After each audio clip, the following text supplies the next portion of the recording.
I'll break her down, down. I'll take her down, down. Oh, wait, wait. I'll break her down, down. And Marcus, you close that door?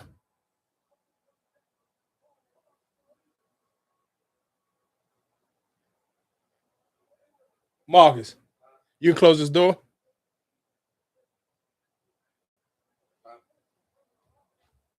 I said, can you close the door? No, I started. I'm good.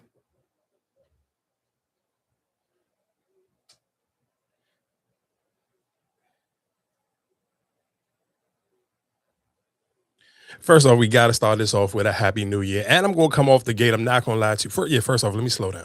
Happy new year to everybody who can hear my voice right now. That means you made it to 2026. Happy Tuesday. Hopefully, you listening to this on a Tuesday, either early in the morning, evening, whenever your travels is going on, if you're in the gym or whatever you may got going on. I just want to say thank you for listening and thank you for making it to 2026. I hope you took time to reflect and kind of get your mind right. But I'm not, again, my old man rant is just when we sit here kind of talking about like, especially with New Year's.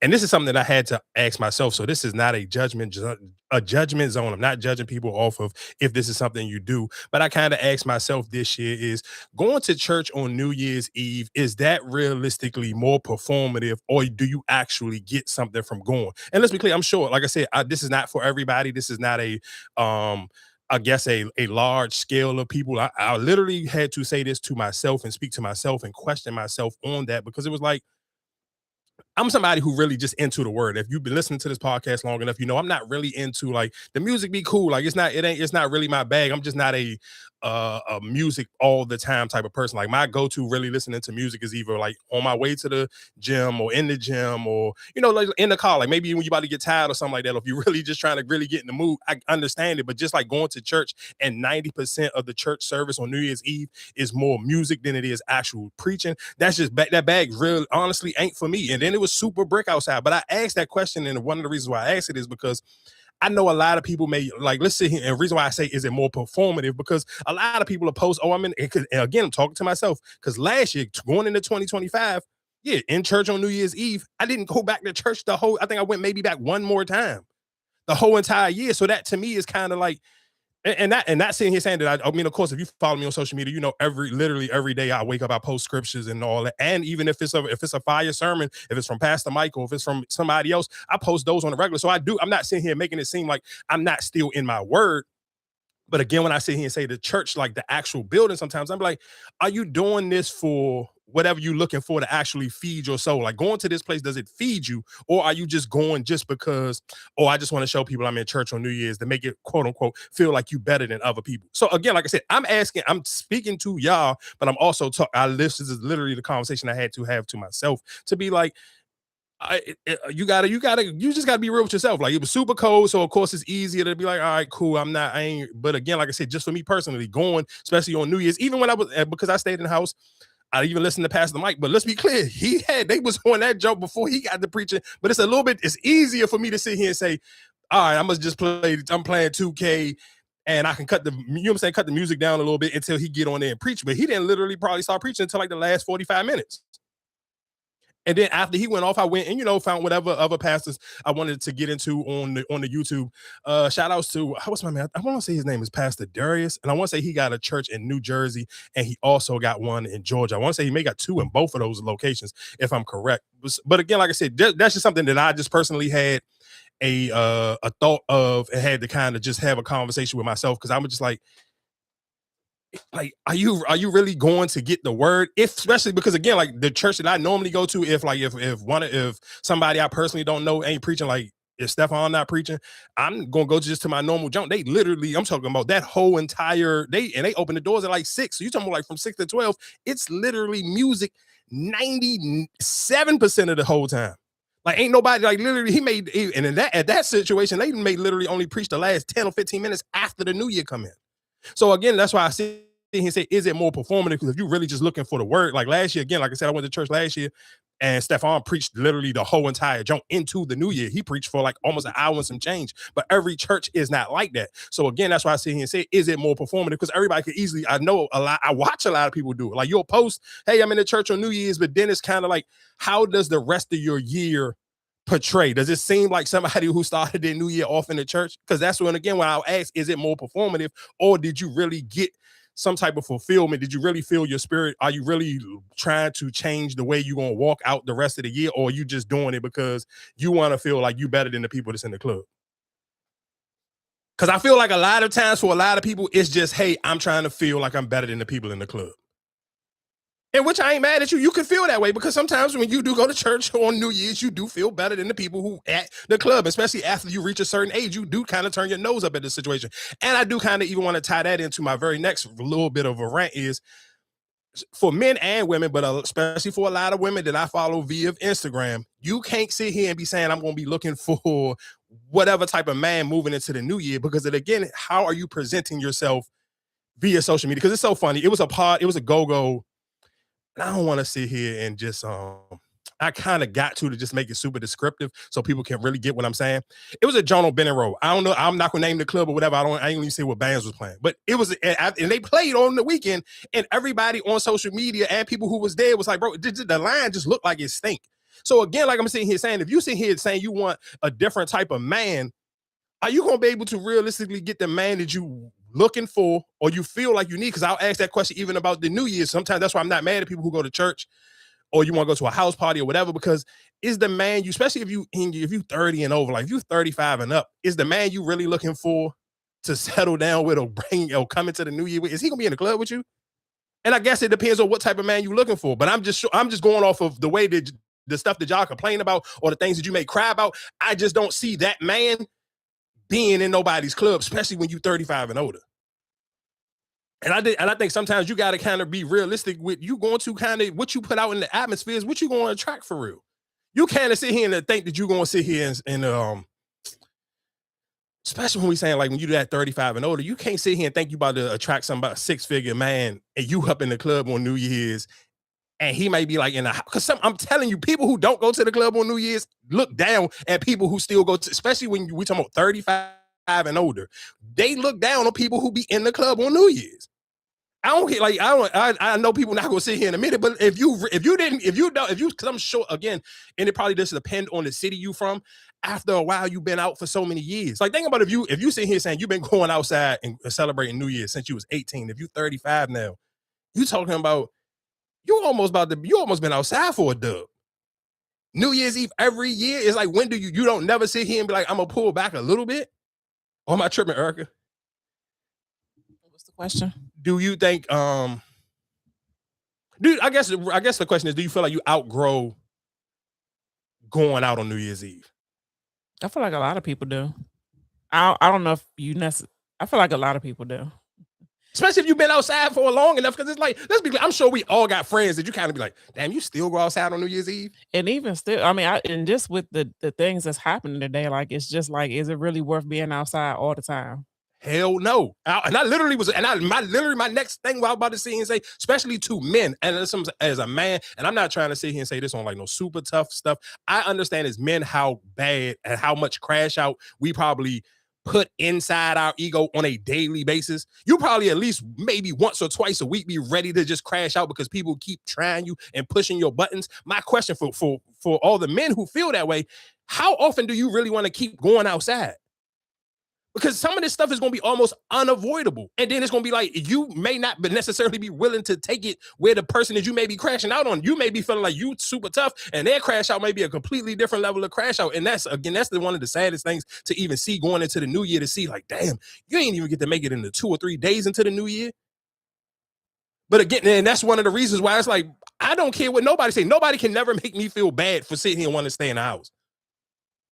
Wanting to just go in the house, wanting to go to the gym, because you can't even sit here and say, oh, I can go into this area. Because if you live in the DMV area, you didn't seen crazy from we talking about from New Year's Day to what we record on. What's the day? The 4th? You're talking about 4 days into the new year. You have seen extreme violence all over, especially the PG County area. From Largo to Temple Hills to Suitland to wherever. Like it don't have no demographic on what can happen to you and where it can happen to you. So that sometimes will make me be like, bro, is it really worth going outside? I'm not sitting here telling people to live in fear, but at the same time, I'm like, is it worth me going outside?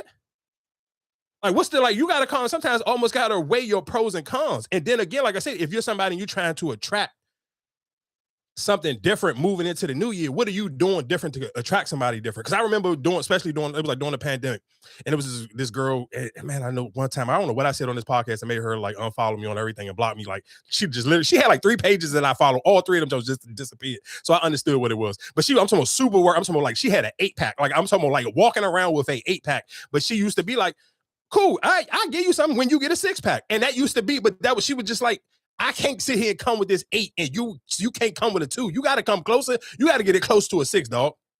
So again, like I said, you have to be willing to be what you want to attract. You can't sit here and be ishing on men and sit here saying, oh, men ain't nothing and I can't find no good men. Where all the good working class men at? But you kind of always like in the dirty situations, and you kind of coming off like your social media is just like you outside. And I ain't talking about outside like on clubs. Let's be clear, it's levels to clubs as well. It's levels of clubs of what you experiencing. Because like if you somebody and you sit here and say, oh, well, I don't want to just go out in the regular city, and you went out to like, let's just say the extreme. Like I seen them little them Android Johnson. What was that? Like not Androids, what they call them? Drone shows in Thailand. Like them Jones look crazy. Like if you went somewhere like that to bring in the new year, that's a different level. That's not outside. Like that's not the outside I'm talking about.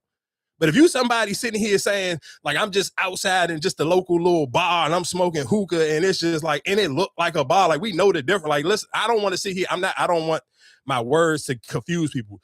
Y'all know the difference when I'm talking about when it's levels outside. Like it be people outside, like you bringing in New Year's Eve at like damn near like the Ebony Inn. Like, come on, dog. You can't bring the New Year's Inn at the Ebony Inn, and the Ebony Inn is closed. So this is not me but I'm just trying for people to give people a better picture of what I'm saying. You can't sit here and bring in New Year's Eve at the Ebony Inn and sit here and think that that's going to attract some hardworking government man. Like, sometimes we just got to be a little bit more realistic of what we're talking about. You have to present yourself better and the energy you putting out to be able to attract. And I'm not just sitting here saying this is a woman or a man thing. This is for both people. If you sit here tired of the people you've been dating or getting into relationships and they're not turning around the way you want them to turn around because the people you are attracting ain't maybe at your mental level, but then okay, it's what you putting out to the world. If you feel like you will have above that little fray that you used to date, then you got to kind of show that to the world now. Because those gonna be the people that you're gonna attract. I keep saying that social media is damn near, it's your dating resume is the same way as it if you're building up whatever type of business you're building up. Because people going to judge you off of what you got going on. I'm telling you, when I seen that Go-Go Joe and that video going around on the internet, and I seen people just sitting here responding, and I was just like, damn, I know that some of these people who were saying this, they still be outside. So I'm in the house and I'm just saying, bro, that line look super crazy and dirty. That line looked like it stink. So then I sit here and say it at the top, and then he's sending me people like, because he's younger than me, so he's way more closer to that age group of people who are gonna be still outside. And people were saying, bro, it smelled like it stunk in there. The line looked like it stunk. Like people look at stuff like that. You think people don't, and you maybe still like, I don't care, I'm gonna enjoy myself. Then cool, you just can't come online crying about you can't find better people because you presenting yourself just looking nuts. So again, like that's my little New Year's, right? That's all I'm saying. But especially for the men, please, dog, just if you can, leave your ego in the house. And if you can, keep you and your ego in the house, or find something like, I don't even necessarily say, I don't know what area to sit here and say, oh, it's safer to go here or that. So I don't even want to sit here and make it an area thing. It's just everywhere. Yeah, for real. You don't know. Like even that little video that's floating around to the kids outside of Largo at the little trampoline jump, like, bro, what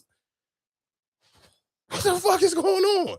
I know that's Marcus' little spot that him and his kids like to go to, but like, what the fuck are we like, bro? What the hell? That should look like, again, for people who don't know, and maybe you didn't see the video, I kind of paint you a better picture. It looked like Crystals back in the day when you were kids and at Crystals, or even at that age group where you may not necessarily been a kid. You may have been probably like in your 20s or something, but you knew people who were still a little bit younger than you, and they were still going to Crystals, and you talking about it's thousands of kids out there and they fighting in all the hoods, or even it looked like a CFE back in the day. So I'm not sitting here making it seem like we above or beyond, like our generation wasn't a part of the same type of stuff. But at the same time, it's like, I almost expect that if you go into a go-go. I don't expect that if you go into a trampoline park. But I guess it's teen night. So I've never been, but it's teen night. Hey, I mean, I get it, but I could just imagine, like, man, let's be clear. Stereotypes are stereotypes for a reason. I'm sure if I live in Forestville and I drop my kids off in Largo, I don't expect that. You don't expect that in Largo? Well, new Largo, of course you do. But back in the day, if you older, you don't expect that from Largo. So if you're just going off of old PG County stereotypes, and if I lived in Landover and Suitland my whole entire life, or if I lived in the city, especially if I lived in the city, I definitely ain't expect that dropping my kids off the Largo. Different times. But that's my point of where I'm just sitting here saying it's better to kind of be like, bro, I'm gonna keep it in the house. But again, I almost feel like this is a little bit of deja vu when we sitting here talking about dress codes. And I started this episode off talking about going to church on New Year's Eve. My only thing is, I even seen, what's the dude, Funky Diva? Listen, to be clear, and I'm gonna say this and may sound homophobic. A lot of the major press, especially in the area that I live in, no, you couldn't even go into their church. You can't have, so you have a gay man, a loud, flamboyant gay man having an opinion on what a pastor's wife, I don't want to hear none of that shit. I don't want to hear none of y'all who don't go to church.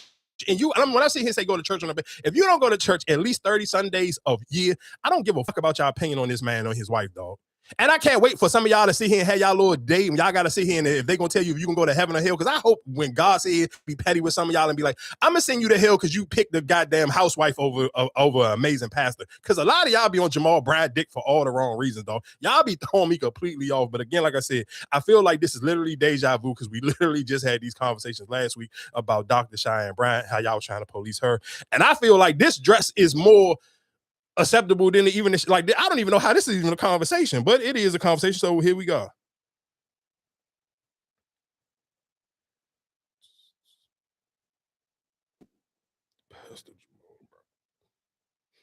Today, the out of shape preachers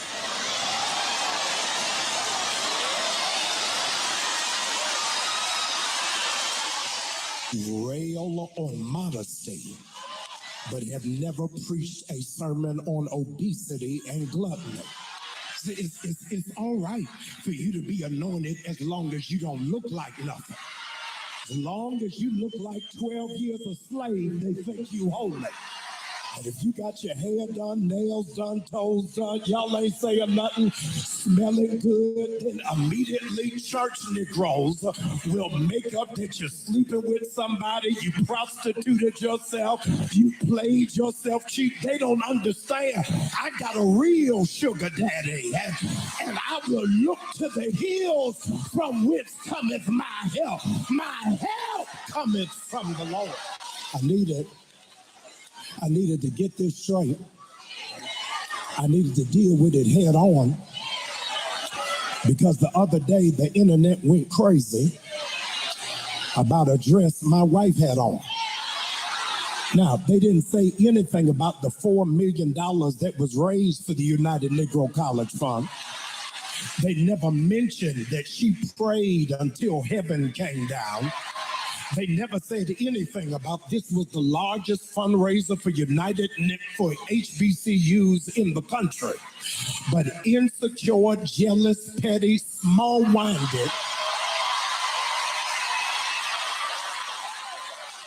people got in their feelings and set up a false barometer of holiness based off of a dress. Now, you got to help some people because some people have embraced the full knowledge of ignorance without any assistance for understanding. The dress was not see-through. The dress was flesh color.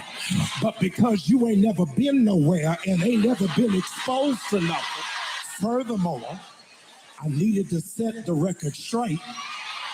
Y'all don't like this. I need to set the record straight. I bought the dress. And I like it.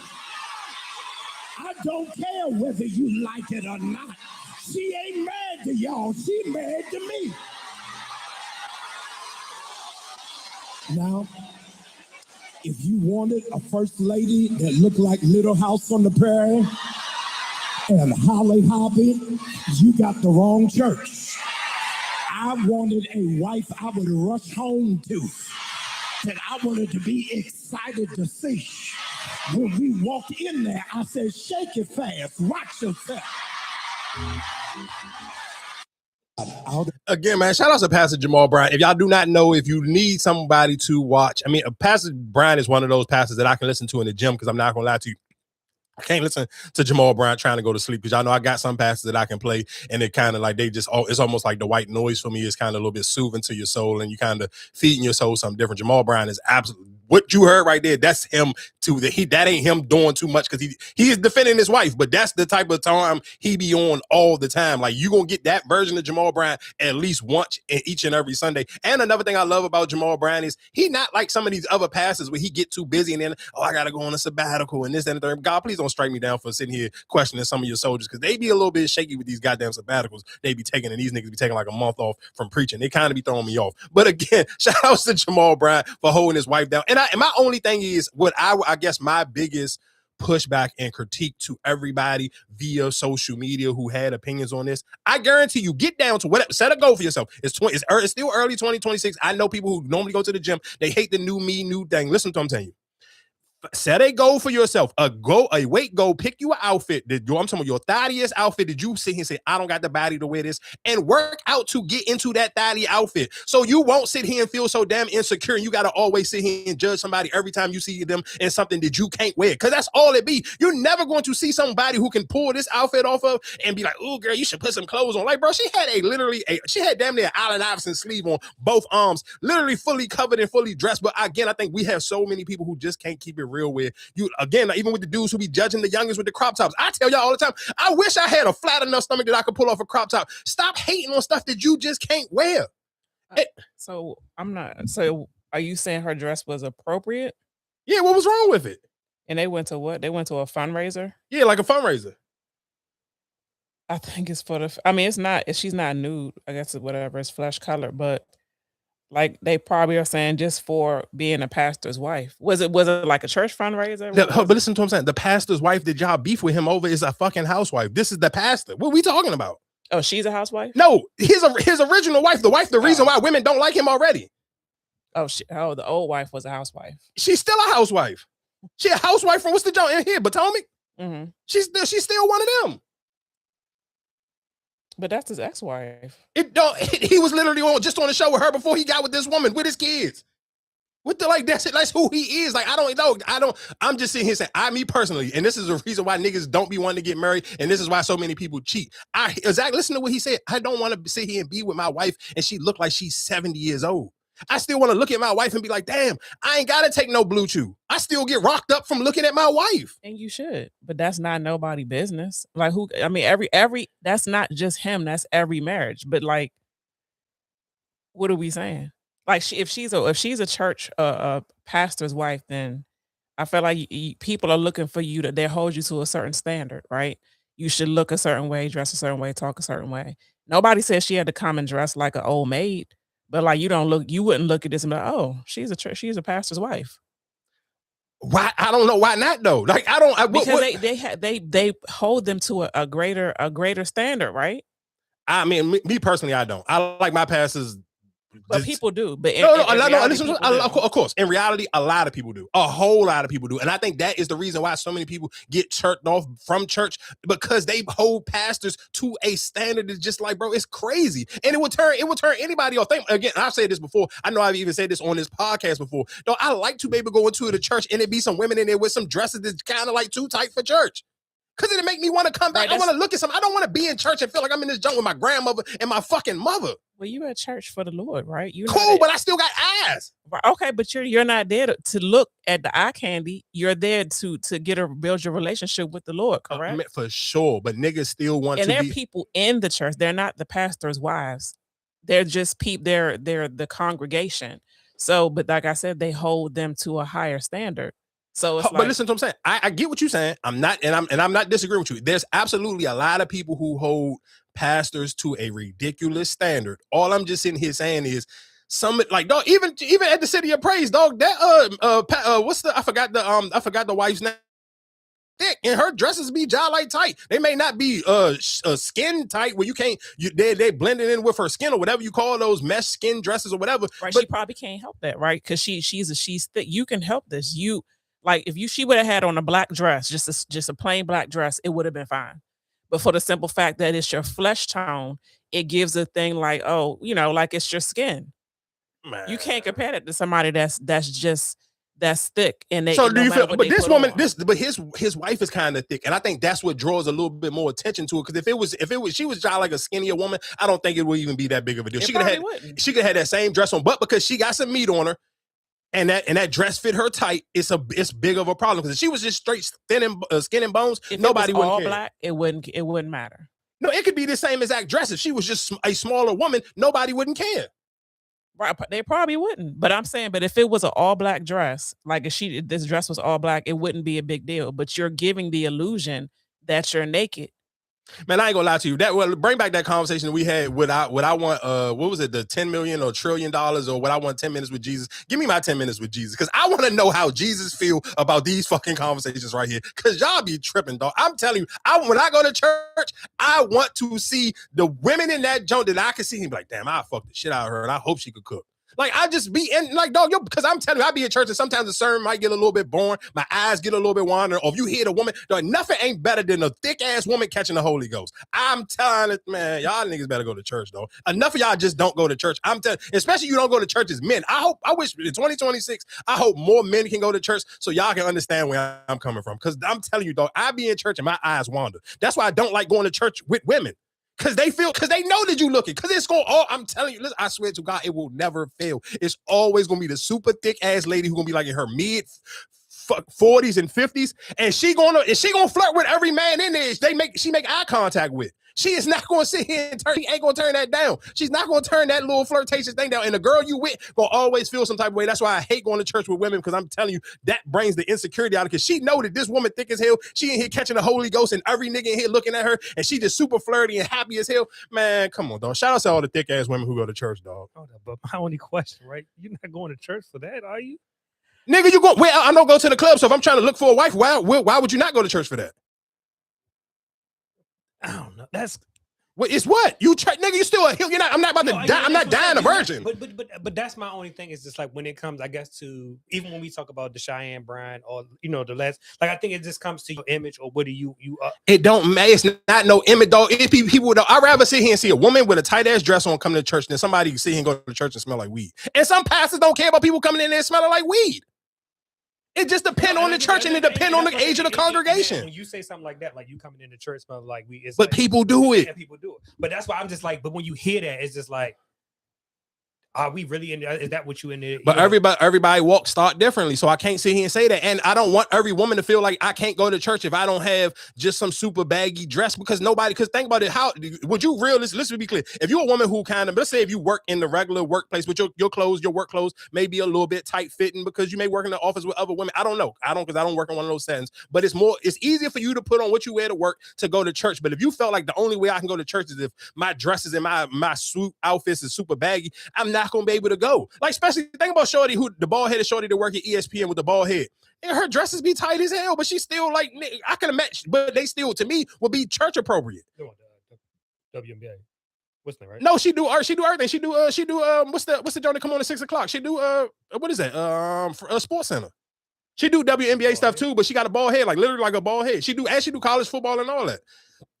And people who watch ESPN a lot, y'all know exactly who I'm talking about. But all I'm just sitting here saying is, me personally, I don't want people to feel like you, because I used to feel like that even with the sweatsuits. And let's be clear, I'm not sitting here saying, like, sometimes I know some of my sweatsuits be a little bit dingy. I don't be comfortable to sit like down at the bottom at the joint. I know if this sweatsuit had kind of been like through hell, I'm going to sit all the way at the top of the church because I don't want to be next to people with the dirty sweatsuit on. But I understand how people feel uncomfortable about certain things because everybody know the stereotypes that come with church. So people kind of be in their own mind about it.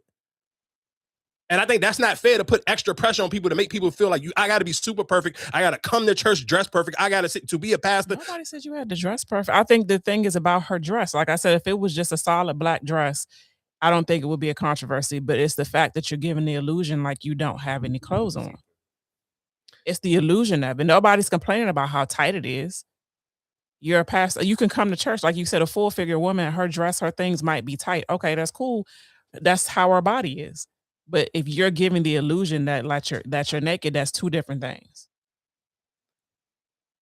If that dress was all black, we wouldn't be having this conversation. Man, come on, I get it. But now are we really looking at this dress and feel like she naked? You can look at it. Yes, if you're just looking at it, if you had a daughter, right, and she came and was like, "Oh, Dad, I'm about to go out," and she had that on, you just looking at it, you're afraid, where you going? Like, you don't have no clothes on. It depends on how old my daughter is. You It don't- absolutely right. No, my you're absolutely 21, my 22, 23-year-old can come in here right now and say, "Mom, I'm going out," and if I don't know, where are you going with no clothes on? I don't care how old you are. But look at the bottom of the joint. It's still more dressed even at the bottom. It's a lot of. That's at the bottom, but the top part, the hips, the thighs, or all of that, it looks like she's naked. But again, I don't think if she was smaller, if her body size was smaller, I don't think that this would be the same conversation. Like, cause look at the dress. It's realistically the part that's really kind of standing out is because she got hips. Like, she got a lot of hips, and it damn near almost look like her ass. You can see her ass from the front. Like, you can insert a Cardi B or Meg Thee Stallion verse right here. I get what you're saying. It's because of the body type. Because if she was skinny, this dress wouldn't look the same. And that's why she put it on. I mean, I don't disagree with you, but like I said, I just feel like that is what the controversy is. Because my only thing is, if that's the controversy, do you got controversy with the pastor wife wearing bundles?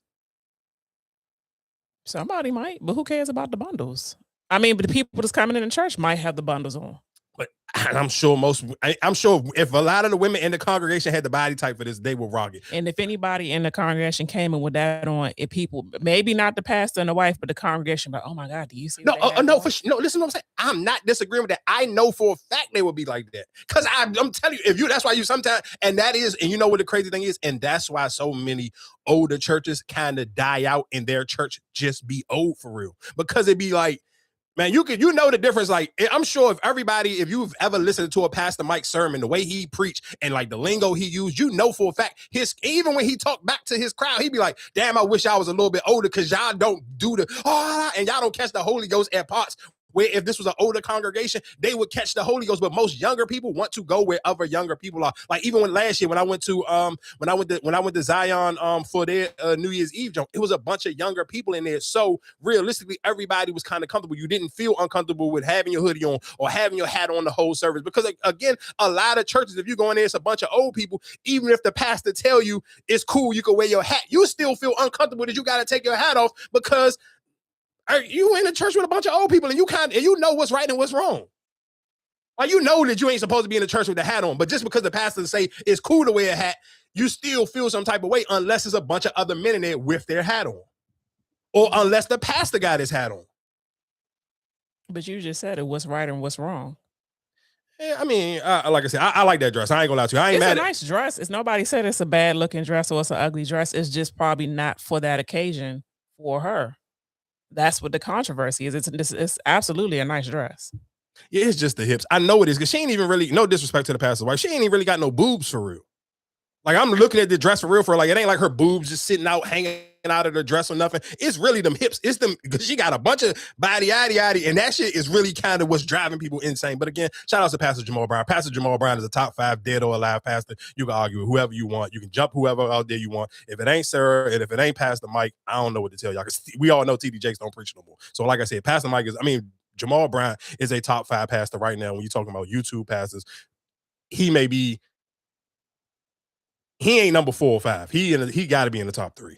But again, I guess why we kind of sitting here talking about people who will give pushback or probably never seen a church a day in their life. It was a video going around of Cam Newton and Natalie Nunn. And I'm not gonna lie. I mean, I understand Cam Newton is chasing the numbers, but I'm sure he probably, in the midst of this interview, if you watch his body language and watched his face, I'm sure Cam Newton thought about, is these numbers really worth it? Again, like I said, I did hit social media and you see people in your favor, and I'm sure the jump probably, I ain't even gonna look to see, because this is one of them jumps where it's like, bro, I don't want to hear what this woman got to say.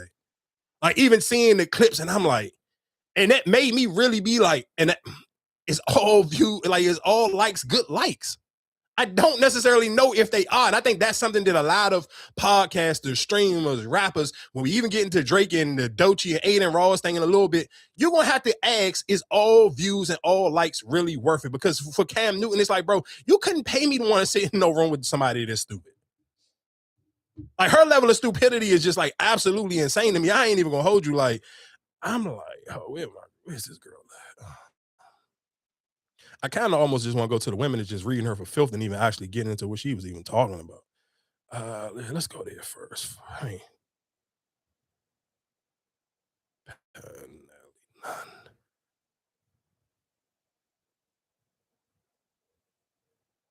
Every woman who has made this Natalie Nunn interview with Cam Newton her hero moment is a fucking idiot, and I would not be surprised. This is how people end up in cults. This is groupthink is the reason why. Like I started watching the interview because of how popular it was, and I'm like, okay, let me see what it's talking about, right? Because there's been so much discourse about. This is like she stood up for herself and she's so self-assured and she knows her worth. And it's like all this like woman empowerment, internet vernacular bullshit that's like embedded itself in you guys' identity. And it's like irritating. It's so like astounding to see the amount of women who are applauding this interview while also in the same breath condemning Cam Newton. He didn't say anything wrong. And I only got an hour and 23 minutes into the interview, and I may or may not finish it because I'm waiting. I was waiting for the aha, this is her hero moment. She proved him wrong moment. I was waiting for it and it still hasn't come. And I'm an hour and 23 minutes into the interview. You guys are fucking idiots. Idiots. And this is the exact reason why society is where it's at in relation to women. All you women who think you're baddies because you pay the bills, you make money. I'm a baddie. Clock it. I'm a baddie. You're an idiot. You're a burn. It's like I can't even begin to. I feel like I'm doing the Joe no justice because I'm sure there's people out here who didn't hear this, and I know it's people ain't hear it. So let me hold on. Stupid shit. Here we go. More money than her for sure. She don't give a fuck. They don't care. Baddies don't care. But what I'm referring to is it's not necessarily about money all the time. And I think no, you said that. No. You said, what is it that makes a male? No, I will say it again. Okay, say it again. Why should a man take a baddie serious? I just told you. When they make more money and they're the boss. That's cool. She's the boss. And so he makes, what I was trying to refer to is he makes more money, right? Right. But she's the boss. Okay, take money out of it. No, it was money out of it. He definitely makes more money than her. She's still running that. Okay, but take financials out of it. Okay, so what are the qualities that a baddie may bring to the table?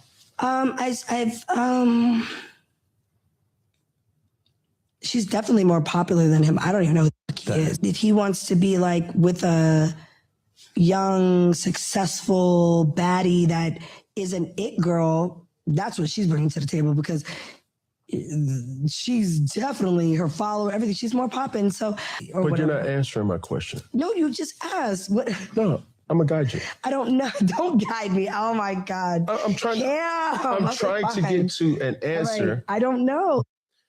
Again, you got some thoughts real quick before I finish playing the rest of these people. To understand, this is why we are where we're at as a society. Because you guys can come to these these conclusions that aren't even a reflection of what's actually being shown. This is how deluded you guys are in the brain. And you wonder why the same men that you try to seek validation for look at you like you're an idiot. Because this interview, what I've watched so far, I have no idea why you guys are irritated with Cam Newton. He asked some valid questions. He called out her hypocrisy. Asked her what a baddie is, because what the fuck is a baddie? We make money. A baddie is a boss. Okay, next question. Like, you're an idiot. You're an idiot. She refers to the baddies throughout this entire hour and 23 minutes that I've watched, and it's a 2-hour interview. Okay, she refers to them as these girls. These girls. These girls. I took these girls out of, I put these girls on. I took them out the strip club. I gave them a better life. These girls are buying houses with the money that I put in their pockets. These girls. I need to find the next Natalie Nunn so I can be in Switzerland while these girls make me money, while these girls make me millions. She doesn't have any respect for the same baddies that she praises, pretends to.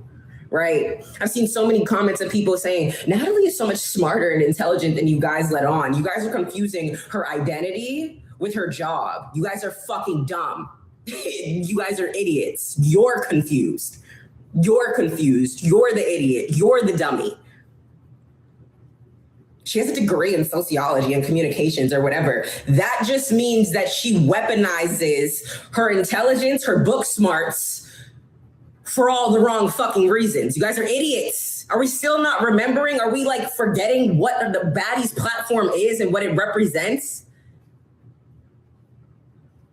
I'm so lost and confused. It's like you guys. She's super long with it. I want to play this one last girl because I think we played her before off of TikTok. I'm not, again, like I said, I didn't watch the interview. I don't never want to be one of those podcasters that try to give a crazy thought pattern off of a clip. But I'm not gonna lie to you, Cam Newton a better man than me. It's just some conversations I just don't want to have, dog. Like it's just like even just you said that was just that little clip was literally 1 minute and 30 seconds, and that made my brain hurt. And listen to what I'm saying, and I indulge in a lot of stupid conversations. I literally take time out of my day to listen to a lot of dumb shit that I have no business listening to. And Natalie Nunn is absolutely where I'm going to draw the line at. Because in her mind, and again, it's so many, because listen to what I'm saying. On Threads, I was on Threads and I seen women sitting here saying, oh, she ate Cam up. And I'm like, y'all can't be, are you serious? Like, did we watch the same minute and 30? Like, but the thing that I love about social media, and I love when other women call this type of shit out. Anytime I seen a woman who say, oh, she ate Cam up, I seen like, and this is when you know it go bad for you, when you got more comments than you got likes. That's when you know people dragging you to hell. So again, I love the fact that other women was calling that out, where it's not a bunch of men trying to bash women. And that's why I wanted to just play clips of other women kind of responding to this, because it's just like, bro, your brain can't be that fried. Like, and then the sad thing is, it's probably realistically, there's a lot of people brain who really in their mind think that Natalie Nunn just went crazy on Cam Newton. And it's like, bro, she didn't. She just sounds stupid. So I finally watched the Natalie Nunn and Cam Newton interview, and I must say, all y'all on TikTok are stupid.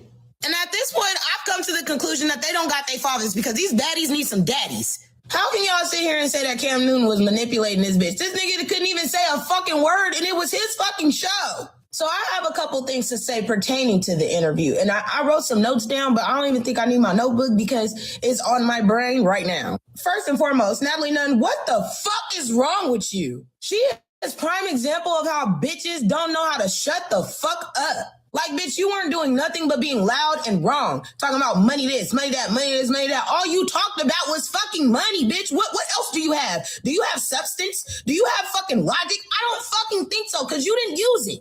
Bitch, you don't even know how to read the motherfucking room. You over here this is what she did. She was in her car on her way to that motherfucking interview, and she Googled Cam Newton and was like, let me see what dirt I could get on him, because I know he gonna say something to me, and I need my lick back. You bitches be fucking weird. Natalie, we know you're a hoe, bitch. We seen your OnlyFans. You're fucking on all these bitches and niggas on OnlyFans. Let's stop acting like your husband and your daughter don't see this shit. Your daughter's old enough. She got an iPad. The internet is a motherfucker. And these kids nowadays are way more advanced than we were as kids. They're nosy as fuck. So what you think you're trying to hide, bitch, we already fucking know. Talking about Baddies is a show for women empowerment and to help women build confidence and character. Bitch, shut the fuck up. How the fuck a bitch building confidence and character and y'all ripping out their hair from the scalp on national television? How the fuck are y'all working on character, confidence, and woman empowerment when y'all do nothing but bring bitches down? Making bitches feel like shit. Boy, I'm gonna tell you this, so I finally watched.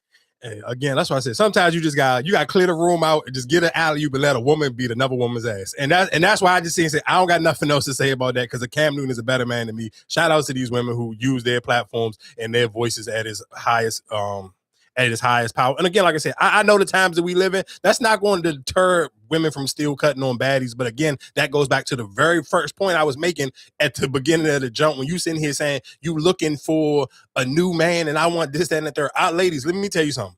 And I am not a corporate America type of nigga, no form, fashion of it. So if the pits of my stomach make me get the ick, I know a nigga who working in corporate America or got a good federal government job is not excited to sit here and a bitch be like, I love baddies. Oh, I love Rolly and bro, I'm telling you, that is not what's fucking happening in America. And I'm not saying you can't watch it, because I'm cool with watching bullshit, because I can't sit here and judge somebody who watched Zeus and I'm sitting here watching the Jeffrey Dahmer joke. Because if you sitting here saying like which one is worse, probably Jeffrey Dahmer sitting here getting niggas drunk, killing them and raping them. Like, that's kind of crazy. Like, I'm not about to sit here and make it like I'm better than that. But making that your personality is absolutely insane. And I think a lot of people be making shit their personality to where it's like, just because you watch it and you may enjoy just the ratchet shit on TV, cool. But you don't got to make it your personality, dog. Like I'm gonna tell you what. I'm gonna tell you how some of the women who watch baddies, y'all are the way how y'all look at the nigga who at the football game and he butt naked and he got his whole half of his body painted one color of the team and the other half painted the other team. That's how y'all make y'all personality when it comes to baddies. The way y'all ride for Natalie Nunn and Jocelyn and all these other crazy women that came from the Zeus Network, y'all sound and look just as crazy as the fat white guy with half of his body painted and the other half painted another color, and he in a freezing cold, especially somebody in Buffalo. He's freezing cold in Buffalo. He got this, and 9 times out of 10, he got male titties. So half of the time he got both his titties out, painted red, white, and blue. He look fucking crazy, and that's how most of y'all sound when y'all be defending some of this crazy ass shit that you see on the internet. Like, bro, your mother and father did not raise you like that. Even if you probably had the worst mother and father in life, I know for a fact they ain't raised you to sit here and be championing this shit from Natalie Nunn. And that's all I gotta say. But I'm not saying don't watch it, but you have to be careful on how you sit here and betray what you watch, because it will be a turnoff to 90% of the people if you are above the age of 35. Again, when I'm having some of these talks, I'm not talking to people in their 20s, because I know most people in their 20s ain't really into podcasts like that anyway. This is almost damn near like a 30 and over thing. So again, you gotta just come on, dog. We kind of gotta get a grips with life a little bit and stay here and stop just making everything okay. Because we kind of turn, and I understand the older we get, the more we kind of be like, bro, I ain't paying that shit no attention. And I can kind of almost realistically tie that into the Aiden Ross thing. And that kind of like, I know most people who probably listen, y'all don't even know who this stupid white nigga is. Don't care who he is. But again, I do think sometimes we do ourselves a little bit of a disservice, kind of just, especially for the people who got kids. Because if you're somebody who don't got kids like me, I can easily just turn my nose to the situation and don't pay no attention. But if you got kids, these people like Aiden Ross, they get popular because y'all kids are watching them. Ain't no grown person watching this. There's no grown. You're not about to sit here and tell me there are grown black men watching Aiden Ross and like, because let's be, I mean, again, we keeping it a bean. Older black men don't value white boys' opinion when it comes to hip hop. Like niggas ain't sitting here like niggas wasn't in a barbershop with us. You wasn't standing on the block with us. You ain't playing on our basketball team. Nigga, I don't give a fuck about your opinion on no fucking hip hop. And this is I ain't gonna lie to you. A lot of this got to go on LeBron James and Bronny, because a lot of people got familiar with this little nigga because he was playing video games with Bronny James. And that's what helped get him a platform. And again, that's what I'm sitting here saying when we talk. And of course, I'm sure at that time, Savannah and Bron and none of them didn't know that this little nigga was going to turn into a complete dickhead. But he just is. And shout out to Glasses Malone for checking him. I play this little clip of Glasses Malone kind of sitting here dragging his nuts on him, because I do feel like Slim just kind of he just taking it too far. Or Wack. Because you think Wack, that's your man. Wack is not going to stop me from doing what I want to do. That's just not the relationship. He's not. He know I'm going to move on whatever. And I do want to say this real quick for some of the younger people who may in your mind feel like this is clout chasing. If you feel like, let me just sit here and say it like this. If you feel like a grown man calling out, I don't care, white or black, calling out another man for calling a black woman. And again, Doechii is now to this point where she almost got to treat her like into the category where I can't even say nothing bad about her, because y'all niggas is sitting here just like, and I only give pushback when y'all try to put her in the conversation with Meg and Lotto. And shout out to Doechii, even in her new song that she put out with SZA, even in her verse, and she kept saying like, because people, again, we talking about people make stuff their personalities. That's the first thing people try to do to kind of try to big up Doechii. You try to ish on all the girls who pussy rapping. She was like, don't sit here and say I'm the most lyrical of the pussy rappers. Those is my sisters. Don't sit here and try to, dumb them down to big me up. And I think a lot of people, again, we talking about in the hip hop space, a lot of people do that. Like, you sit here and try to shit on Meg and Cardi and Lotto and Glorilla and use Doechii as like the gloves for your punching bag to kind of ish on them and say, oh, look what she rapping about, not look with them. All that's going to do, because realistically, all of those women as a conglomerate have a bigger fan base. And realistically, when you say, especially if I'm a man and I'm listening to female rap, I want to hear the ratchet, raunchy shit, but the same way when I'm listening to rappers from dudes, I want to hear the super gangster shit. I want the nigga to make me feel like I'm going to work, but I want to feel like I'm selling 20 bricks. Like, that's what people want. People want to listen to music to kind of take their mind somewhere completely else. Or even if we talking about on some horny time, niggas want to listen to good Meg, Lotto, Kinderman, and Mona Leo, and all of them. Well, shit, if I'm with a bro, I don't want her to be turned. Listen, again, not no shade to Doechii, because again, I gotta feel like I almost gotta put Doechii in the category like what I do with Angel Reese and them. You kind of just gotta ride with them blindly just because that's just the way. Like, just that conversation around her name is nasty work. But again, when I'm in the joint with a woman, most women, if women who are really into like female rap, I'm not sitting here saying the women who are trying to give their opinion on music. I'm talking about women who just enjoy music, enjoy shaking their ass, making TikToks. They not really sitting here saying cut on some Doechii. And that's not so. But I hate the fact that people who talk about hip hop, you try to act like these are they doing the same thing. They not. But again, like I said, shout outs to Doechii and shout outs to Glasses Malone for standing up for it. To move on the right way. So he can talk to me. It makes sense. He's not gonna stop me. Nobody on the West, not Wack, not Big U, not Top Dog. Nobody is gonna stop me from doing what I'm supposed to do because they know I'm doing the right things. So he could say, "Hey, G, man, I don't know. This could get you in trouble." The difference with me and most of the people, I got no reason to. I don't give a fuck. Like, even in his fucking thing, he like, I'm just gonna call the police. Police come after crimes, man. So when I slap you up and I do something to you, they coming after. What in the fuck make you think if I'm saying this on this fucking camera, nigga, I'm not running. I'll be right there when they show up. I done been to jail for selling drugs, punching on shit, all kind of shit. And I was just fine in there. You think I'm not gonna go to jail proud that I slapped your stupid ass in the face because you keep calling this black lady a bitch on this motherfucking thing in front of the public? What in the fucking world? I don't give a fuck which one of these people you think you cool with. I don't give a fuck if you cool with the president. You're not cuz. Y'all, I don't know what the fuck that happened to where y'all exist in this space, bro, and y'all keep doing this old punk ass shit. We all ain't streamers. We not all streamers. We all don't care about maintaining a relationship. I don't care that you successful. That shit don't mean nothing. Nigga, I know you from Visalia. Y'all know where you at, and I know. I want to pause that real quick and that kind of goes back into the conversation when we was talking about the Jake Paul and Anthony Joshua fight. And again, thoughts and prayers to Anthony Joshua. I think when you had these conversations, I think because so many people put too much emphasis in money or social media success, did you make it, you think that these people are untouchable. And that's again why I appreciate being older and growing up in the age where I seen the dude with the chain get his chain taken in the club before. I've seen the dude with all the money super lit in the neighborhood. He get beat up. And I think that's because we live in a day and age where a lot of these, and I seen the Carissa Shields said that about rappers, enough rappers just ain't got beat up before. And I think, again, a lot of people who got a lot of opinions via social media just didn't live up in the day and age where you actually seen enough people get beat up. If you haven't seen enough people get beat up, you sit here and think that because I got some money, that mean I can't get beat up. You can be rich, you can be successful. I don't know why y'all think, and maybe because you feel like, oh, some of these dudes are hiding the house. And again, what I'm saying, I think a lot of people even feel like, oh, Glasses Malone clout chasing. Bro, Glasses Malone has been out since like Cash Money was Cash Money. Like he was signed to Cash Money when Birdman and it was trying to do Cash Money West. Glasses Malone was signing him. He got him a prime Lil Wayne feature. I don't think he gives a fuck about sitting here trying like I'm chasing clout or nothing like that. He is who he is. When you hear people speak of him, they speak of him like he one of them ones in the West. So I think sometimes we live in a world where y'all be thinking just because somebody get a bunch of views on something or they tell you, again, me and Marcus had that conversation, even with the streamers tell y'all they got a lot of money, but what we judge, this is the messed up thing about this. A streamer could tell you he made hundreds of millions of dollars, he got these endorsement deals and never got to show you him spending the money. But a rapper tell you he's super rich, he got to spend every dollar for y'all to believe that he rich. Make that make sense.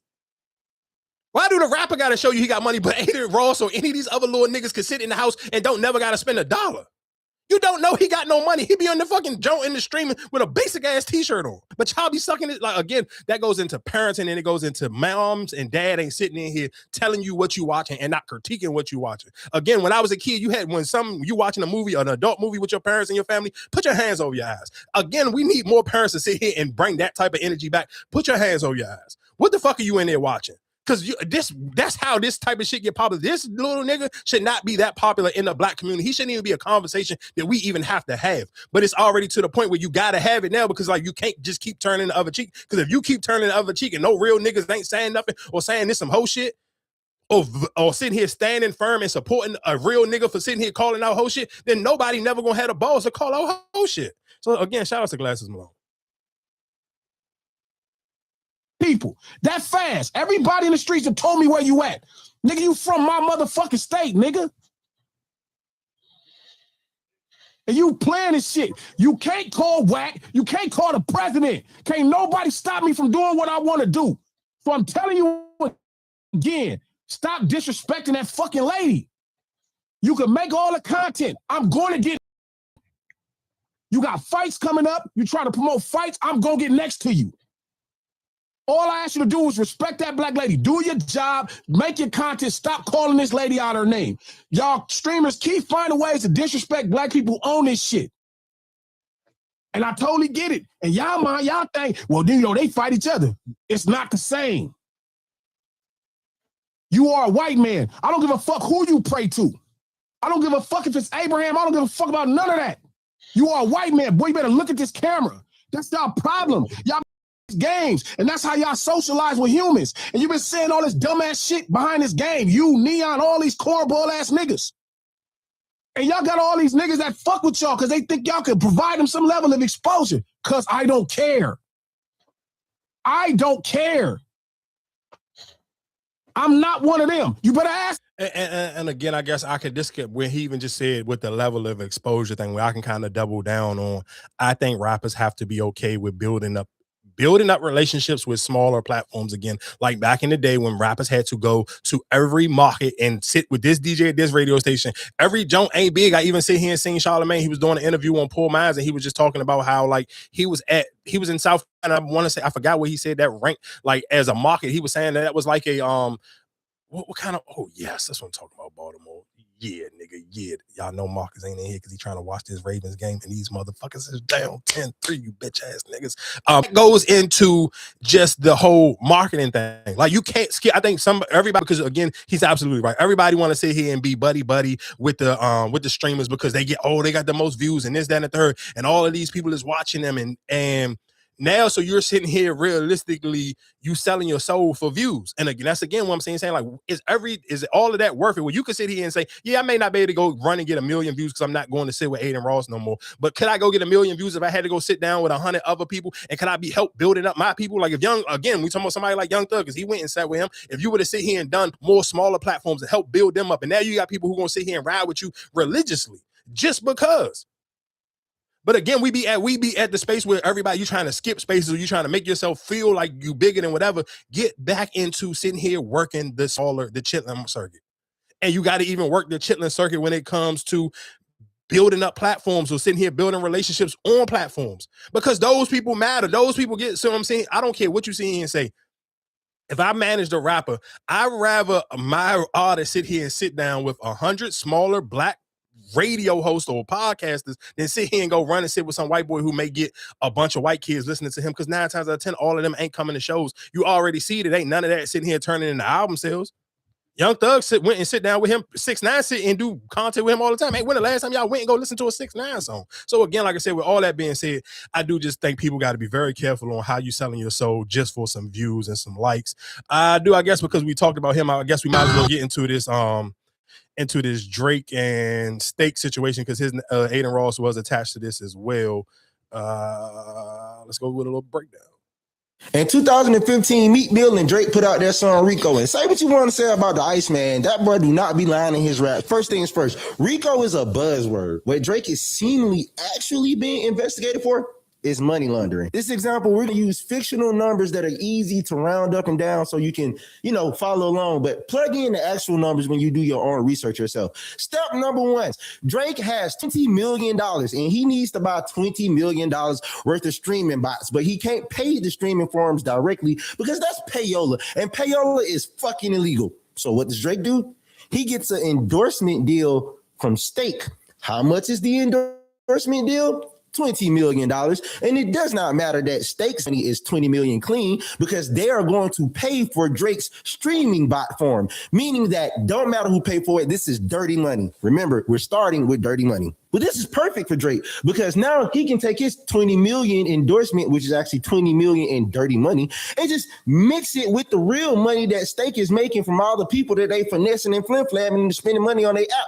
Steak has tipping, and on this tipping, it's alleged that they don't follow any other fucking regular rules of financial transfer in America. Oh no, this shit is like Cayman Islands. This was Drake was doing with the tipping, allegedly. All the way at the top, you got Drake, and Drake, next to Drake is Steak. And Drake uses Stake to pay all his homeboys through these tips that Stake says they're legitimate. But no, it's actually just all Drake's money. And Drake is moving his $20 million through all these gifts and tips and shit. And then they take the gifts and tips and shit and then send them to King Academics. King Academics take the tips and shit, turns them into crypto, cashes out the crypto, but he's not trying to take the 20 million for himself. He only gets 1 million out of that. The other 19 million goes to the streaming farms, pay on behalf of Stake, when actually them shits came from Drake. But what's the crime? They're manipulating the fucking charts. They're manipulating everything.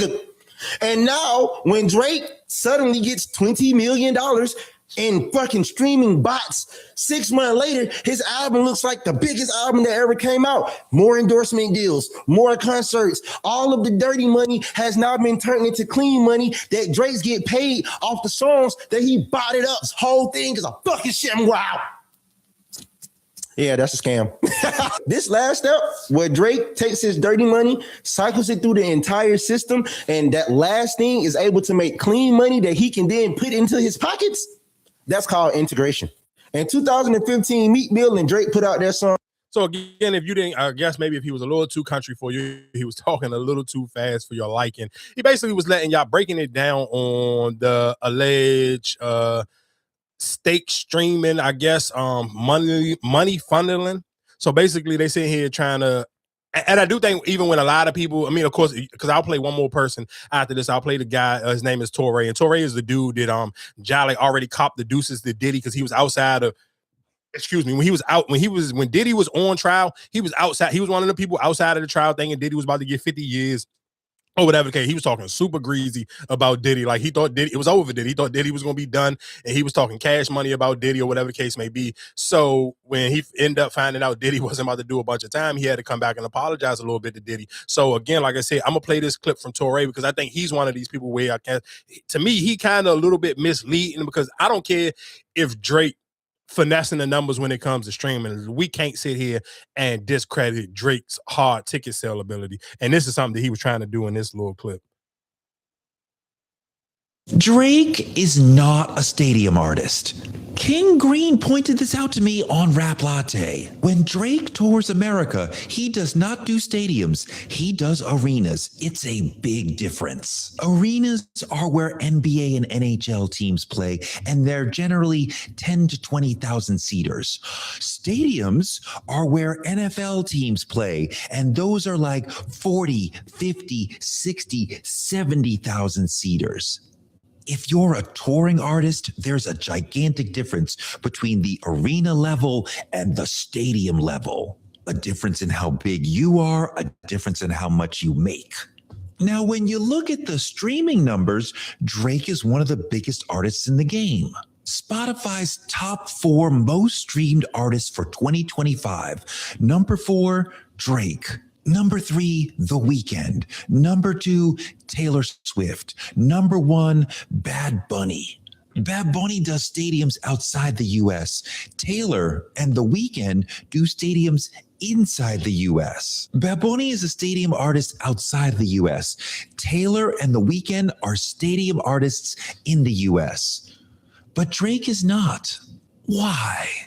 Because you can't fake a ticket sale. You can fake a stream, you can use bots, you can use payola, you can use all sorts of things to manipulate Spotify and other online metrics. See, and this is the only thing I don't like about when people trying to have like an aha moment, because I mean, let's I think where you mislead your audience at and where it becomes a little bit of a, not a little bit, a lot of a lie, where you're sitting here saying that Drake is, he hasn't actually literally done stadiums before, because a lot of times he do some of his tours during the wintertime. So of course, stadiums, again, football stadiums, I mean, the football season is going on, or the NBA and the NFL and the NHL is going on. So it's a lot harder. If you pay attention, a lot of artists don't do a lot of tours. It's not a lot of big tours during this time of the year, or you got to kind of finesse your tour completely different during this time of the year. So sitting here saying that Drake is not a stadium artist is a lie, because when he comes to the DMV area, he done 2 days in the Capital One. The Capital One, what that don't hold 17,000 people. So you sitting here thinking that he can't, if he could do 17,000 people twice, you sitting here saying, what is that, 34,000 people? You think that he couldn't put them same 34,000 in the stadium? And that's and again, we sit here and we complain about just the parking and everything when it comes to DC. I'm telling you, I know for just a fact, because this is where I live at. Fact that he could get even easy another extra 5 to 10,000 people just because in Maryland instead of being in DC. So you sitting here making it seem like he can't do stadiums is a bald-faced lie. When he go to New York, he does 8 shows. He do 4 in Madison Square Garden and sit here and do another 4 at the Barclays. Both of them Jones hold, but the Barclays Center hold 21,000 people. You do the math. 4 shows at the Barclays Center is 80,000 people. The MetLife Stadium only holds 77,000. So just off of his Barclays shows, he can I don't want let's be clear.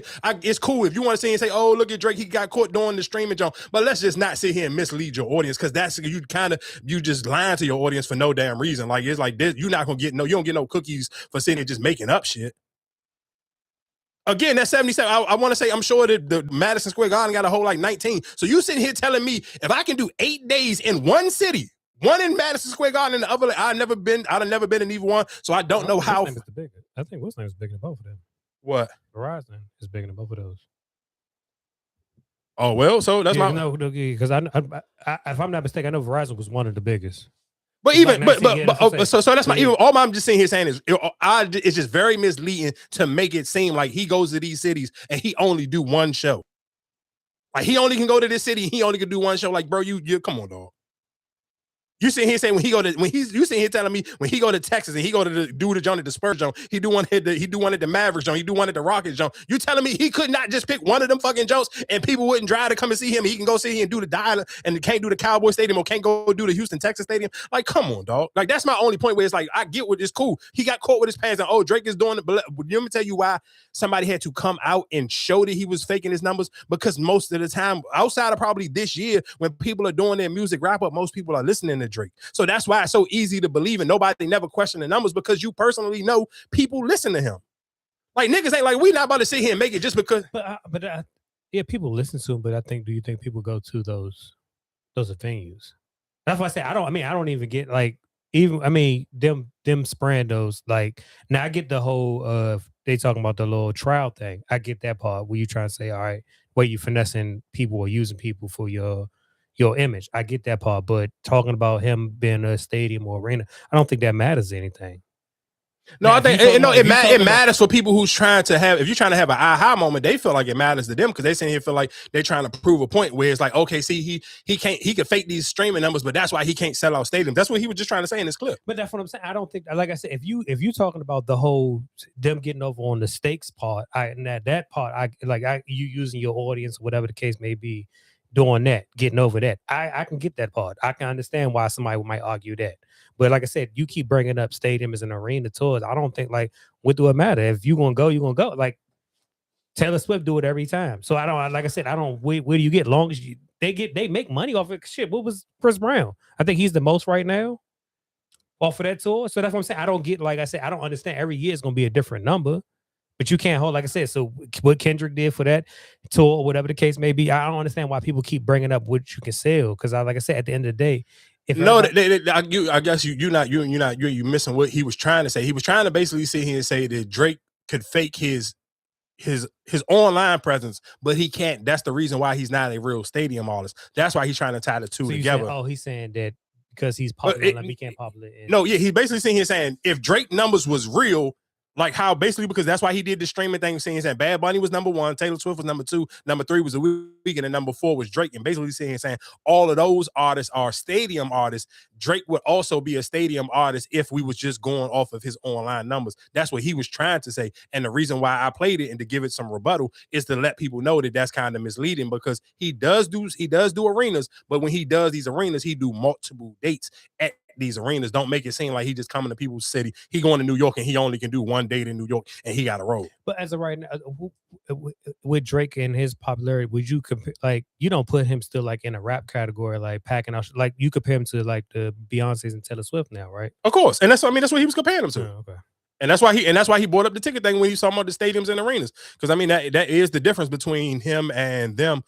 I get, matter of fact, I get real quick because this could be like a little short clip.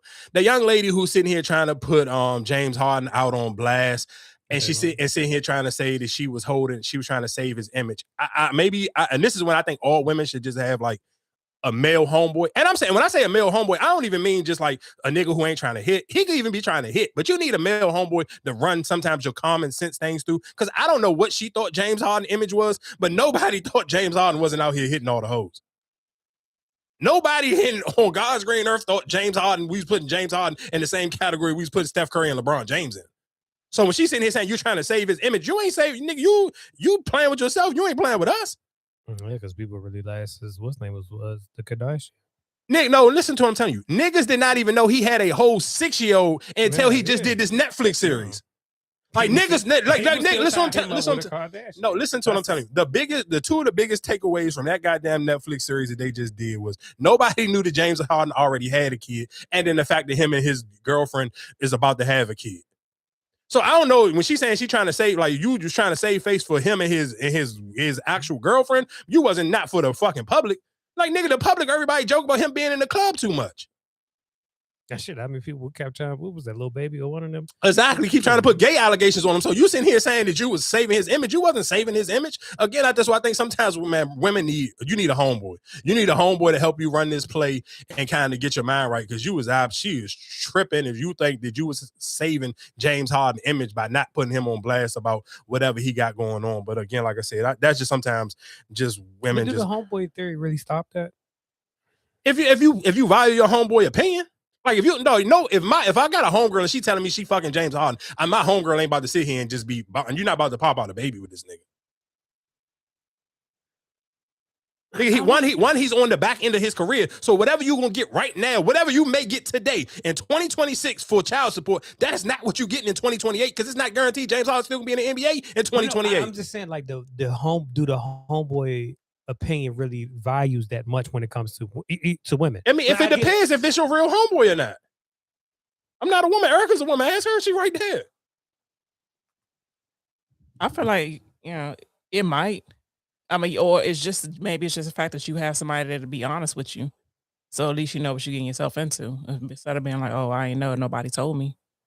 And especially when it's coming to deal with that type of man, when you're talking about dealing with an athlete, because I feel like sometimes women just kind of be like, you made her to him because of course, because it's James Harden, so he been on the Shade Room before, and she looked like a younger girl. I think she a twin. I think Top told me she from South Carolina, so that means you kind of already dumb country slow in the first place. No disrespect to people who living in the South, but like, they ain't the sharpest knife in the drawer. No, a 20-year-old in the South, come on, dog. Like, I feel like James Harden knew he was getting over on her off the rip as soon as he seen South Carolina green. Like, what the fuck is we talking about? Like, James Harden be outside. That's why I say I don't know. So a South Carolina 20-year-old nigga, he was running this goddamn play with his fucking blindfold on. Like, I mean, he's the dumbass for not pulling out, but I'm sure he probably don't even give a fuck. Again, it's James Harden. When she wrote that little statement, oh, I'm saving you in this and the third, who you saving, dog? No, you're right. You gotta know your peoples. You definitely gotta know your peoples on that. Like, that's my only thing where I said, at the end of the day, we don't know too much about them, or like I said, that when we do hear about them, people still attach them to the Kardashians. So for you to see and be like, "Oh, I'm saving your image," well, what image are you saving? Yeah. Now, if this was like Steph Curry, LeBron James, yeah, for sure, of course, cool. I get why you would say I'm trying to save your image. But you talking about James Harden? Of course. Real quick, I guess while we're talking about dating and talking about, I kind of want to go because I ain't gonna lie to you. Academics, y'all, like he kept it a bean with Stephon Diggs, silly ass. What is this? Stephon Diggs. Academics.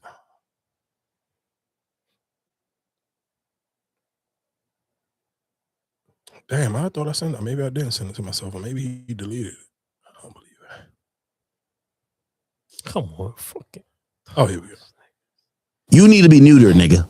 You're too fucking horny. If you hiring a chef with a BBL and you got 5 other baby mamas that look bad as hell and you with Cardi B, how many bitches you want to fuck, nigga? Your dick is going to be a downfall, gang.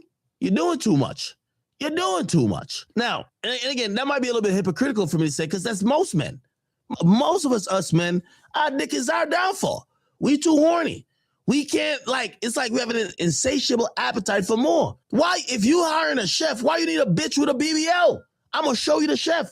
Bitch got a BBL. The curvature of her ass is like, it's like pi squared. It's like, it's sine pi squared. Like, bro, it shit is the circumference, the diameter. Nigga, that shit is like a trigonometric like equation, nigga. A squared plus B squared equals C squared, nigga. This. Yeah, I mean, he's doing a little too much with the way he's trying to describe his woman. But I mean, he calling a spade is God honest truth. Like, I'm not gonna lie to you, having a chef with a BBL is just retarded. Like, it'd be like, it's just some shit to be like, bro, what's the point? Like, some shit just don't make no sense. And can I sit here and say, please, for DMV people, I hate when y'all be DMing me because y'all feel like y'all know these people. Y'all just as bad as these fucking people who be hanging around Aiden Ross. Stop trying to aid in the bed these niggas. If they do stupid shit this on the Shade Room, I have to talk about this. You're fucking trying to make me water down my shit for y'all to say, these people don't give a fuck about y'all. These niggas ain't putting no bread in y'all pocket, but y'all just be wanting to be in the club with a little hookah beside you. But, I'm next to Stephon and Trayvon Diggs. I ain't gonna go as crazy as Aunt Glizzy do. He be like dragging his dick too far on some of these niggas' balls. But let's come on, dog. Like, some shit just be like, Stephon Diggs is a fucking idiot. I don't care. Ain't no other way to sit here and dress this up. Like, anybody trying to dress this up and hide this any other way, the shit is dumb. And niggas who feel like this is okay, you're dumb. The same way you can call women out with the Natalie Nunn shit. Any nigga who think that you need a fucking chef with a BBL as a living chef and you're telling me you ain't gonna get horny, nigga, you a professional athlete, nigga. You always horny. The fuck are we talking about? Like, it's no way. Why would I do this? And Cardi B is a fucking idiot too. Nah, she ain't there. I don't think she's there. What the fuck do that mean? What do that mean? You think, hold on. You think hold on. Maybe I'm listening. Maybe I'm not a woman, but I'm telling you, it's just me. Let me put on my Cardi B wig. If I was Cardi B, there ain't no way in hell I just push out a fucking baby and you gonna have a bitch living in there with you with a BBL. What the fuck are we talking about? Your mother don't know how to cook? You better fly your fucking mother out.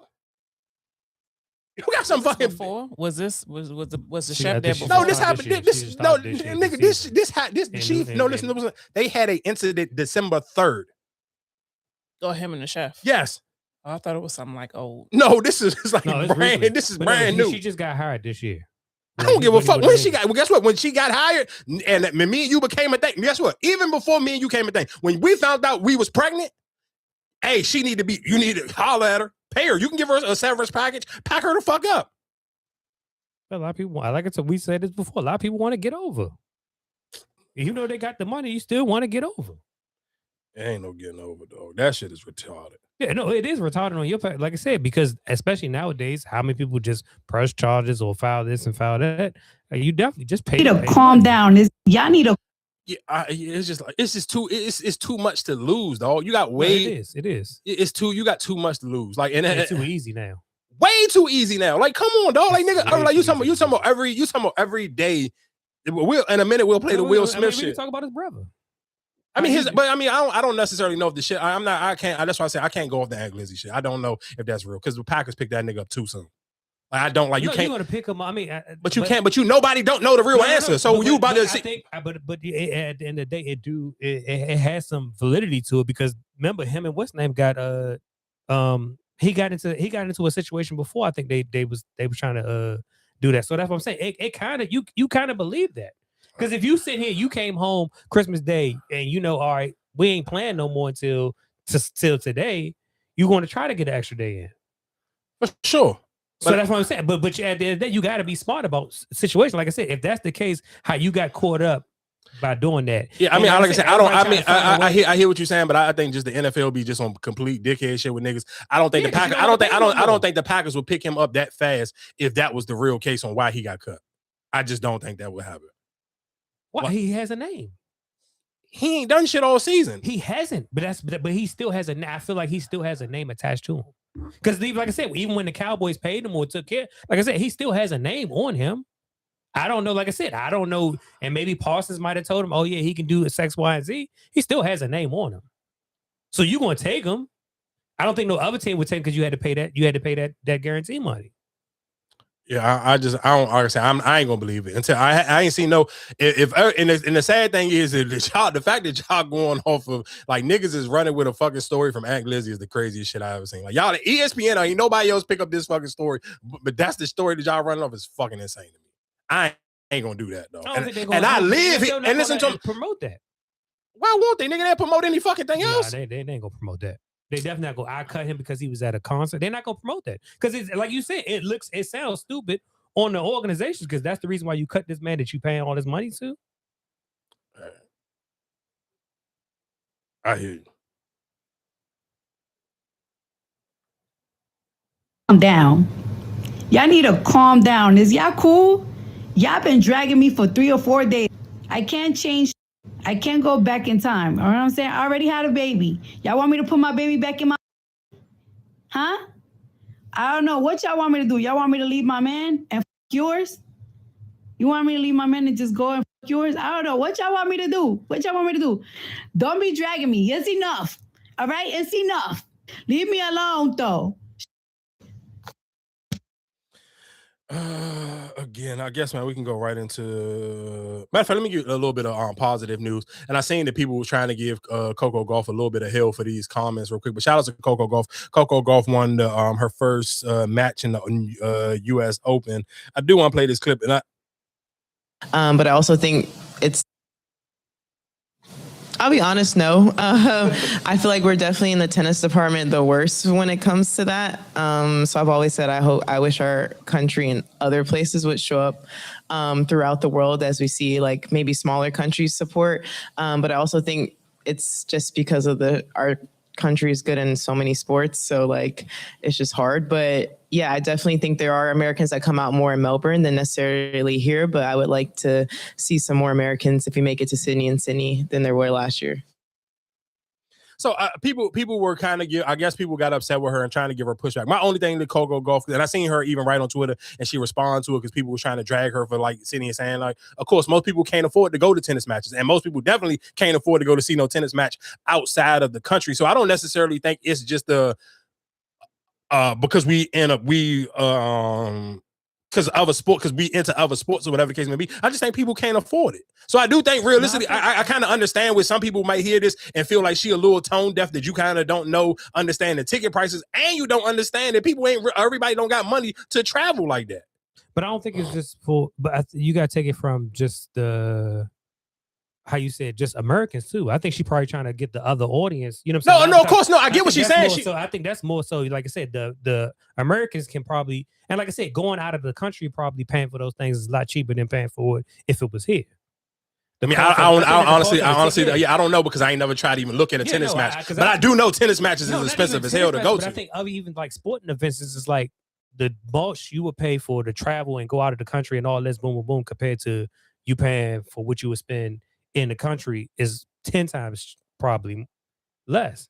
Because I forgot what game it was. I don't know if it was the Commanders game or whatever, but it was like comparing everything like the round trips and all this to how you pay for parking and all that. You know what I'm saying? Like in the United States, it's like I said, I'm pretty sure in the tennis game it's cheaper. I don't know. I don't know because I never looked at it, but I don't think it is. Just from the way people be talking about the prices for the U.S. Open and stuff like that, I don't necessarily know. I heard like even when I hear DJ, because I know DJ Envy always talk about it because he's like that was one of his first jobs, and they always talk about how expensive those tickets is. And maybe that's just because it's in New York. I don't know. I don't necessarily know even how many different places the tennis go to, but I do think realistically, I mean, if you want to see more people go there, I mean, nigga, Coco Gauff was the most fucking paid female athlete, period. Black, white, or any. She made $33 million last year. Coco, you may got to spend some bread and send some nigga and buy some niggas some tickets and pack them out.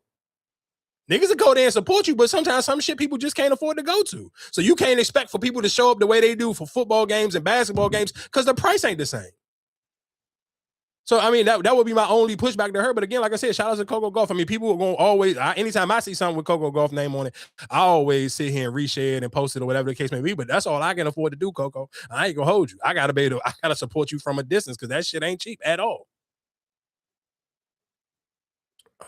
What else is going on in the world? I guess we might as well go to Will Smith. Big Willie style. I'm not a lawyer, but after seeing all these headlines saying that Will Smith is being sued for sexual assault, I decided to read the 15-page lawsuit. So let me tell you exactly what this plaintiff is saying happened. Now, the plaintiff, or the person who filed the lawsuit, is this man, whose name is Brian King Joseph, and he's a violinist and a former contestant on America's Got Talent. What is your name? My name is Brian King Joseph. I'm from Los Angeles, and I play violin.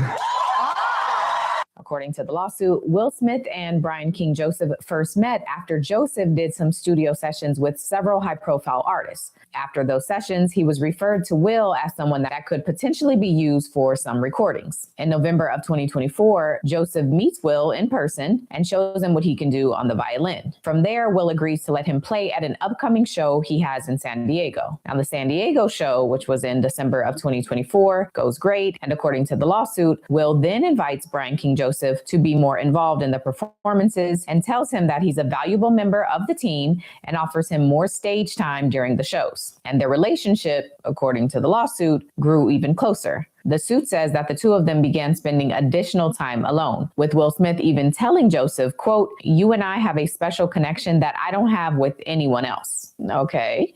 And other similar expressions indicating his closeness to Joseph. Now, from December until March, there's a break between performances, but by March of 2025, Will Smith is starting the first leg of his Based on a True Story tour. And this is the basis of what this lawsuit is all about. So the crew arrives to Las Vegas for their tour stop, and the way the hotel bookings would work, according to the lawsuit, is that Will Smith, which I'm assuming really means his team, would book everybody's hotel rooms and then send out a spreadsheet to the cast and crew that listed each person's room number and confirmation code. And this is key to Joseph because he highlights that the only people who had access to his room information would have been the hotel staff and the crew for this tour. So again, everybody's in Vegas and it comes time for rehearsals. Joseph and the crew get dropped off at the venue around 11 a.m. And Joseph says he left his bag, which also had his room key in it, in the van that they all came in. Now, by 3 p.m. on this same day, Brian... What's cheaper than the NBA? $1,000? What you? How much you paying? To sit where? No, what you said, the $1,000, that was the luxury. Well, I seen the ticket said, so one said 300, one said 6, and the other one said $1,000. 300 to 6. That's general. For 300 to 6. But that's what Nigga, who about the, let's be real. Let's be honest real quick. And we'll get back to the Will Smith jump. Who's going to pay $300 to $600 on a sport that they not really into? Like if I'm just going just off the strength to support Coco Golf, it's like, bro, I ain't got $300 to $600 just to be spending. But I think that's more of the whole conversation. Like I said, it's pretty sure it's cheaper because basketball games you're going to pay that much for some, depending on who you're going to see. Yeah, if you saying the Wizards, man, if I go see the Wizards play anybody, I ain't spending $300. Hell no. For one ticket, hell no, Marcus. $300. Hell, if you paid $300 to go see the Wizards right now, nigga, you gonna have some of the best seats on the goddamn arena right now. Okay, right now. But I thought you were saying you never paid $300 for no seats. I think the most I probably ever paid for some seats, if I'm maybe like $500, and that was for 2 people though. That was so you saying $250 each, and them was some great seats, like 1 or 2 rows from the floor. And I always went to go see them when they played somebody I actually cared about. So even if they was playing the Mavericks or they was playing LeBron, I ain't never just went to like just random ass games. So if I went to a sorrier team than that, I'm sure I could have got tickets cheaper than that. Like that's what I said for Coco Golf. You play an expensive sport. That's not even a sport that just random black people can even just pick up. Golf, I would say golf probably more. I mean, yeah, but ain't nobody, you not black people ain't looking for black. People who play golf ain't looking for black people to come and support them. No, but I'm saying, and she didn't even make it a black thing. But I'm just sitting here saying, I don't even just for her though. I don't necessarily know. Again, like I'm not really into the tennis world, so I'm only kind of regurgitating. I've heard everything people say. Like I'm sure she's not like black people. I mean, you done heard it from Serena and Venus. Like they was great, but people wasn't up in arms to support them because that's not supposed to be a sport that black people really supposed to be good at in the first place. Do you feel like that's the smallest one out of all of them? I mean, just like sport wise. I mean. Because what other ones, like, I mean, of course, you got basketball, you got football, golf. What you mean? What you mean? Compared to everybody else, I feel like that might be, is it smaller than boxing? Their support wise? Nigga, boxing ain't small. That's what I'm saying. No, that's what I'm saying. I feel like tennis might be the smallest one. It gets the sport. I mean, like, compare like the soccer and everything else, like they get a. Yeah, I mean, if you compare it to everything else, yeah, because I think everything else is team sports, and then it's just everything else is just.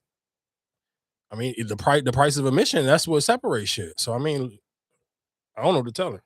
King Joseph says that he asked management to get his bag from the van, but management tells him that they can't find it. About 2 hours later, management finds the bag with the key in it, and they return it to Brian King Joseph. Now, around 11 p.m. on March 20th, 2025, Brian King Joseph says that he goes to the room that he had been assigned and discovered, quote, evidence suggesting that an unknown person had unlawfully entered the room. And some of that evidence included a handwritten note that said, quote, Brian, I'll be back later, 5:30. Just us. There's a heart, and it's signed Stone F. There was also, according to the lawsuit, some wipes, a beer bottle, a red backpack, a bottle of HIV medication with another person's name on it, an earring, and hospital discharge paperwork belonging to a person that Brian King Joseph didn't know. So the suit says that Brian, who was now concerned for his safety and the safety of his fellow performers and crew, notifies everyone about what happened and requests a room change. He also calls the local non-emergency line and files an incident report with hotel security. So this is all on March 20th, and the lawsuit says the next day, Brian goes back to Los Angeles, and when he tries to show up at a recording for a pre-recorded show, he's told by a member of Will Smith's team that he was too late and that they would just see him in New Mexico for the next leg of the tour. However, the lawsuit says a few days after that, a man named Tim Miller, who worked on Will Smith's team, blames Joseph for the hotel incident and tells him, quote, I don't know, you tell me, because everyone is telling me that what happened to you is a lie. Nothing happened and you made the whole thing up. So tell me, why did you lie and make this up? And then the suit says Brian King Joseph was fired. And so that gets us to this lawsuit because Brian King Joseph is claiming that he was terminated for reporting the assault.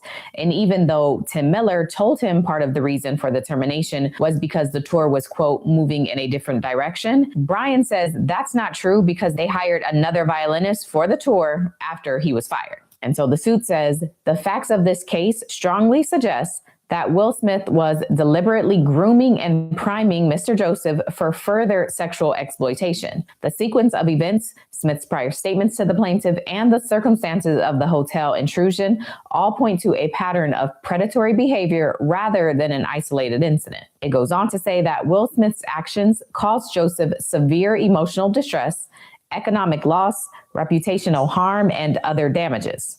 Joseph was also harmed as a result of the stress of losing his job. His health deteriorated, causing major physiological damage. And the plaintiff, Brian King Joseph, suffered from PTSD and other mental illnesses as a result of the termination. So Brian is suing, and most of his causes of action, or the legal reasons for the lawsuit, revolve around retaliation. So in layman's terms, the bulk of why he's suing is based on his belief that he was fired as retaliation for reporting what happened at the hotel. Although it's worth noting that his sixth cause of action is for sexual harassment. And for this, he's basically saying that whoever broke into his room and left that handwritten note had the intent to engage in sexual activity with him. And since Will Smith and his company Trayball Management were Joseph's employers, they had a duty and a responsibility to do something after they found out what happened to him. But since all they did was fire him, he's saying that they can then be held responsible for sexual harassment. So that's the recap on this lawsuit. Since the lawsuit has been made public, Brian King Joseph has since posted this. Yeah, I don't want to hear his. Go ahead. Are you trying to get? Is it Will Smith or not? Because that's I mean, if you listen to it, and everybody in the comment section asks, "When was the sexual assault at?" Yeah, I didn't hear nothing about a sexual. Like that was a long way to just get it. I just wanted to play it all out just so y'all could get, because we haven't played her on here in a minute, and she kind of does a great job at just reading it and going through the breakdown. But it was no. The headlines I kept saying. It kept touching to Will Smith. But listen to what I'm saying, though. But go back to what you just said a couple minutes ago when we was talking about Stephon Diggs. Well, how easy it is for people to just open up a lawsuit and put something to your name and if you somebody who don't got great, like only person right now that's kind of rolling, almost looking like Muhammad Ali or Floyd Mayweather in his prime to these lawsuits is Tyler Perry. And the only reason why he kind of getting off of them is because it's men. But niggas is kind of ain't even taking them serious. And even for Will Smith, because Will Smith is Will Smith, niggas kind of like, all right, dog. Hey, but even when they explain it and you reading the lawsuit, it's like, where the sexual harassment at? You ain't even get touched. You sitting here filing a lawsuit because a nigga wrote you a letter? Yeah, I don't. But that's again where I'm sitting here saying, like, you saying the pills and all the medicine. I'm like, what served the purpose? But I get it. You woke up in the middle of the night and somebody, No, he didn't even wake up in the middle of the night, nigga. He was coming back. This happened. Yeah, that shit was stupid. I ain't gonna lie to you. Like, ain't nobody like this is the straight money grab. But again, if you a man and you got something that you can actually lose, you gotta be careful. You gotta move a lot smart. I mean, I can't even say for Will Smith, I don't necessarily know if he got anything to do with this, so I can't even sit here and say he gotta be careful. But just for other men in general, kind of tying that into the Stephon Diggs thing, or even when we come in with the Tyler Perry stuff in a second, like you kind of just like, man, people can open them lawsuits anytime they feel like it, and what can you do about it? You ain't nothing you can do. You kind of you gonna have to try your hardest to take it on the chin, or you just gonna have to figure it out. Let's go, Tyler Perry. Though, where's this gentleman at?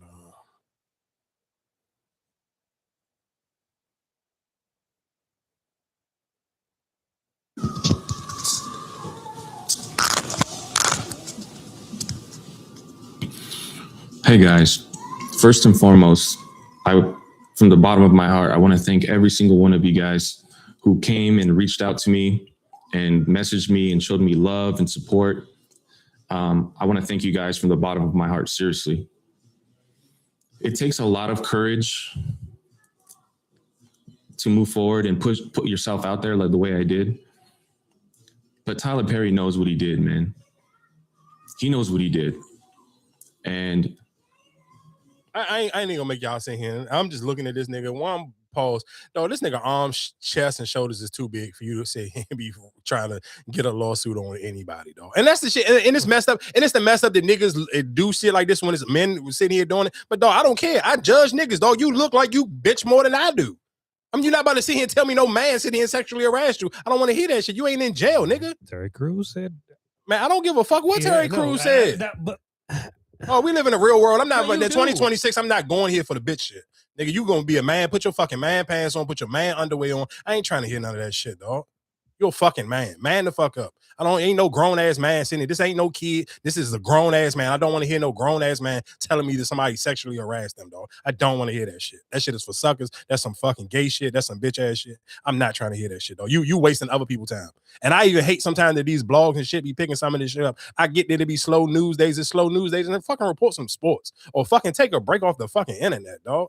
I don't want to hear this shit. Are you not about to sit here and make me sit here and be like, oh, damn, that's fucked up? I don't care, dog. Tyler Perry is rich and he like putting dick in boys. So what, nigga? You gonna get in this movie or take this dick, nigga? Get the fuck on somewhere. I ain't trying to hear none of that shit, dog. You're not a woman. Like, you're not defensive. This nigga's big as shit. Like, this nigga's bigger than me. And you sitting here talking about a nigga sit here and sexually harass you. Shut your soft ass up, dog. Like, come on. I've always wanted, and I just gave it a shot, and this was what happened. 21-year-old Christian Mobley saw it online, this 2017 Jeep Grand Cherokee. Before that's Tyler Perry, I ain't gonna lie to you. I want to ask y'all, Erica, what would you do if you was sitting out of town and your fucking man, your husband got knocked out and a nigga kidnapped you? That's go right with the Tyler Perry. Fine night out for a California couple. The man was punched and knocked unconscious. Then his fiance became the victim of a violent sexual assault. A desperate cry for help and a naked woman running down a Miami Beach alley. We are not showing the victim, but police say this is the man responsible for a violent sex crime. It was a heinous crime, very disturbing. That area under watch by Sherbrooke Hotel surveillance cameras. You heard a scream for help, 2 screams for help, followed by what appeared to be a naked woman exiting my neighbor's property. 28-year-old Alex Innocent arrested and charged with kidnapping and sexual battery. Police say around 5:30 a.m. December 27th, a woman was walking home from a club with her fiance in the 900 block of Ocean Drive. Her her fiance was knocked out, left in a pool of blood, and she was forced to a nearby location where she was sexually battered against her will. Police say surveillance video shows the woman and her accused attacker enter 918 Ocean Drive. The victim heard saying, "You're going to kill me." The man responding, "I'm not. Shut up. You're going to listen, right?" She tells police he forced her to go to the rooftop and threatened to shoot her if she didn't perform sex acts. Police say she bit his penis to escape. Not long after, video shows a man in black with a limp. I can confirm that that is our suspect. He tried to follow her, and he was apprehended the next day. One thing that helped police pinpoint their suspect, social media.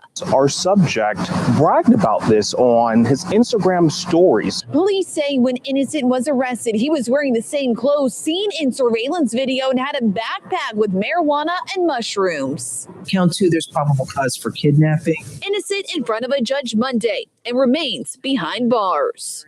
Horrifying night out. So my question is, how do you, I don't even know how you go finish your vacation or even go back to your room to talk to your wife if you got knocked out by a nigga and then he took your wife. Like, bro, that shit is crazy to me. And it just be certain shit. Like when you hear stories like this as a man, like, oh man, I'd be so like, confused. What did he knocked them out first and then he knocked her husband out and then kidnapped her.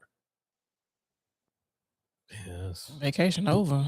Vacate? No, we get vacation. I don't even know how do you finish it? That's what I'm saying. How do you finish a wedding? Like, can we just keep it a bean? How the fuck did we go back home after you got knocked out and the nigga kidnapped me because he knocked you out?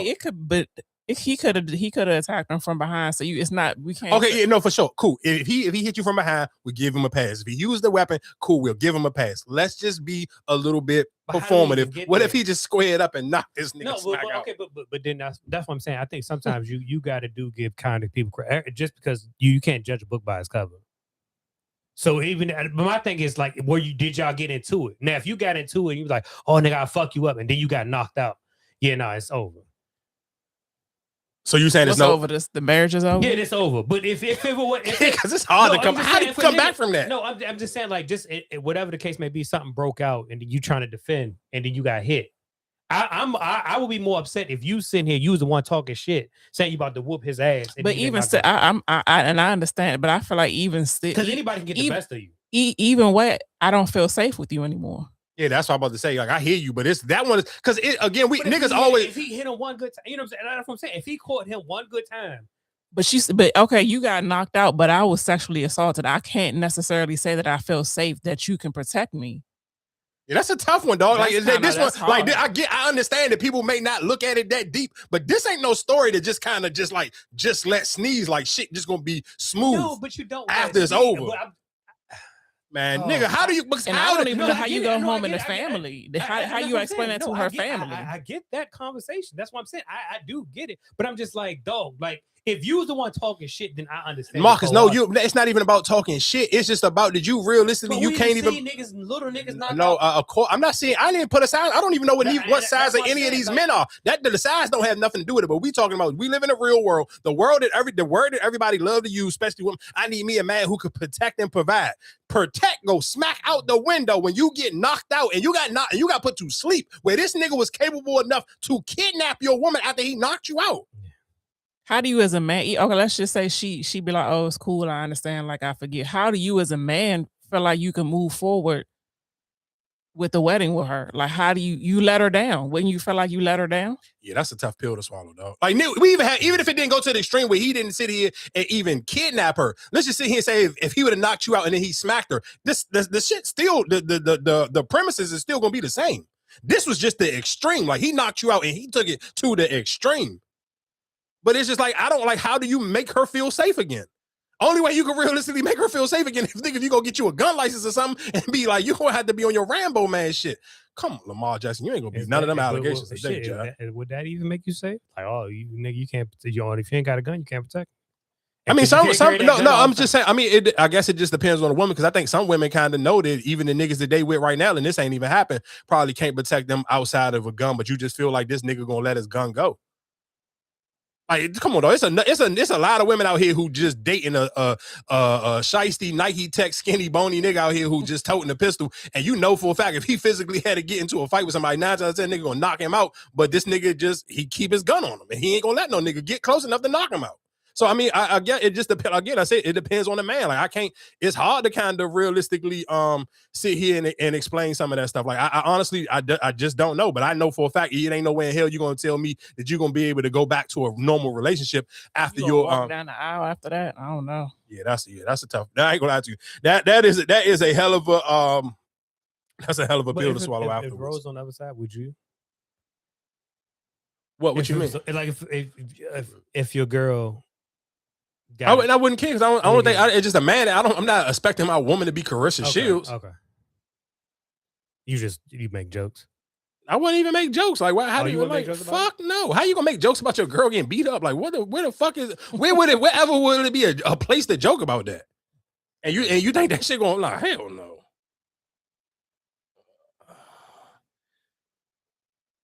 This 46-year-old owns almost all the entertainment media, and you've never heard of him. Let me just scratch the surface. Okay, real quick, because I got to stop doing that. So I do want to play. I think it may be two different clips that I got of people talking about Ryan Coogler and Sinners, because I mean, of course, two things happen. I want to say Rolling Stone and Variety put out their top 25 movies of the year, and they didn't put Sinners on there. And before I play these clips and allow these people to get their pieces off, I just hate that Black people put so much emphasis in white people's opinion. Because let's be clear, even when it comes to hip hop, I don't care what I watched the show. It's a knockoff of. Did you ever watch The Night Watcher on Netflix? Yeah. You watched The Night Watcher? No, Night Agent. Night Agent on Netflix. Yeah. It's like something like that. It's damn near just like it, but I feel like this one may be a little bit more. I just saw it now. It may be a little bit more extreme, but it's a good joke. Like I bet. Is it like what's my man Jason? Is it more like that type of? No, it's literally just like the Night Agent. It's literally just like the Night Agent. Besides, but no. But again, like I said, it's to the extreme that this nigga got like a chip in his brain, so the people who doing like the Night Agent shit, they can see with this Chinese nigga who the agent, they can see and hear everything that he got going on. It's a good joke. I know what it might be more like damn it, what's that shit with Taraji P was in it, and as a white dude, and like they can see like the surveillance camera and everything that was going on. I forgot the name of that. It's like, but I don't know what's the name of this joint. It's called with the chip in their head. Yeah, it's a chip in his head. What's the name of the show? It's called is it the Copenhagen Test? Yeah, I think that's what it's called. It's called the. Was that the Copenhagen or the test? No, this is what this is called. This is called the Copenhagen Test, and it's on Peacock. So because it was two of them I just saw just up there. It was that, and I think it's the Taylor might be the agent. Oh, and can I say real quick before we talk about Sinners? I ain't gonna lie to you. I don't like that y'all. That's why I gotta kind of watch movies for myself, and that's why I'm not mad at Netflix even putting in that rule of talking about like if they buy Warner Brothers, they just gonna leave movies in the theaters for 17 days. And I seen people giving pushback on that, like, oh, y'all gonna just kill the theater. Can we just be honest? There's not a movie that you actually wanted to see, and I'm talking about a movie you actually wanted to see, and other people wanted to see, where you waited more than 17 days to go see it. Because you talking about 17 days, that's basically 2 weeks and 3 days. You didn't. There's not a movie that I'm talking about. You are grown. You're a grown ass adult. So you telling me, at least I get it. Sometimes people money may be funny, or some people just don't like going to the movies the same day everybody else goes. So most people, if realistically, if you like that, I'm gonna skip the first weekend and you'll end up going like a Tuesday or Wednesday the very next week. But you're not about to sit here and tell me you didn't wait you waited after 17 days to go see a movie. That's not a movie you really wanted to go see. So to me, that kind of makes sense. Like, oh, that's a good jump. Like, that's not a bad. That to me is not a bad That's not a bad time frame. But again, like I said, I wanted to I brought that up because if you got Peacock, him is on Peacock. So if you haven't watched him before, and of course that's the Marlon Wayans, John. I forgot what's the producer that y'all hate. But he's a Black producer. What he did, Us and Get Out and all of those other type of movies in that lane. To me, if you actually watch, if you like football and you sit here and even the conversation when we talking about what would you do for money and likes and views. This whole movie play on that. Of course, his movies is a little bit more extreme, and they got a little bit of sci-fi to them, or whatever that's called. Oh, Jordan Peele, that's his name. So it got a little bit of that to it. But the movie, if you talk about the actual premise and the actual storyline of the movie, that movie had a great storyline because it's realistically was holding this dude up to basically looking in the mirror like, do you really want to be him? What are you willing to sacrifice to become him? We all throw that word around, especially if you really into sports. They use that word, oh, you ain't him and this and I'm him and this and the third. People use that saying so much. I don't know why people was acting like this was a bad movie. To me, that was a good movie. And I love the storyline behind the movie. But can I ask you the question? How much did the movie have to keep your interest before you have to figure out the storyline? Like, I mean, you not understand the storyline off the break. Oh, it is. Yeah, it's off the rip. Even when the movie, no, that's what I'm saying. Nigga, even when the movie come on, it's a little boy watching TV, watching basically damn near Marlon Wayans is basically damn near supposed to be Tom Brady almost. I think he got like one more ring than Tom Brady. I think he had 8 rings, and of course Tom Brady got 7. But it's a little boy watching Marlon Wayans win a Super Bowl, and he and his dad in there with him, and his mom, and they in the house watching the game, screaming at the TV. Like, man, to me, it's a great story. Like, I don't understand why people don't like it, but maybe some people just don't like to know the truth on how much people got to sacrifice to become an elite at anything. And I think realistically, to be an elite at anything, it comes with a lot of sacrifices. You got to put in a serious role for Marlon. Wasn't a comical type. Oh yeah, no, it wasn't no comedy in that shit at all. This shit was serious as a heart attack. Yeah, this wasn't nothing about it at all was comical. But again, like I said, I want to play these 2 little Jones of these people breaking down. But again, yeah, like I said, before I play the clips of Center, I just hate that people put so much emphasis and get so upset about. I don't care. Maybe it's just me. I don't care about white people's opinion on nothing they got to do with where it's a black anything with it. But I think again, it goes back into us, and it goes back even to some of these actors. And shout out to the people from 61st, because even on my Instagram and my TikTok, 2 actors from that movie. And again, when I sit here and I always say this, it be little shit like that. Like if they had a next season, I would get on here and be wanting to talk about it because they was in the comment section sitting here like, man, thanks for talking about the video. I mean, talking about the show. But little shit like that will make a content creator sit here and want to create more content about your shit. Because all that did is took, I don't know how long it take you to write. If you can spell it right, it probably don't take you nothing to sit here and leave a comment and for somebody who's shouting your shit out. So all that's going to do is make somebody like, damn, anytime I see this person, I'm going to watch this shit and show them some love because they show me some love. But again, people want to cry because Variety and Rolling Stone didn't do. Dog, we got to support each other. Because I don't give a fuck about none of these people, Joseph. But I'm cool. I'm always here to sit here and listen to y'all niggas crying, whining about shit. But me personally, you shouldn't give all of these platforms so much goddamn power over what we sit here and like. That does not determine. If you thought Sinners was good, then cool. Again, listen to what I'm saying. I know endless black people who use their platforms to shit on him. I just came in here because I seen it on Peacock. Hey, I liked it. And I liked it because I actually watched sports.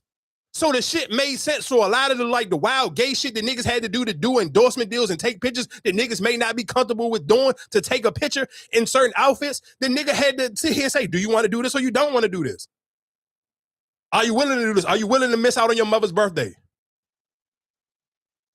I think I want to say his mom or somebody was sick and it was their birthday. And he still had to go to this training camp.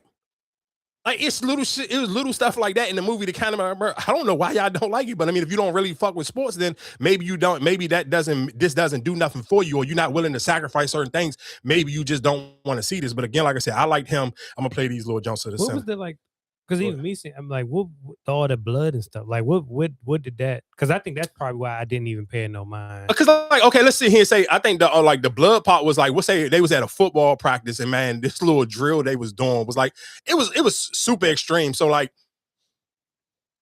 they was running routes. So if the quarterback couldn't hit the route like perfectly, Marlon Wayans would throw the football in another dude's face.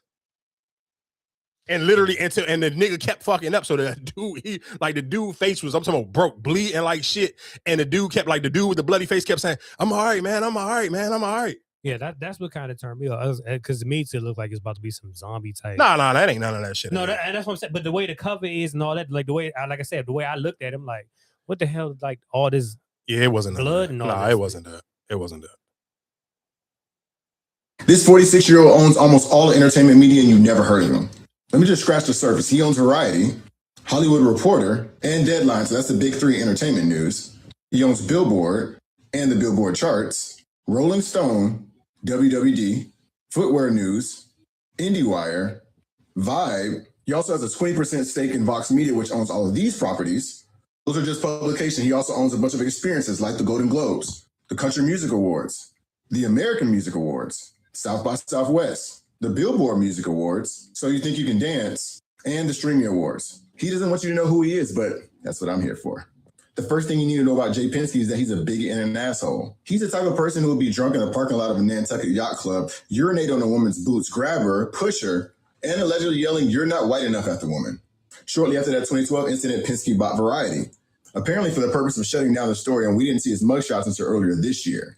He's also the type of person who will purchase a 100-year-old black church and displace his congregants, or he can build a mega mansion. Clearly, people are upset about it, and he did it anyway. And now that he's recently divorced, he allegedly was engaging in pay-to-play for the Golden Globes. Apparently, he decided to pull out. This seems like fake news, but we'll never know because he owns all the publications responsible for covering that sort of thing. That wouldn't be the first time he pimped out the Golden Globes. As independent outlet Puck News reports, they were charging low six figures to try to have a dinner with the voters for the Golden Globes. You probably never heard of this because, again, Penske owns everything. You know you're corrupt when a publication you own runs this headline. And that's still not the end of all the Golden Globes drama.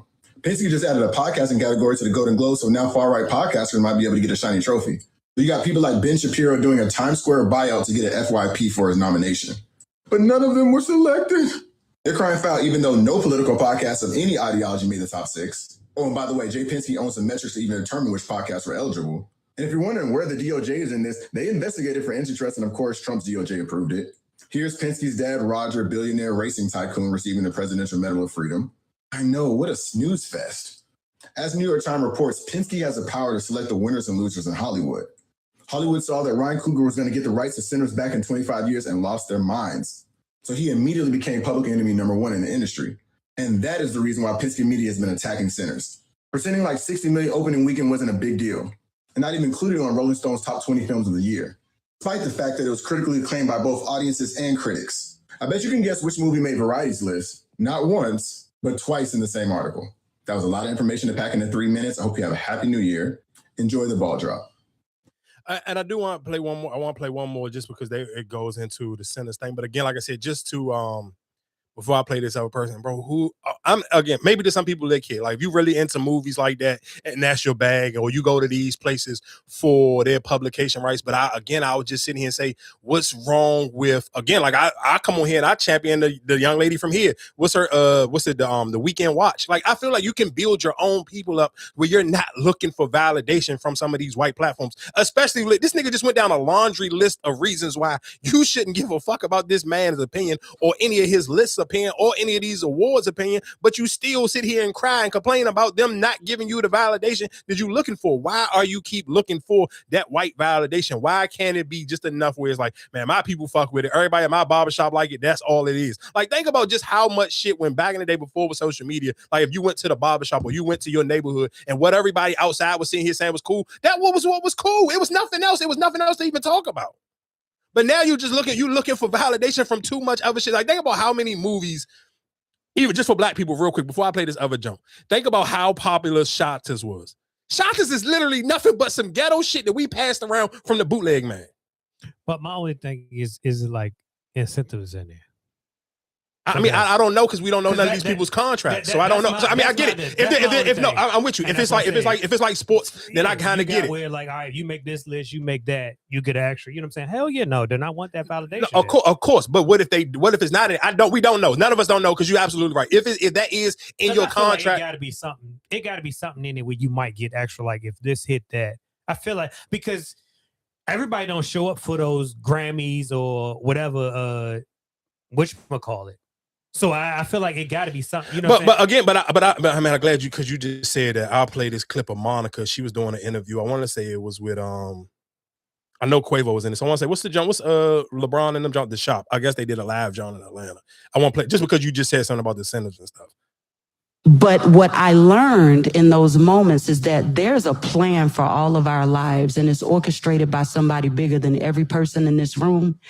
And what was meant to happen was for my life to change that day.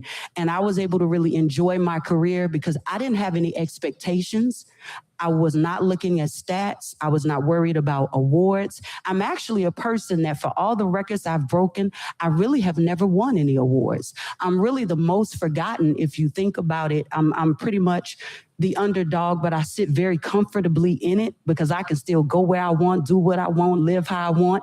But when I say that I am often forgotten, I was hosting the Soul Train Awards, was nominated for 5, 3 of my songs in one category and still lost. But I went out to eat and kicked my regular after. I was not bothered because that's not what I do it for. That's dope. That is really my point when I say that oftentimes I'm forgotten in those spaces. But what I... So again, like I said, just when it comes to those awards and stuff, the reason why I just don't think that realistically, just for awards and even for lists, we shouldn't, like, I'm not even mad at rappers when they get mad at like B-Dot lists, because B-Dot is black. So cool. If you get mad about that list, I respect that more because that's a black journalist and that's his list. So if you feel some type of way, cool. I'd rather you get mad and make a big deal about that than we sit here and get upset about a variety list or Rolling Stone. Because again, I can see his Shotters though. Shotters is, I'm talking about if you are 35 and older, I'm sure for a fact you watch Shotters and you remember watching Shotters off of it was a bootleg movie. Like that shit did not come out in the movie theaters. And think about how big Shotters is. Blowing the snow. Are you Snow on the Bluff? Snow on the Bluff. Again, I never fucking, that's just some bootleg ghetto shit that you got from the barbershop or the hair salon. But that's my point. If those movies became household names in the black community, shit, even Master P, I got the hookup, the first one. I'm about it. Like none of these shits, like, you think them ever got nominated for an award? But everybody who can hear my voice have heard about this or even know people who have watched it and talked about it. Some people will sit here and say that Shotters is a hood classic. Everybody know Mad Max. Think about how many rappers try to recreate those videos and try to make songs about Mad Max. This is some made up shit. This shit wasn't even in English. Them niggas was talking that Jamaican shit and that is the one of the climate and all that other crazy ass shit, but niggas still watched it. That was some ghetto killer season. That's all I'm just sitting here saying is like, we got to sit here and stop putting so much, like I care. You don't really give a fuck about them lists. But then I think they do because like at the end of the day, you might get mad at the situation. Like we just named about 4 or 5 of those bootleg ones, but then the whites might say, oh, well, the Blair Witch Project was a bootleg and it won this and won that. So, cool. So that, I mean, it's your award. Listen what I'm saying. It's your award show. Who I don't care what y'all like. But that's what I'm saying. But I think that's why I say when you're sitting here we're making this, you kind of like, damn, how does motherfucker get all this, sponsorship and money? You know what I'm saying? Like, I think people want that. Like you said, you don't want the validation, but I feel like they do. I mean, some people do, some people don't. I get look, again, that's something I listen to what I'm saying. I'm not an actor, I'm not a director, so I can't tell them how to feel. I don't make music. I can't tell somebody who, if you geeking for a Grammy or whatever, all I can see here is to show you certain people who can, perfect example, when we talk about Grammys, dog, you can feel however you want about Boosie. Dog, Boosie can still tour Wednesday through Sunday. Or Thursday through Sunday. He's literally he's at least if you watch Boosie enough, he promoting at least 4 shows a week. Look at Young Jeezy. Jeezy ain't never won a Grammy. And Jeezy literally did a whole fucking tour all around the United States, made people put on suits and ties, and then he went and doubled down and did a residency in Vegas.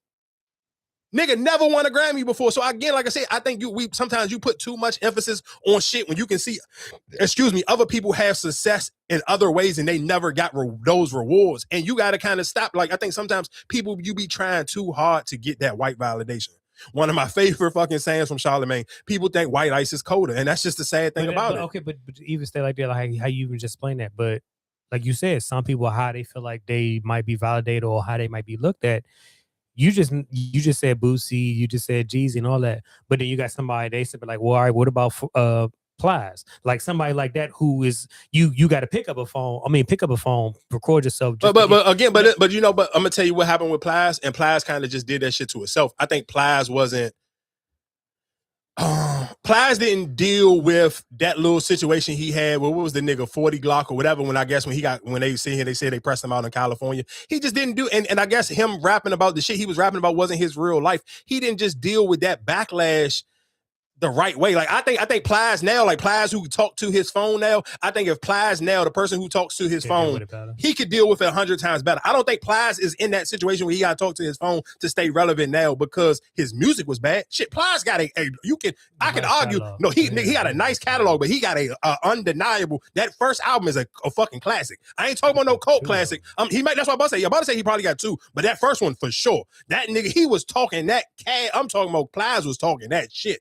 That motherfucking 100 years I'm on my dick, dog. I heard that shit the other day in the gym. I'm like, damn, this nigga Plies used to be so fucking hard, pause. Like he used to be talking crazy. But at that time, that's why I say I think just with you, like I said, when you say that, I don't think like everybody hold their hat on certain things. And like I said, I don't want to discredit you because you won a Grammy, you got nominated.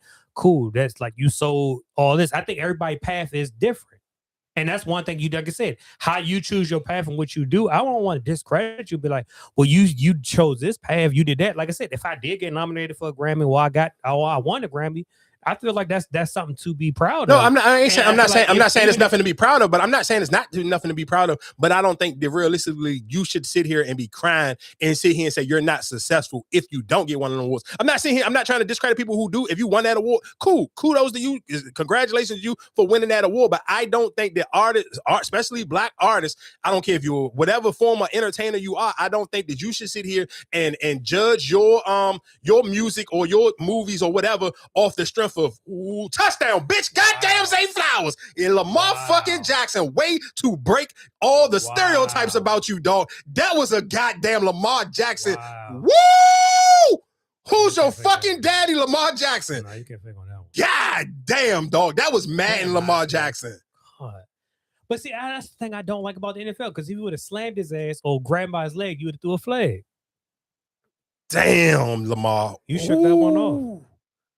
Let me play this clip and have a moment. God damn, Lamar Jackson. Happens when you make a $367 million movie and critics and media still leave you off their year-end lists. Welcome back to Talent Isn't Enough. Ryan Coogler being snubbed is not new. He's been snubbed for over a decade and he just keeps on winning. Fruitvale Station won Sundance, Oscars ignored it. Creed made $173 million. Stallone got the nomination and Coogler got nothing. Black Panther became the first superhero film nominated for Best Picture. Coogler was left out of Best Director. Now, Sinners, $367 million, 97% on Rotten Tomatoes, 17 Critics' Choice nominations, and it's left off the Rolling Stone and Variety's year-end list. So let's break down Ryan Coogler's independence and the asset value of building direct-to-consumer.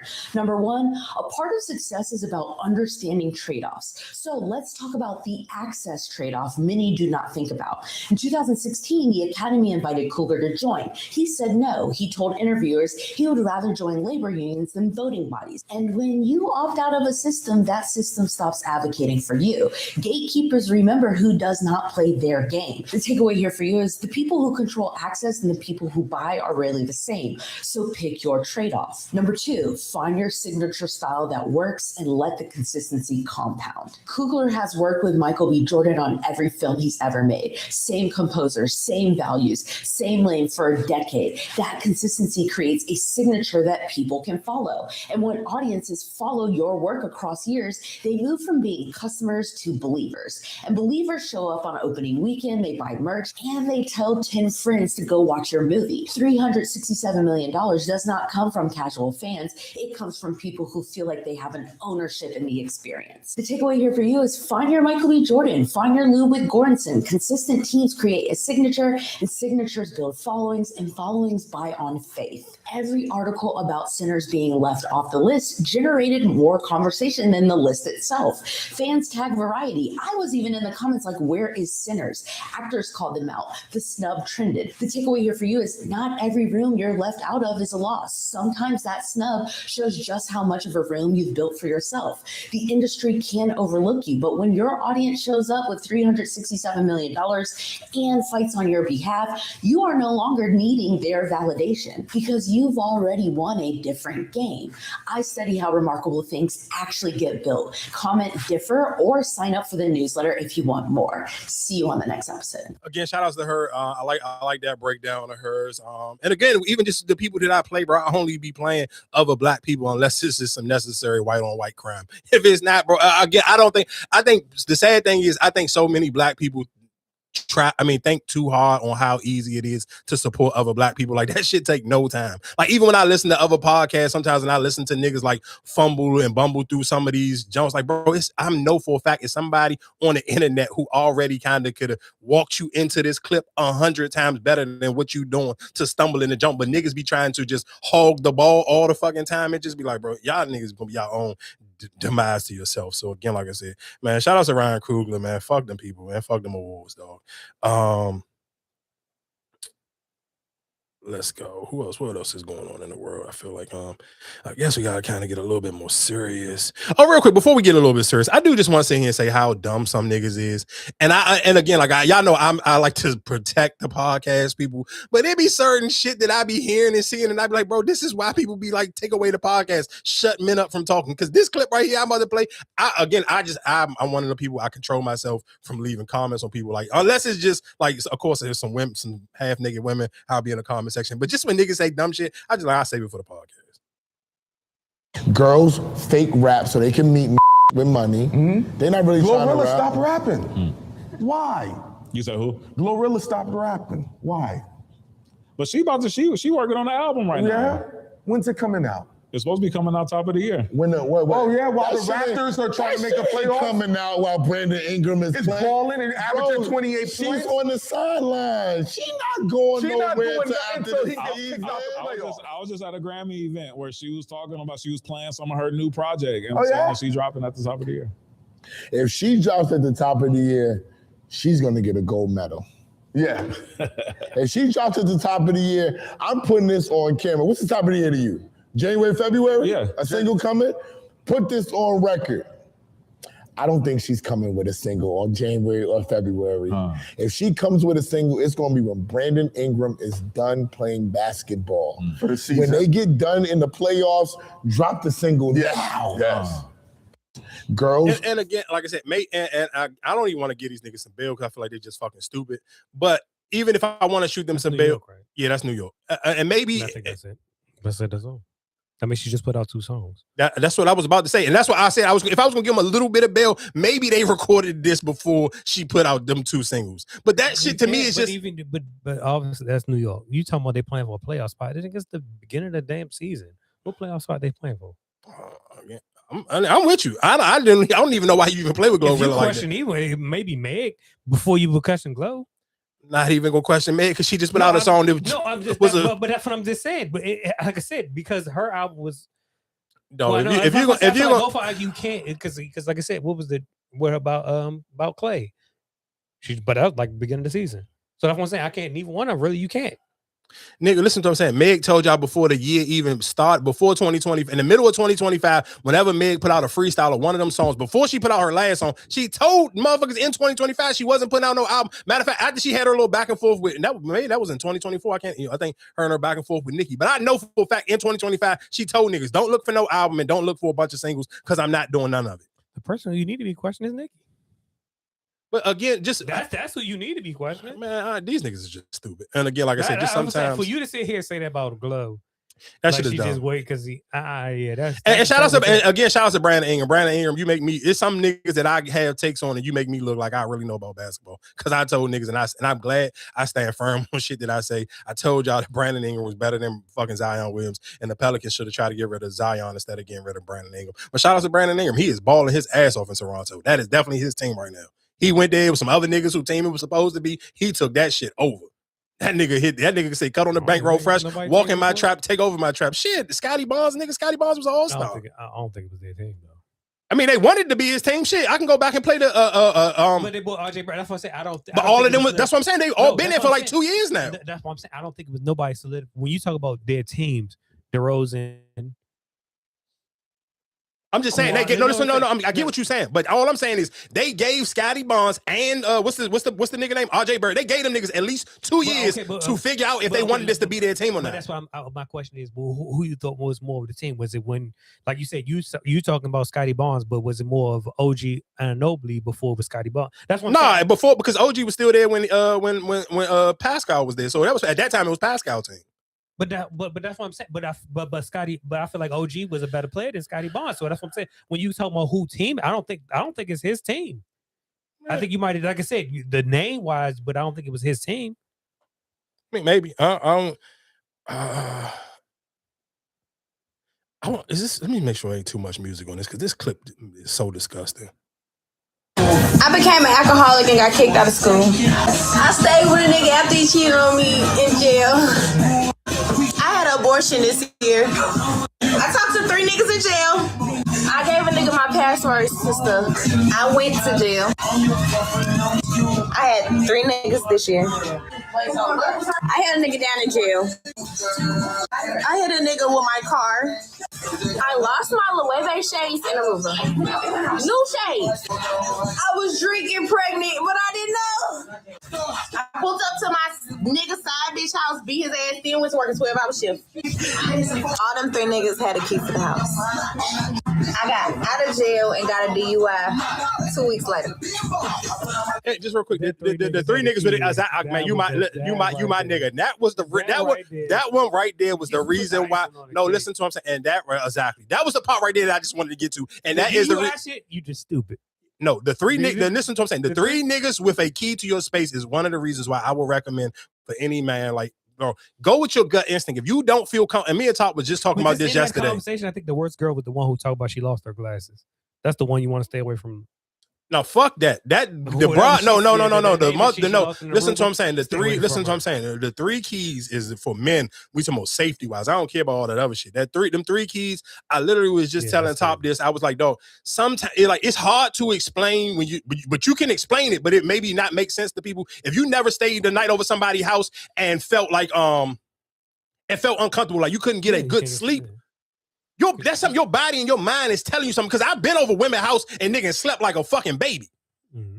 And I'm sorry, and this could be off the first link, and that's why sometimes you gotta go with your gut. You gotta go with your gut instinct. I get you say parking pass, but keys, that's a risk. That's risky. But again, it's unless you got the little deadbolt. I mean, man, I don't give a fuck what is on there.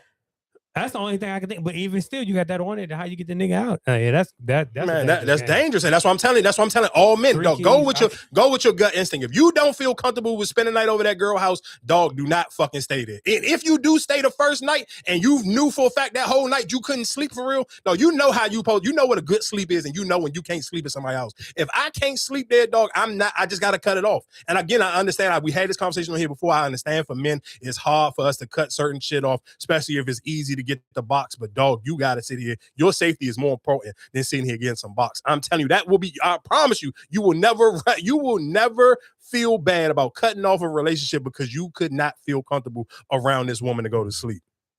Because you would have been, if you as the perfect example is if you ever been to somebody's house first link and you went and slept like a baby because that motherfucker felt comfortable when you went in there, you felt the energy, it felt extremely comfortable. That's why you got to sleep so good.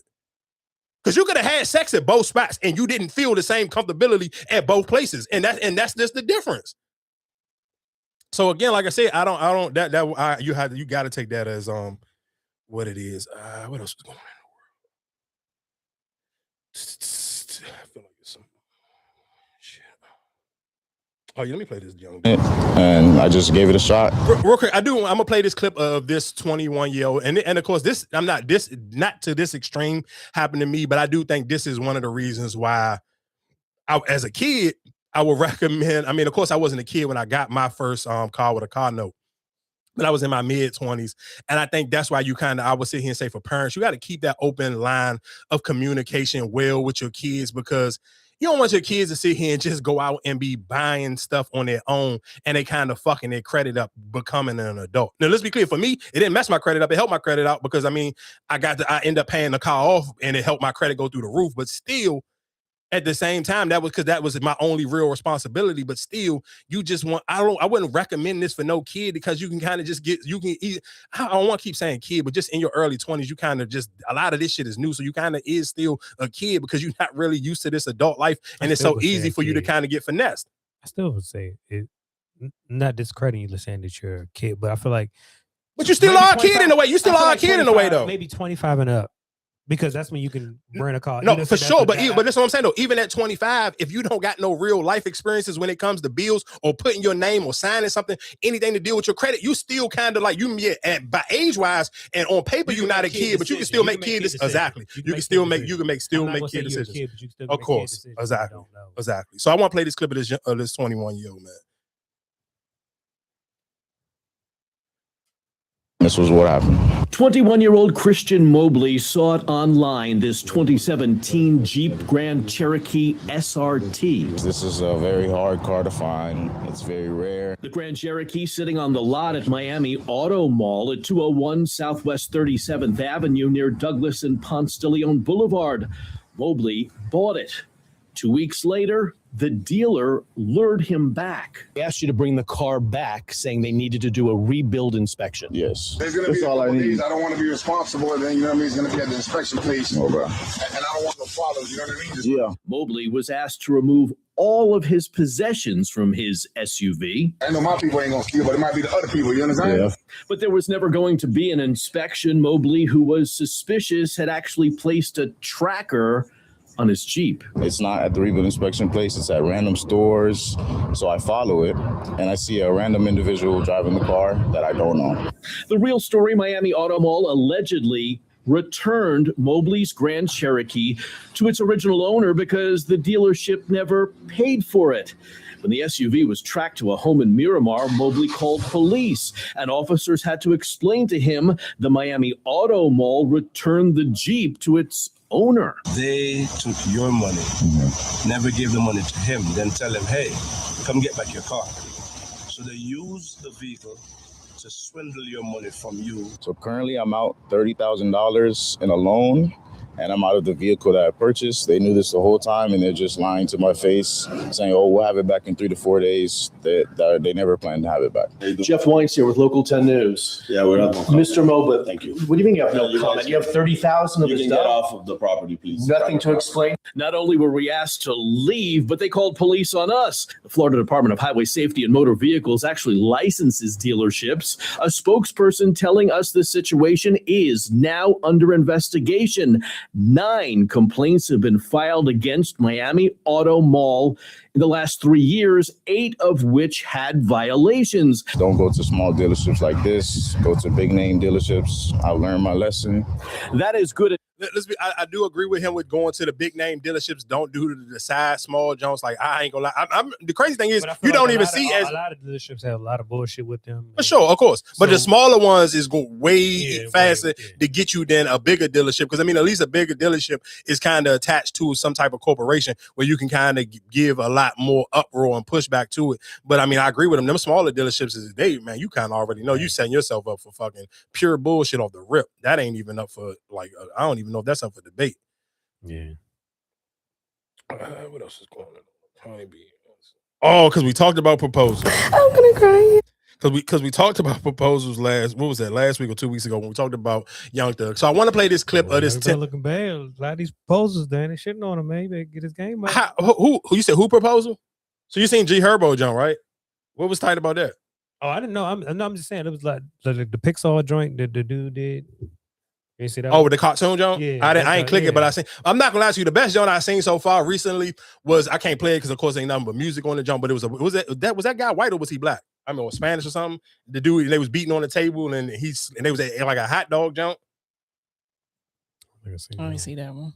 Oh yeah, well it was a couple. I want to say it may have been a black woman and maybe a Spanish or a white dude. I don't know what his nationality was, but they was at a table. Like it looked like they was like it damn near looked like they was somewhere like Coney Island or somewhere, and it's literally like they outside in this wintertime and there's like Ferris wheels in the background or something. I think And I'm talking about nigga, she said yes, and they did like a handshake. I'm talking about nigga, the comment section was going so crazy. Like, yeah, he married his best friend. That's what the fuck I'm talking about. And that joke was simple. I'm talking about literally they was eating a hot dog. But I think that is the argument when people always say like, if you're Young Thug, you send all these people out there for your album before your album came out. You send everybody tarantulas, right? Mhm. That's your signature, spider, whatever the case Mhm. may be. But then for like your proposal, you did. This is just like, all right, you got money, but like that's all you did was just like, hey, all right, Mary, that's what I'm saying. I think people just like the creativity. You got the money. Why would you put all out onto it? I mean, I guess like you said, it's just I guess it depends on the people because that I'm talking about literally that shit was just like I'm talking about the joint. Now I ain't gonna lie to you, that little joint at the hot dog joint was fire. For people, if y'all seen it, that shit was. What do you value more? If you sitting there, it's a nice little rooftop, and oh yeah, I got the little roses and all. They say, "Marry me." Cool, that's what I'm saying, like your family there, boom. But something like that where it's creative and you put thought into it, what do you value more?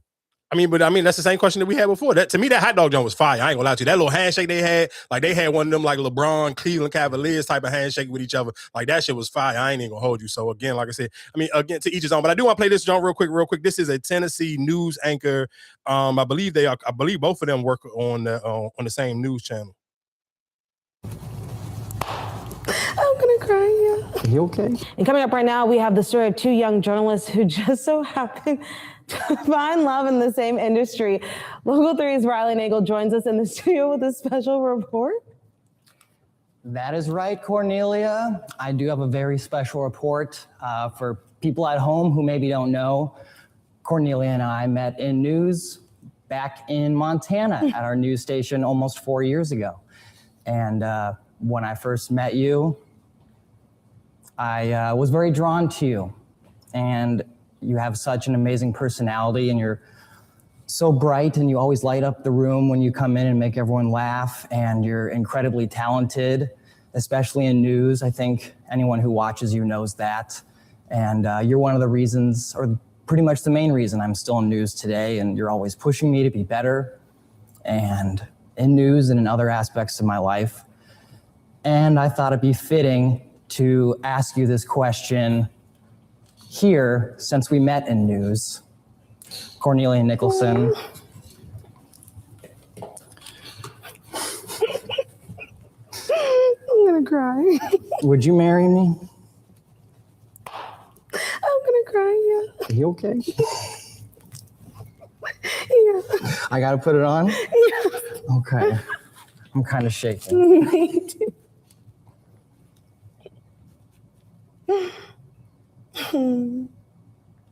Okay. I love you. I love you too. Come here.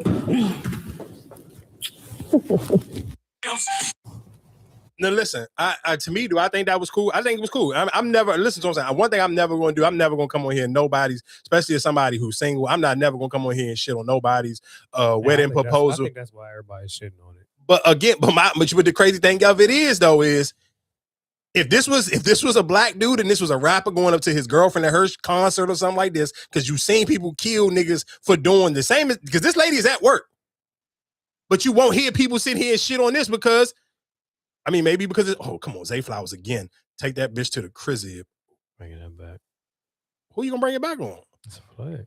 I seen the flag, but I ain't gonna lie, bro. These referees is crazy. But again, like I said, I don't.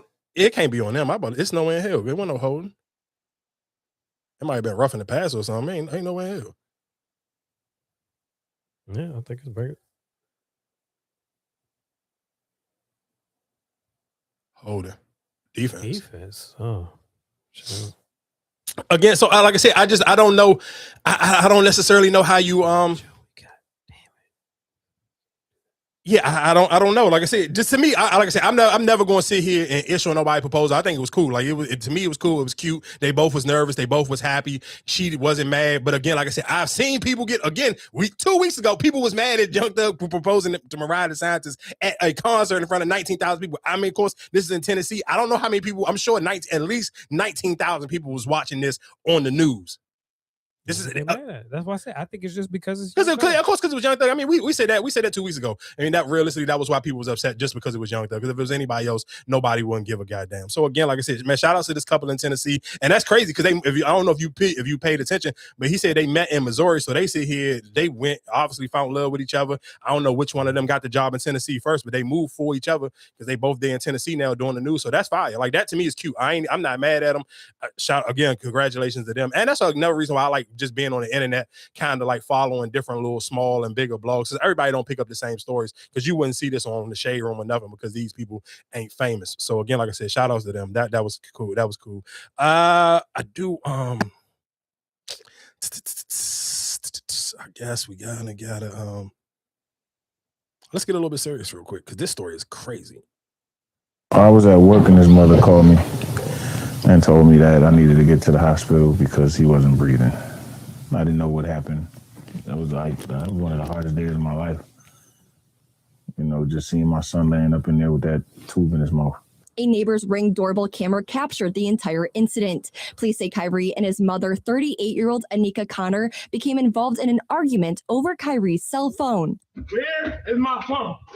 They say Connor then left her house on Breck Street, got into her car, and began backing out of the driveway when Kyrie ran out of the house and jumped onto the vehicle. The video goes on to show Connor accelerating forward at a high rate of speed and Kyrie falling off the vehicle onto the pavement. It was just a lot. It was a lot of injuries, you know what I'm saying? And after reading over all of them and sitting in the hospital for a month just watching him, I realized he wasn't coming back from none of that stuff.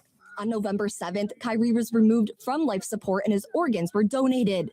On Tuesday, Connor was arrested and charged with manslaughter, reckless endangerment, and endangering the welfare of a child. She deserved to be where she at. And that video showed it all. I was at work and his mother called.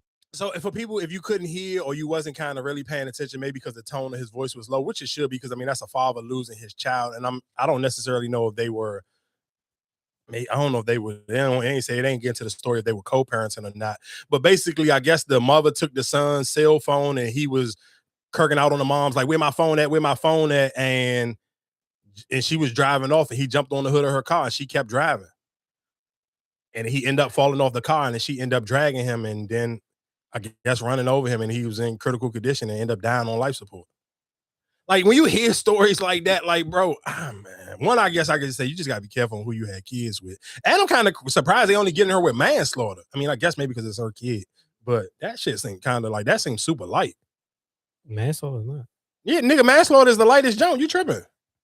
That's not murder, or it's not. That's not first degree murder. Manslaughter. No, manslaughter is that's the lesser of murder. I'm not saying that she gonna beat it, because sometimes when they give you the lightest jump, they kind of know that's the one they're gonna be able to convict you with. But yeah, but that's the lightest one. Because manslaughter might be the easiest. No, it's the easiest one to convict. Because you can't say it was murder. Like if you just, No, you can say when it's manslaughter, it doesn't mean that she did it intentionally. No, it doesn't mean that she did it intentionally. Like, so she made it. Her intentions when she got in the car wasn't to kill her son. Yeah. But it just was an accident. He wouldn't get off the car. He ended up falling off, and she ended up accidentally riding over him. But man, ain't no way. He felt. Was he on the front or the? He was on the hood of the car. And she backed up. No, nigga, she kept driving. She accelerated. She kept driving forward. Like he was on the hood of her car, like banging on her window. Yes. Like that shit's so fucked up, because like, bro, you're supposed to be the parent. You're supposed to be the adult, the bigger person. Why the fuck do you feel like you got to keep driving? Why not just get out the car and beat his ass? Man, I'm telling y'all, in 2026, y'all better start beating y'all kids' ass. Sometimes they just need an ass whooping. You took this boy life, though. Because I'm not going to lie, if I was the father and you beat this shit, I don't necessarily know if you want to come home, big dog. You may want to sit here, sit up in that jail and do as much time as you possibly can. You kill my son. But again, like I said, I don't know how old his son was. He was a teenager. Yeah, it was. You talking about? I want to say 16. Right. So he might have been. I wouldn't say you. I get what you're saying. Like you, as a parent, yeah, you should be able to take your child. But I'm saying he's probably bigger than her. Maybe I don't. Like I said, I don't know. I ain't. That shit just seemed crazy to me. Like I ain't gonna hold you.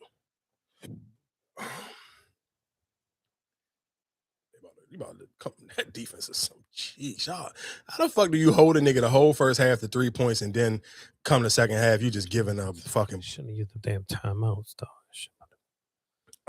Let's go. A lot of women are clowning Claressa Shields, but I want us to understand that Claressa Shields is a woman without a tribe. She was raped at an early age. She does not have a family support system. She is learning disabled, and also she has social emotional issues. So a man 17 years her senior coming along pretending like he loves her so that he can get 20% of her contract is understandably why she is shaken at this time. I look at women who do not have tribes and support systems, and instead of clowning them, I just choose to pray for them, because as women, we all have been there. I hope she's able to get the legal counsel that she needs so that she can get out of this contract, and that she finds someone who doesn't want anything from her, but wishes her well.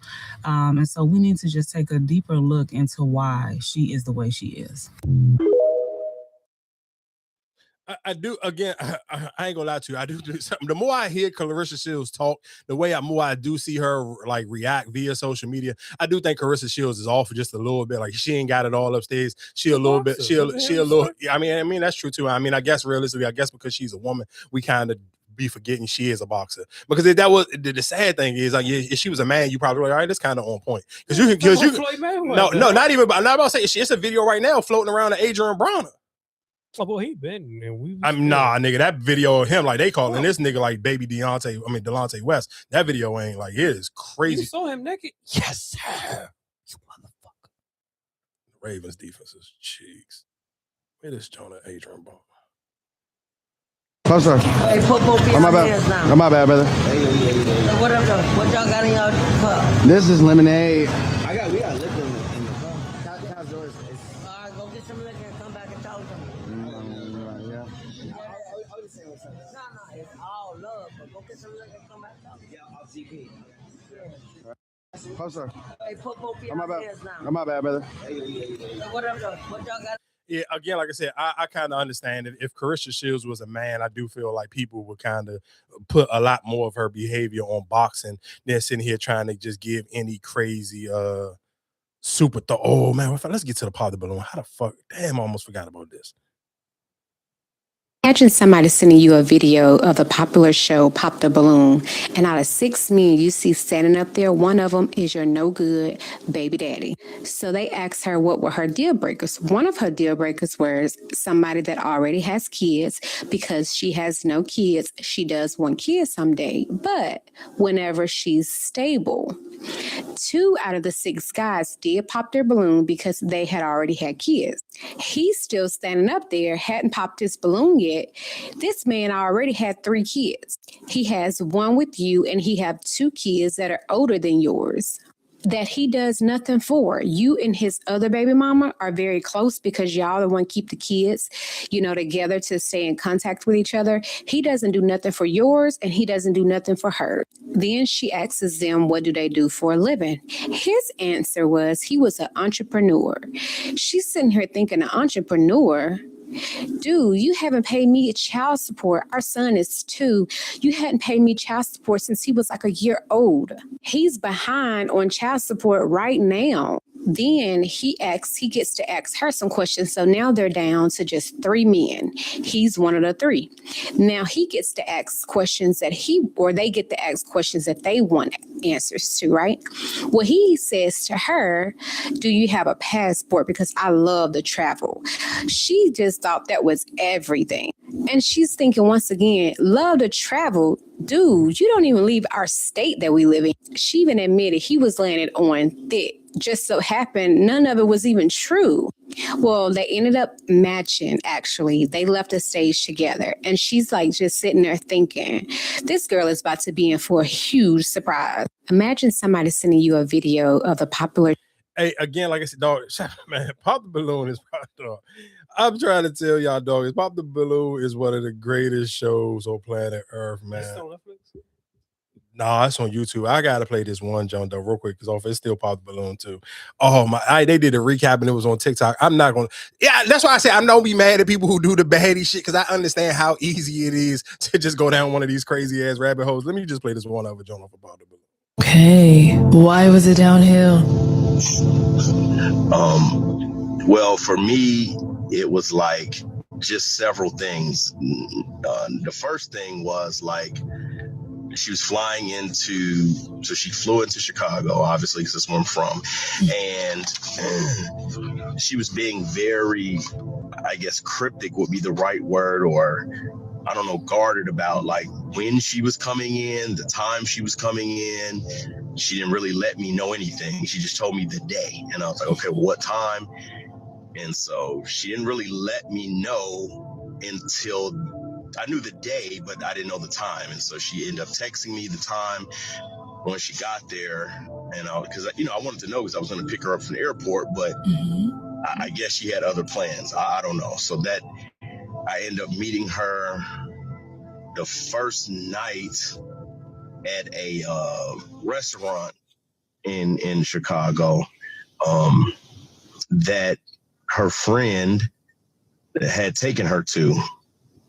Might I add, also, she did bring her 14-year-old daughter with her, which I thought was kind of odd, but I guess I understood it because school was out. But nevertheless, her friend, who was a guy, brought her to the club, or to the restaurant, I'm sorry. It was a club that night because it was after set.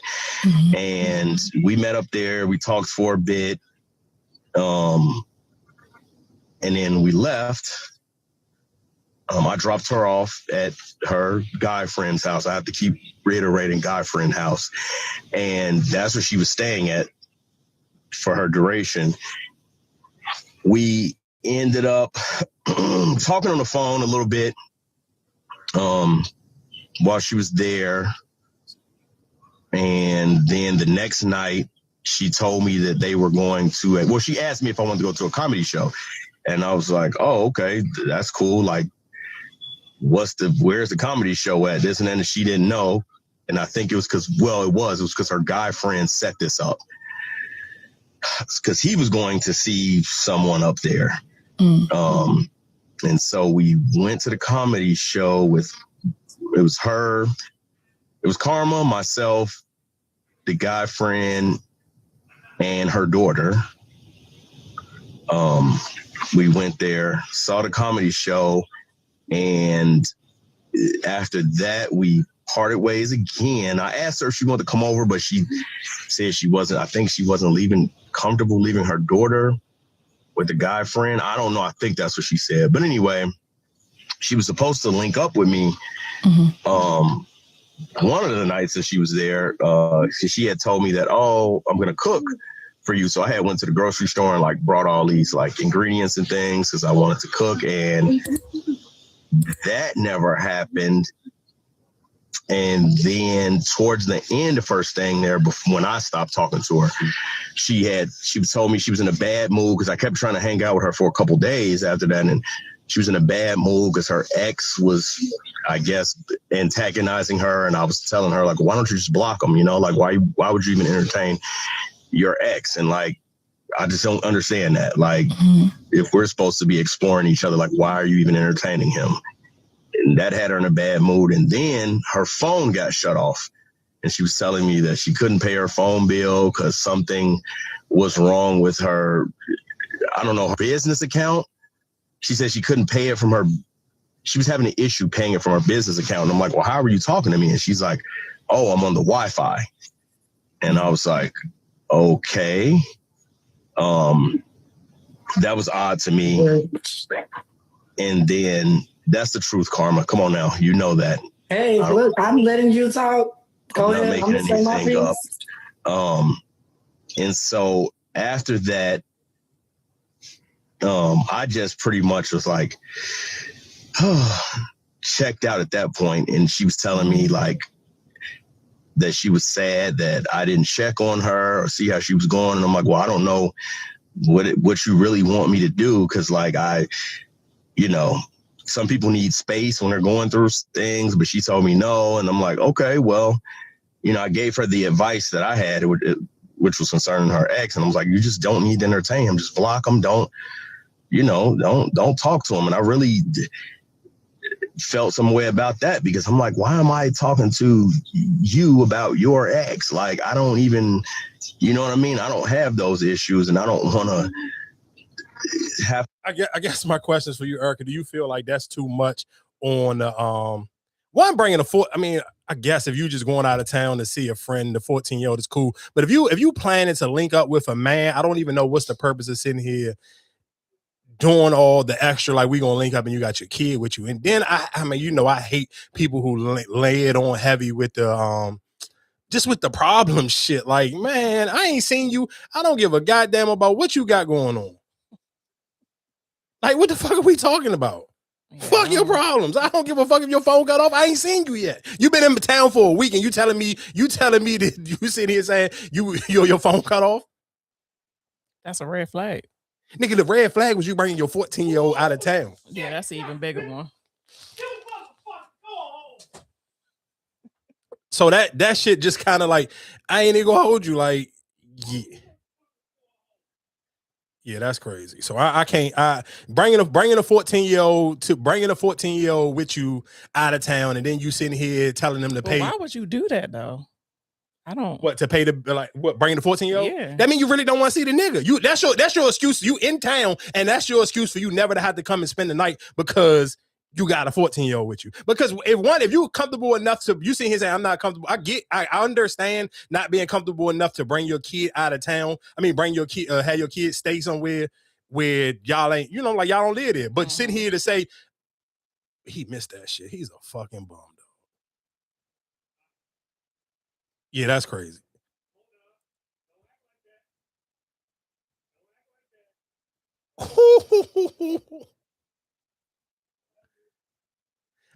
So people who listen to Pittsburgh Steelers won. The score was 26-24. The Baltimore Ravens kicker fucking missed the fucking field goal, dog. Lost in the game and missed the field goal. I can't believe that one. God, that nigga, he missed that shit long right. He missed that jump. Like, that shit was like, yeah, y'all better check on him. He may be on suicide watch. God damn, dog. Live with it. That is a tough way for your season to end, dog. God. Because Boswell missed the extra point. It would have been a tie ball game. Damn.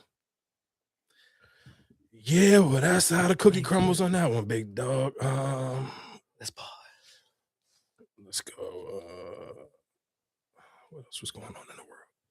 I'm gonna play this clip of Rich Paul and Max Kellerman.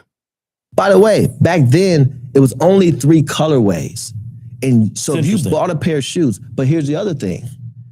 People didn't buy MJs because they wanted to be just like Michael Jordan. That was half of the people, half of the consumers. You know what the other half was? They wanted to be like Max, who had the BMW and the cute girl that had on Michael Jordan. Sure. So now, influencers, if you get both of those consumers, you have the entire market share. That's interesting. Because so you have to have the elite athlete that's different than the others. Then you have to have the influencers who especially sport their back then, thing, and then you get because basketball teams, high school basketball teams, for the most part, they play in a team shoe and wore their Jordans when they left the locker room. Not what was like a bear, your best player in high school. There was a bear that could ball. But by the way, if you actually did wear your shoe in game, pennies, Jordans, Barclays, and you had them again when you left the locker room, now you was really at a you was at a Couldn't do whole. that with the Jordans because they would crease right here. Well, it depends. You needed another pair.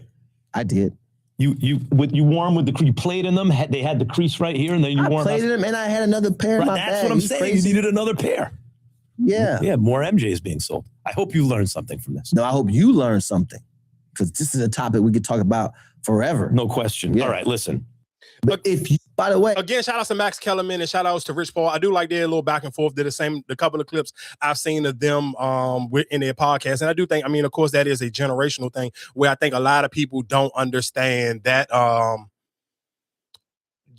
realistically, how the streets influence what sneakers was cool and what sneakers aren't. I do think, of course, you when you get older, you don't want to sit here and I guess keep glorifying the streets. But realistically, especially for sneaker culture, that kind of was the bar. Even when we talked about that last week, when we talked about Wale and we talked about the Duncans, I think realistically, a lot of those things kind of just that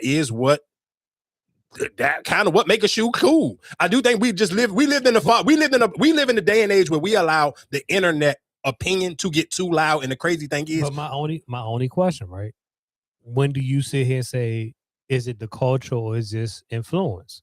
Because like you said, you could say the Duncans, the Duncans or whatever the case may be. You can name a lot, might be hood famous, but I think the culture shoe is probably maybe the Travis Scott's compared, maybe the Travis Scott and the McFly's. Compared to what? What are you talking about? What culture? Like just sneaker culture. Yeah, I don't think people don't. I mean, most people, when you in your mind, when you think of sneaker culture, you think about like white kids and kids who did you just, I mean, if it depends, you don't give a fuck about. I don't know nobody with the McFlys. That's you. The only person I probably know with them is Wale, and I don't like. No, that's what I'm saying. But that's what I'm saying.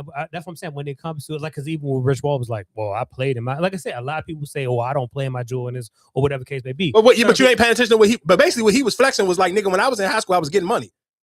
That's what he was saying. Like, if you listen to the whole story, he was basically saying niggas wanted the Jordans, not because I wanted to play like Mike. I wanted Jordans because the dope boy in my neighborhood had the Jordans. All the girls liked him, so I wanted to look like the dope boy. Me, I might have wanted to play like Mike, but realistically, the real reason why I got him is because all the drug dealers in my neighborhood had this shoe. Nobody, like, you seen him saying a Travis Scott, and like, if you talking about both of those shoes, the Travis Scott's and the McFlys, 90% of the people who own those shoes is white people. Again, I'm going to, in 2026, I'm going to stand firm on, I don't give a fuck what white people wear. Don't care what they wear, don't care what they like. I don't give a fuck about Travis Scott. Niggas don't even listen to Travis Scott, let alone sit here and tell me the Travis Scott shoe supposed to be a cultural, not here, a white person shoe. Cool, white people love Travis Scott's. Cool, I don't give a fuck. You don't even know 10 Travis Scott songs, so you ain't about to put the Travis Scotts in no fucking sneaker conversation. If you can't name me 10 Travis Scott songs, who the fuck cares about Travis Scott's shoe? You didn't, I didn't. So what the fuck are we talking about? A bunch of white kids got the Travis Scotts. Cool for them. The same bunch of I was about to say something crazy. Go ahead. It was there for me too. It was a wild ass, a crazy ass fucking dunk, but I ain't gonna do that because people fucking lost their life. Man, y'all crazy as shit. Fuck Travis Scott and fuck them dunks. 2026, no sucking white people dick, dog. Happened behind me. They say that suspect was driving the wrong way up Westchester Pike. You see her bumper still on the ground there. They say that she actually hit this truck here, and that likely lessened the impact on her boyfriend, who she ran over. The violent hit is hard to... Hey, I'm gonna play it. I ain't gonna lie to you. If y'all really been paying attention to the internet, women y'all like been getting their shit off, killing a lot of niggas. I ain't trying to sit here and champion it and making that shit seem like it's cool, but niggas better lower their tone with some of these women, because women is y'all like, bro, I didn't see literally, you talking about just this week period, I literally could probably play 10 different clips of women killing niggas. That lady in the joint, and I ain't saying it's trying to be funny or like disrespect nobody who died, but the lady who killed her boyfriend or her husband after the Christmas day in that cabin, she beat that nigga to death. This shit right here I'm about to play, bro. It's a couple. I'm sure for a fact I can go down a list of at least, I know exaggeration, 10 women from Christmas to New Year's to sit here and put niggas to bed. Like, I ain't gonna lie to you, y'all niggas better be a little bit careful how y'all talking to these women out here.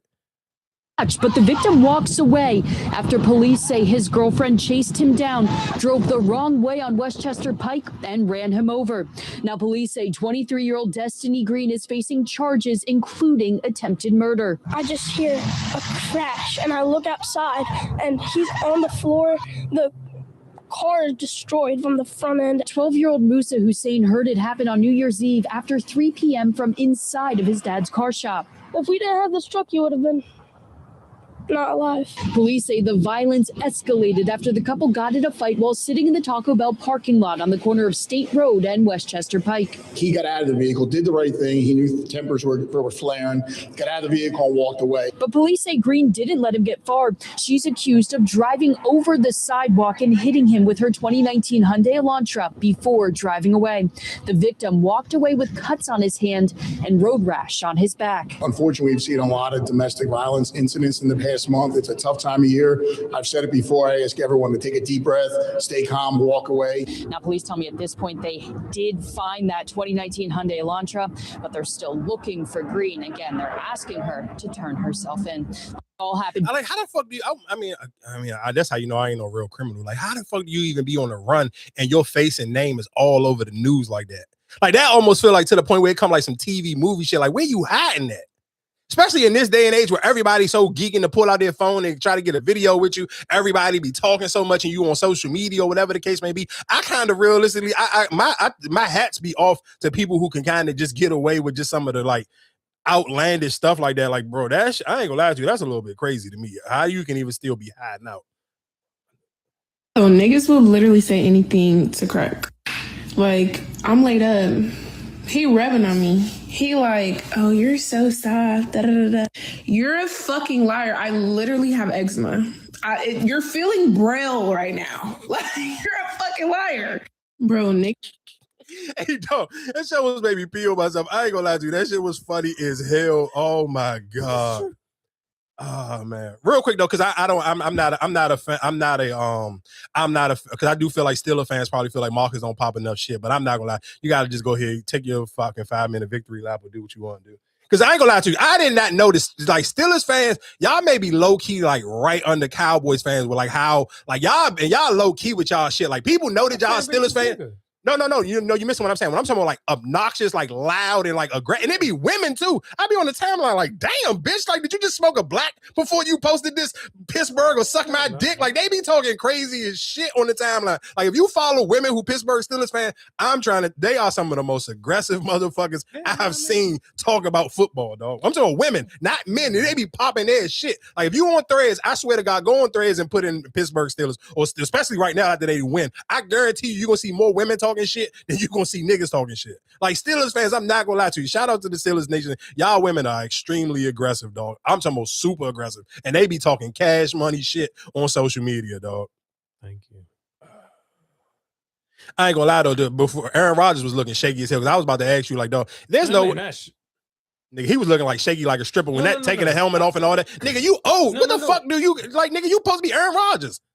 The fuck you gotta take your helmet? Like, nigga, call the play, bitch. You. No, but I think that, and that's why I kind of, at DK Metcalf, I don't give a fuck what nobody said. That shit you did was the stupidest shit. Because, like I said, this could have really caused the season. You kind of fucked, like I said, had you had DK, you probably wouldn't have had this problem. It wouldn't even have closed that gap. No, I mean, no, for sure. You might have not even lost the last game. Yeah, and that's what I'm saying. Like, that was just like, and that's why I said sometimes I feel like just people don't realize the little mistakes that you make can cost you a season, cost you a lot, of course. And that shit, like I said, like I said, as great as we talk about Aaron Rodgers and all that, like I said, even that before half, when you should have kicked the field goal. If you would have kicked the field goal, you wouldn't even been in this situation right now. You went for it, you didn't get it. Yeah. And like I said, that whole like I said, you as Aaron Rodgers being a vet, you should have been able to play the call that play, and you wasted all them timeouts. Again, like I said, I do. I mean, of course, I mean, we talked about this for a little bit in the beginning of this. I mean, like towards the end of the season when we seen what the playoffs was kind of already going to look like. But I do think, Kim, when I still stand firm on this, I think the NBA got to find a better way to promote their product, because it's like, if let's just say and say you just like, I just like watching sports, but I'm not just a diehard fan of a team. Like, you follow the Miami Heat. I don't follow, like, I probably realistically only follow like women's sports teams, because I'm just like, I just don't want to look at a bunch of niggas on my timeline. So if I don't follow, like, I follow the NBA page, but the NBA don't, like you posting highlights, but you don't even tell me and I know that you know how to do it because you did it with the Emirates Cup game and you did it with the Christmas Day games. Promote your games before they come. Like, the NBA, I'm gonna tell you why I don't fuck with Adam Silver and NBA, because they have laid down to kind of go into what society and social media has said, that nobody don't give a fuck about the NBA until after the Super Bowl. And that's how they treat the NBA now. Like, the NBA promotes the NBA like nobody don't care until after the Super Bowl. No, I wouldn't say that. I think you got too many hands in the pot. And let's just go back to even when we was talking earlier about the whole, like, do you really give people credit or even validate? Like, my whole thing is you want to keep those big brands instead of using those core audience. Because, like I said, if you put up a clip of the NBA, they'll flag your shit quick. No, for sure. Of course. Hell yeah. But see, that's the thing where you kind of like, you're so good with the corporate money. You don't want to sit here and pay nobody else. I'm glad you. I didn't. And you know what's up? And I'm glad you brought that up. I did not think of that, because you're absolutely right. They do. The NBA is the only. I'm talking about the WNBA don't do it. Unrivaled. The NFL don't do it. The college football, like, even with the wrestling, like they post your like Monday Night Raw. They be posting a lot of the clips on social media that people be putting up. They post that on there. So that's why I say I feel like just some of these companies gotta get comfortable with the ad dollars, and it's like, you should use these. No, for sure. No. You're absolutely right. You don't want to pay them the money. Like I said, but this is what I'm saying. But guess what? You wouldn't have. But all I'm saying is, what you saying is absolutely. What you wouldn't have to. No, you think that they would have to pay me if I post? If, like what you just said, if just the same way, if that's what they do with Monday Night Raw, or any of those big WWE stuff, if they sit here, you telling me that they reposting smaller content, people again, when we talked about the 61st, niggas will Monday Night Raw. They showing people, so like how you look on your time. They showing your reactions the week before. Mm-hmm. Whatever happened, they show that on Monday Night before Monday Night Raw come on. That's what's coming on in the credits, and you showing like, oh, last week when they showing what happened last week, they showing your reactions and all that. They pay people for that type of stuff. Yeah, I think that I'm with you. And I think And the that's why I NBA said, got to do I that. feel like but I feel like even with the NBA, it's just like you kind of relying on everything else to do the promotion for you.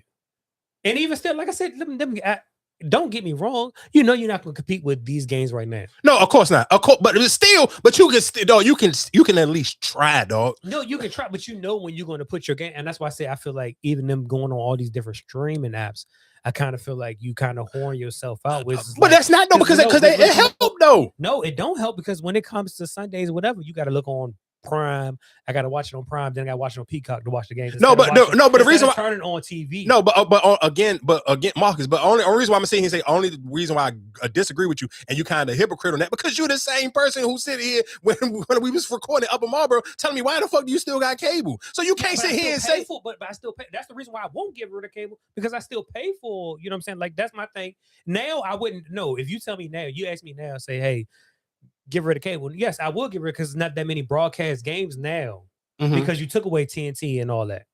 So now, yes, all the games are on kind of streaming. But that was my whole thing, kind of holding on to like, all right, them games that still come on TV. Yeah, I just think the NBA does a horrible job at promoting. That's my biggest. Even with the NFL, like I kind of just because even if, and I mean, of course, I can't sit here and say it's just the NFL thing. I think it's just but think about the NFL, it's only one night. No, but what I'm saying is even when it's leading up to the games, because now if you're paying attention, like you kind of scrambling to find different storylines because you should have realistically been promoting the Broncos when you kind of already seen how the records was looking, and you seen that some of your bigger names that you've been promoting for years was looking shaky. It should already be some storylines around the Patriots and the Broncos. It's still storylines, but I don't think it's no storylines that nobody pay attention to. But that's like the Broncos. The last time they was the number 1 seed, they won the Super Bowl. But that's what I'm saying. But they just thought that's what I'm saying. I think you kind of with football because you kind of wait till, like I said, you wait to the end to, I guess, build some of the lower storyline. Yeah. And real quick, and like with the Buffalo Bills, it's their last year in that stadium. No, and real quick, and I guess my last little thing that I will give ESPN some credit on, because what was that? What's the day? Well, the first was Friday, right? January 1st, was that?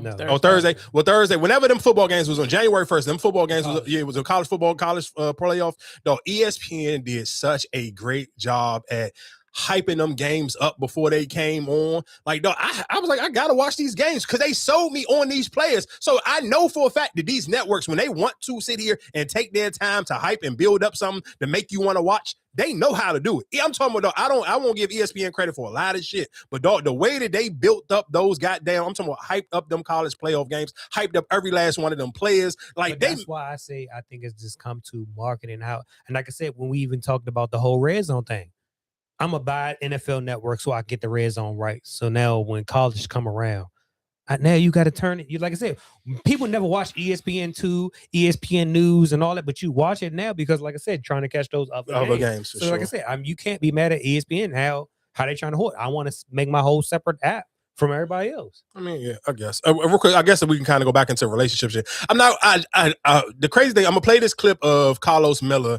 I kind of agree, but I disagree. Because sometimes, like, when you hear niggas say certain things, like, maybe if you thinking it, but then sometimes when you hear it, it just sounds even a little bit more dumb.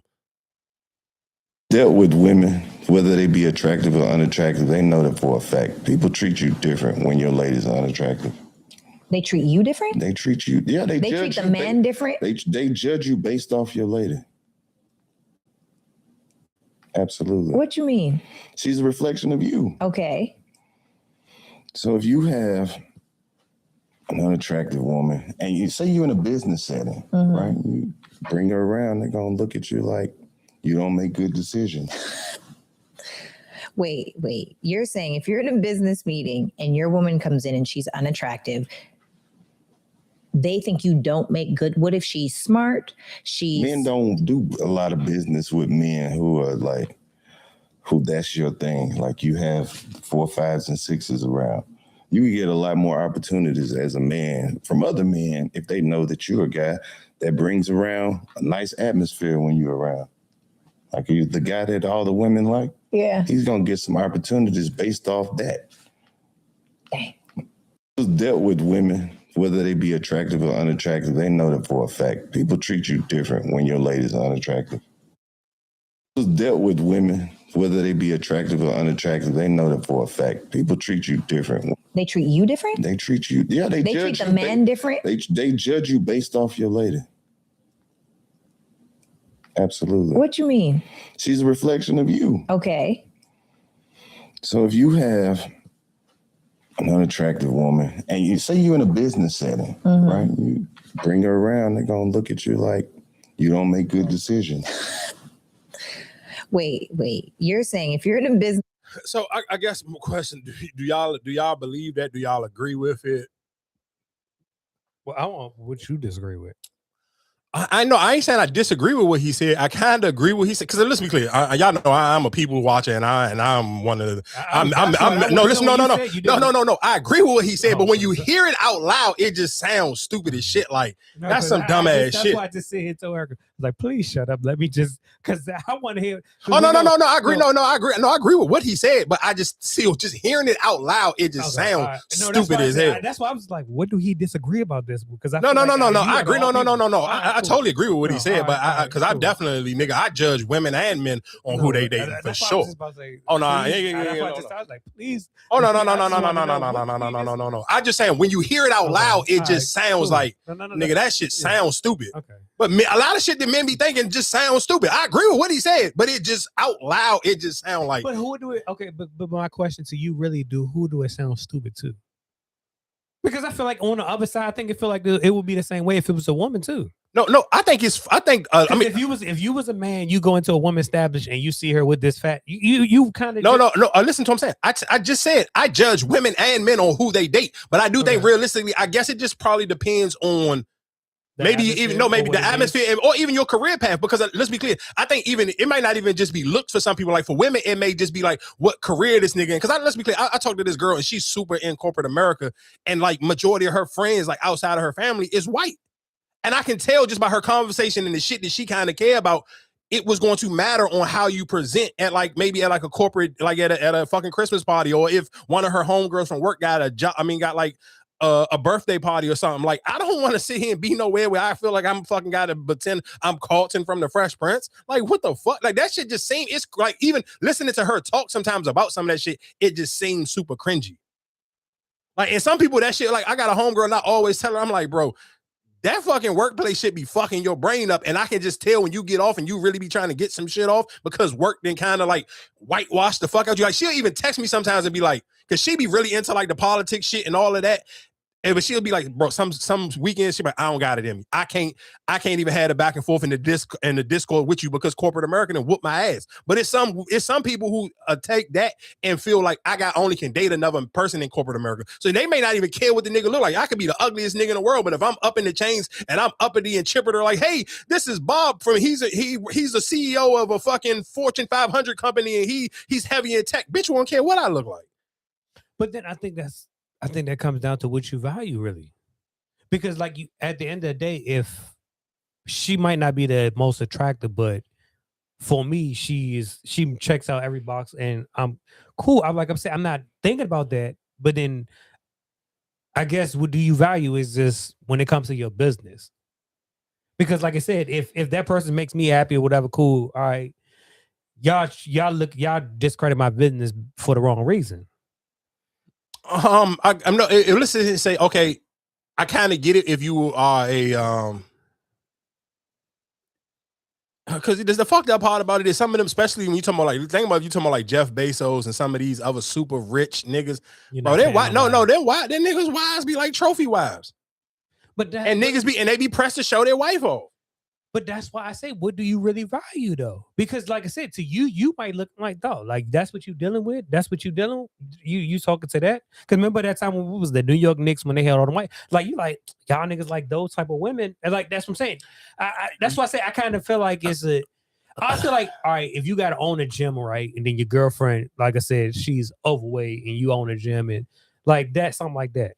I think, but you know the crazy thing that scenario is more often than you realize. It may not be like that. No, and it may not be like that for the women. The women who work out not really into niggas who don't work out. But there's a lot of niggas who work out and their wife be Like they be bigger Jones, and niggas don't care because I think for some it depends. Cause some, but again, but hold on, that's what I'm saying though. But some niggas don't take like that's I respect a nigga who work out and he don't care if his woman don't work out, like, but he just genuinely love her. Cause let's sit here and say they got together. She may used to be super small, like she used to play on the basketball team or she used to run track or whatever case may be, and they done had 2 or 3 kids, but he put more preference in that she's a great mom. I don't give a fuck if she never get her fucking track body back together. She take care of the family and she cook all my meals and all that. The reason why I'm in great shape is because my woman who's out of shape take care of me and do all the meal preps and all that. I respect that nigga more because he's not allowing his work to come home. Like I'm not making, like, again, we sit here saying you're not allowing your profession to become your personality. Like, when do you judge? That's why I think that's what it is. When do you judge? Because like you said,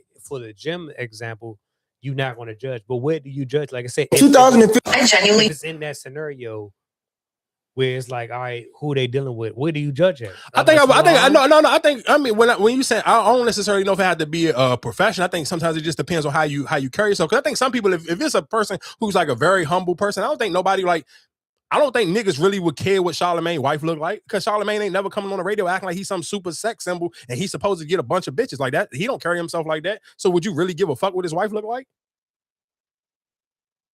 Like it's some niggas you wouldn't care. Like I think more like listen, if we just go off of like personalities and podcasts and people that people can know, I think more people would judge what Joe Budden, and then people do still people know some niggas sit here and crucify what Joe Budden girlfriend look like because of the way he carries himself. Exactly. So, but nobody wouldn't care. And let's be clear, Charlamagne's wife is beautiful, in shape, and all that shit. Like you can see, like he be talking about him and his wife work out. If you see Charlamagne's wife, like you can tell she work out. Like she got good, like gymnastic shoulders. And if y'all ever go look at Jordan Childs and see how Jordan Childs shoulders, so you know what I'm talking about. Simone Biles, them motherfuckers got good shoulders.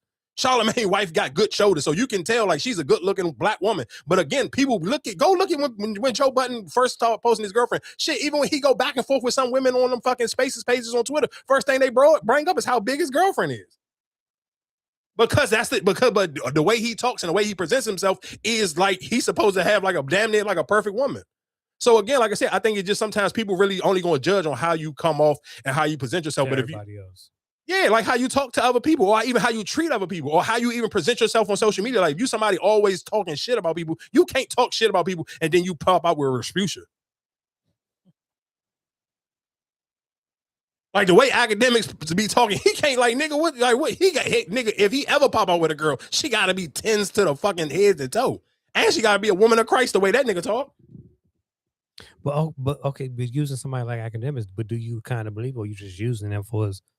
It don't matter why the woman there, but him, he can't come. That's what I'm saying. But when you look at it like, oh nigga, she only wants you because you're no, of course, we all know that, of course, but it doesn't matter. You still cannot come. You nigga, I'm not giving. He don't get no pass to come out with some pooper. No, but I'm saying, but for somebody like academics, I feel like you in there, like, what can you can show up with somebody you like, all right, damn, she might be a 7, but no, listen what I'm saying. For the way academics look, yeah, he should pop out with a 6 or a 7. But the way he talk, he can't pop out with no 6 or 7. That's what you're missing the point. It's not about how you look or it's the way you come off and the way you present yourself, the way you talk about other people. You can't sit here and be popping Cash Money shit about other people and then you pop out with a fucking poo putt. You just can't do it. It's just like it's not. And again, when you sit here saying like with corporate America, like these niggas and you one of these somebody and you in business, niggas is trying to always find their way to throw their dick on the table. That's why niggas buy. That's why they sit here and say, oh, all the super rich white boys buy these fancy cars and big yachts because they got little dicks. Like you hear all of those like running stereotypes and conversations and jokes that people sit here and say. So I mean, you kind of got to take that for what it is. I do real quick because we did sit here and bring in academics. We talking about women that niggas just sleeping with or shouldn't be sleeping with. I ain't gonna lie to you. All say you are going like Cardi B going outside, but nigga, you going out worse. Yeah, that shit crazy. You going out 10 times. Like I'm gonna give Selena Powell a lot of credit. She must got some fire ass box. Like her box must be crazy. Okay, but would you? Fuck no. Then how far can it be? I mean, that's my only. All right, hold up. Let me ask you a question. Who would you rather try, her or Superhead? Superhead just because of the age difference. Nigga, I'm old, so I don't like. Nigga, I'll give me a grown ass. That's a grown ass woman. I don't want I'm not. No, I'm saying, but Superhead in her prime. Still give me Superhead. She's like one nigga. She's again. She's black and this bitch is white. I don't like that. That's like a no brainer. Okay, I figured that you was on. Fuck no, but nigga, just ain't no way, bro. There's no way in hell I'm laying. Like, even if you was, I'm not wouldn't. If I'm Offset, I wouldn't even fuck her, but let alone fall asleep. Yeah, I wouldn't dare. Like, he was comfortable sleep. Like, this nigga ain't trying to put the pillow over his head or nothing. He just laid out like this bitch just knocked my socks off. But people still mess with her. Like, I don't understand. But that's what that. But this niggas. No, but the fucked up. That's the thing that make as and you know what's fuck again. We talking about man brain and how dumb niggas sound out loud. That makes other niggas wonder, like, damn, how fire is her pussy? Did this nigga still went after she already put you on blast one time and said you got when you and Cardi was in a relationship and y'all was supposed to be happy, married, and all that, and she said here and said you got her pregnant, you lied or whatever. Y'all had y'all little back and forth. Her and Cardi had their back and forth. So that happened. Cool. Now that passed. You'd have seen her. She literally just not even 2 weeks ago had a back and forth with Lil Meech. So you laying up with I'm talking about, she don't even, her pussy ain't even fresh yet. She still got other niggas' dick in her her pH balance. And you still went behind and went to sleep? Man, come on. That pussy must be crazy. Cause it's no way in hell I'm not doing it, dog. You fucking Offset. Like, nigga, have some pride. What that shit with the girls be saying? Nigga, pick yourself up. Like, what the fuck are we doing like this? No, man, come on, dog. Yeah. That's crazy. I genuinely do not think that men understand how lucky they are. Sweetheart, let me be the first to tell you, I don't think it's that we don't understand. We're just not experiencing the same thing that you're displaying for us. Field discretion is advised. Every time I open this app, I see an eloquent, well-spoken, self-care giving woman, like someone who's just pouring into themselves, doing their skincare, working out, eating healthy, learning new things, reading books. That's what's on my timeline. It's called an algorithm. That's what it is. Yep. It's on your timeline for a reason. That's the things you are into.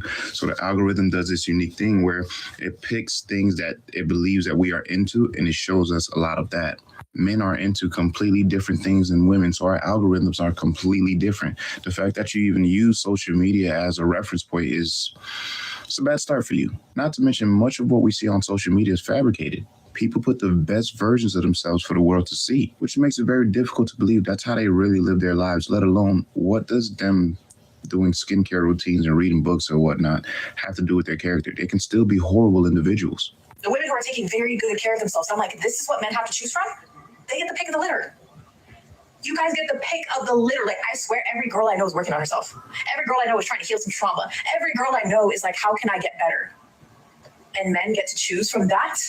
If that's the pick of the litter, I wonder what the bottom of the barrel is. But sweetheart, you said it yourself. That's every girl you know. That's a very, very small percentage of women. That isn't enough to make it seem as if we have so many wonderful options just walking around willing and ready to be chosen by a great man. Working on yourself, healing your trauma, becoming a better person is all wonderful things. I could never discredit that. However, I think the question you need to ask is, how are they now redistributing the wonderful things that they have worked on or the things that they have picked up along the way? Because I'll be the first to tell you, you can work on a million different characteristics to make yourself better, which would be great.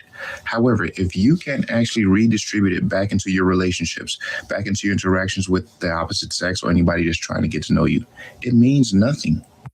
They don't understand how lucky they are. It's also shocking to me because there's so many men I feel like who just secretly do not like women. And I'm like, what is not to like about something soft and delicate and dainty that smells good and is funny and just requires food and joy and love? What's hard to love about women? Genuinely, what's hard? I'm like, it's shocking. Now, when you put it like that, I would agree with you. There is nothing difficult about loving a woman the way you described them. But unfortunately, that's not what we are dealing with. That's what you think we are dealing with. Your version of your friends or the people that you see online is not what men experience. Think about it this way.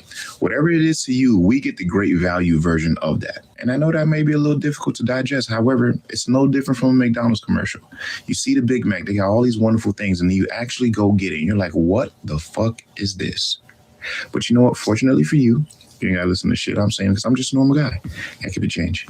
I genuinely real quick, I do want to see. I agree with everything he was saying, and I do think, just in general, I do think sometimes as humans, we do think the people we know or the timeline that we see is kind of just the world as is. And I mean, I hear everything that she said, but it's a lot of motherfuckers who, I ain't even just gonna sit here and say women, it's a lot of women and men who ain't working on themselves. And again, that's why I say and say, you got to kind of wonder, like, you can't be working on yourself to become a better person and then still going to where all the people not working on themselves and expect for you to find somebody different. Like, I can't sit here and be working on myself, putting in all of this work to make myself a better person, then I'm still gonna go where motherfuckers smell like everybody in this joint smoke Black and Miles and just put their best outfit from out of their plastic container. What the fuck, real quick, I've been wanting to ask, what is it about plastic containers that make the clothes smell like that? And everybody know what smell I'm talking about. Like, what the fuck is that? Why do clothes moisture? I think like it smell like like it smell old. It smell like fucking mothballs or some shit. Because no moisture in there. You don't have no like the little what's the name joints in there. So I don't know. You gotta put the little dry sheets in there. Man, that shit is so crazy. I'm not gonna lie to you. I mean, yeah, because that's just like even if you leave your shoes in the shoebox, like how they turn yellow. Oh, yes, you might. Yeah, be right. there's no moisture in there, so it's just dry. It's drying up. Oh, this was funny. Yo, let me slap you on the face with it, knock it on your head, and then and you have and you have niggas do not. They go like this. I make sure. And then when I put it in your mouth, and you're scared to ask him for $20 to put gas in your car to go back to his crib from the put dick back in your mouth. Yo, let me slap you on the face. And you know what, real quick, I meant to tell y'all, man, if you planning to work out in 2026, let me tell y'all an artist that you gotta have mandatory on your gym playlist. No, Big Boogie, he one of them niggas, like, people get tired of like the Baby and certain niggas that be like, oh, I'm tired of them, all their music sound the same. Dog, maybe because Big Boogie not as mainstream as like the Baby was.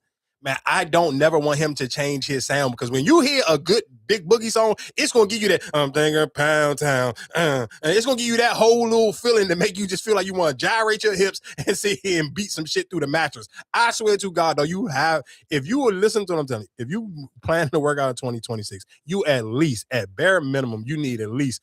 You can easily get 4 to 5 good Big Boogie songs to add to your gym. Man, I'm telling you, that nigga got so much energy in his music, and it just he make music that just make you happy as hell. Cause it'd be like, bro, this shit is just so silly, it's so catchy, but it's just like, it's just meant to just give you a bag of energy. It's just literally like eating candy and fucking drinking an energy drink. So again, shout out to Big Boogie. He did drop a project like maybe sometime last month with him and DJ Drama, and I know it kind of it came out, it dropped, and it kind of went under the radar because he ain't done no crazy promo or nothing for it. But he got some good joints on there. Like I said, again, like I like Big Boogie a lot.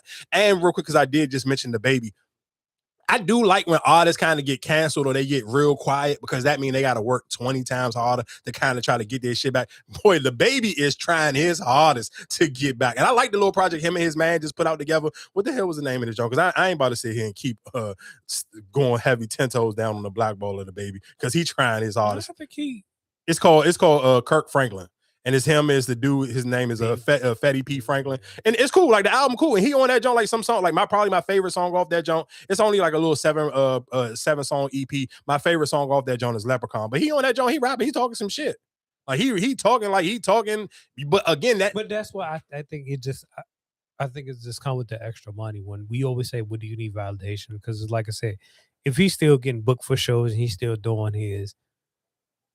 I think like I said, at Lil Baby, at his plateau, what he was when he got canceled, like he was getting nominated for Grammys or whatever the case may be. For sure. And then now you lost that. It's like now you got to build yourself back up. But if you're still getting booked for shows, do I feel like... Yeah, I don't think he getting booked for shows, though, because I think his price was so high.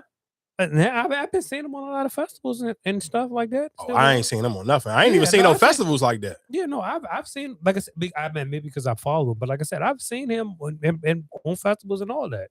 Oh, like over like out of seas festivals? No, here. Like he was doing like the little cooking joints and all that behind the in the festivals and all that. Oh yeah, maybe I don't follow him, so I ain't seen none of that stuff. But shout outs to the Baby. I ain't mad at you. Like if that's and again, like I said, if that's what we got to do to get better music from artists and make them to work harder. The whole Russell Simmons baby mother. Like if that was out of nowhere, I'm like, yeah, no, for sure. Yeah, we talked about that.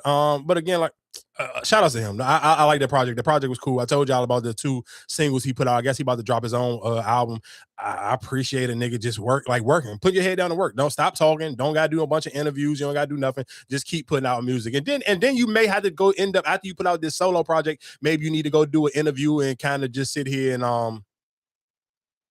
and so you can kind of promote your music. But again, I appreciate him just putting his head down and doing the work. So sometimes, I mean, I guess you kind of got to just pack niggas up so they got to work a little bit harder to get people attention again. What else was going on? I feel like it was a couple of other stories before we get out of here. what the 16, play this one. Oh, let me play this Pinky Doll. Today I am back home, and I want to do something real. I'm not doing this to scare no one. I'm doing this because it's real. I've been dealing with kidney episode. Doctors say my kidneys, they barely work. And this time my son, he saw everything. Feeling weak, losing control. Watching my son witness something I cannot control. This hurt more than pain. I wish I could go back. I wish I didn't pick up bad habits so young. I wish I had a dad to show me the right path when I was little, so I wouldn't have to feel that I have all this weight on my shoulder. I had to be the provider. I have to help my family and make all these bad choices that affect me today. But wishing doesn't change the damage. Today I could give up on anything, the fame, the money, the lifestyle, just to get my health back. And that's the truth no one wants to talk about. When you're feeling young, feeling healthy, you think you're untouchable. But everything you're doing today, don't wait 20 years to affect you. Sometimes they come fast, and sometimes they come brutal. Drug, alcohol, careless living. It don't seem so dangerous when you're young until one day you sit up on a hospital bed praying for a second chance. I know I might need a kidney transplant in the future, and just thinking about surgery terrified me.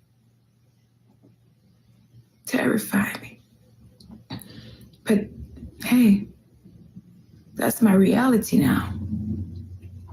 So if my life can be served for one purpose, let it be this. Let my story help someone from not getting there. Like, make better choice. I ain't gonna lie to you. God damn, that was hard to listen to. Again, shout out. That is Pinky Doll. For people who don't remember who Pinky Doll is, she was the young lady who maybe it was like close to probably like 2 years ago now, when she went super viral on TikTok and she had the little ice cream, yum yum, ice cream, ooh, ice cream, thank you. Like that was her. That was one of like the signature jumps that had her go super viral for people who got familiar with her. Like COVID? Nah, this was after COVID. This was probably like 2023. This we in 2026 now. Yeah, this was like 2023, maybe 2024, like either late 2023 or early 2024. But that's just so like, again, when we sit here take care of your body and kind of take care of your health, because she's absolutely right. I'm sure she probably, and she not old. So like she's saying like, yeah, but she ain't like, I'm sure she probably in her 30s. But I'm sure like she probably, when she was in her 20s, probably drinking whatever, feel like smoking, I could do whatever. But bro, when that kidney failure, that shit ain't no joke. And to be able to even get kidneys transplants like that shit take a minute. And you gotta find somebody, like to make sure your shit line up right. Like that shit ain't nothing. Like you can't just like, that ain't something easy that you can just go grab a kidney. Like you can sit here and go get you some bundles off Amazon. Like that shit don't happen like that. So again, I think I hope that you hear that and kind of take heed on just drinking water. Like everybody, of course, when you see here saying working out, get your water intake. Like your water intake, like that shit matter, dog. Especially if you sitting here and you drink a lot of liquor, you drink a lot of sodas and juices and whatever the case may be, you should still be drinking a lot of water. And I'm talking about as somebody who drink pre-workouts. I know that I got to drink a lot of water. Read some of the shit on the cans. Like read the sodium level and read how much caffeine you taking. You got to sit here and balance that out with water. So I hope people don't sit here and just hear that and don't take heed to drinking more water. You got to drink more water. And I know that's such a cliche thing that you hear people say all the time, especially in 2026, you are going into the new year. Everybody, I'm going to drink more water and I'm going to do this, that, and the third. But please, to make time for your health, take care of your body. I guess before we get out of here, I'm going to let Vince Mensa kind of close us out with the Venezuela stuff, because I don't know. I ain't about to sit here like I told you got to get into politics, but I ain't about to sit here and act like I know what the hell going on or explaining it, because I seen some people celebrating it and I seen some people mad about it. So I honestly don't know nothing. So I'd rather just let him talk about it because he's way more knowledgeable on this type of stuff, and we can get out of here. Trump took over a country yesterday and arrested the president. Basically, everything the Democrats should be doing to him. This nigga like the Oprah of war right now. You get a war, bombs, democracy, say the Christians. Oh my fucking God. In a rare bout of brutal honesty, he's admitted his intention is to run Venezuela and sell their oil. Oil he claims belongs to the United States. Similarly to how Minnesota belongs to the Somalians. Or Red's bike belonged to Debo. Obviously, as an African and somebody with half a brain, I take issue with that imperialist reasoning, the same reasoning the West has against Burkina Faso for stealing their own gold back from their own mines. But that's the doctrine of imperialism, a belief in the God-given right of the West to own the world, Chico, and everything in it. There are complexities to it. One of my close friends is Venezuelan, and he grew up here undocumented and suffered greatly under Maduro. He feels incredible relief at the removal of Maduro. Although he hates Trump, he likens it to an abusive relationship. And he doesn't just want to see his abuser reign free either. Complexities because obviously Trump doesn't give a fuck about liberating the people of Venezuela. He cares much more about exploiting the people of Venezuela. That's why he bussed them to Chicago and then sent ICE in helicopters to round them up and deport them. I mean, just look at Bush. What happened after they liberated the people of Iraq from the terrible dictator Saddam Hussein? 1 million people died, and they sold themselves to contracts to rebuild it, took the oil, destabilized the whole region. Gaddafi dragged through the streets like a dog and lynched under Hillary Clinton, a so-called dictator who just happened to have the largest oil reserves in Africa. He was Africa's only hope. He was going to unite the continent under a single currency. Libya was flourishing. America brought democracy, and now it's an open-air slave market. Hey, at the end of the day, thieves don't come to the rescue. Fuck going on in the world, man. Trump. Again, like I said, shout out to Vince Mensa. I love the way that he uses his platform because he's somebody where it's kind of like music. I mean, like it be hit or miss for him. I feel like people who like his music may like his music, but I feel like I know for a fact way more people like this content that he's putting out than people like his music. Like I'm sure a lot of people would sit here and probably have shared more of these type of posts when he walking on his tree, grabbing the oranges, have shared more of his content, know more, seeing him a lot more off of this or seeing him on the Shy. I think that like I like when people can find the alternative route for themselves and it seems effortless. Like I'm sure some people may not even know he make music and they only know him from these videos, but these videos have so much substance in them and niggas be running to them Jones like, man, shout out to Vince. I respect so much when somebody can easily transition out of something that was kind of like, yeah, you might have been passionate and may have loved music, but you found a better lane for yourself that realistically is probably more fruitful and more impactful if we keeping it a bean. So again, shout out to Vince Mensa for that one. I want to pray for those who stuck out there in them countries right now. Oh yeah, because it's hard to get flights back to America. Yeah, that's a rough one. Flight back to America. Everything's canceled. Yeah, that's in the tough. Caribbean islands, the RV. Everything is canceled. Yeah, I ain't gonna hold y'all that, man. But you don't know. Yeah, of course. And that's the fucked up thing. Like, because it was just New Year's and all that, you would never know. Like I said, you might have went out there for New Year's. Hey, but listen to what I'm saying. I know, I agree with you. And you know what's so crazy? I do want to, and I know this was old, but I do want to play this clip of this lady who was talking about not the Anthony Joshua situation, but not necessarily just on Anthony Joshua, but more on the actual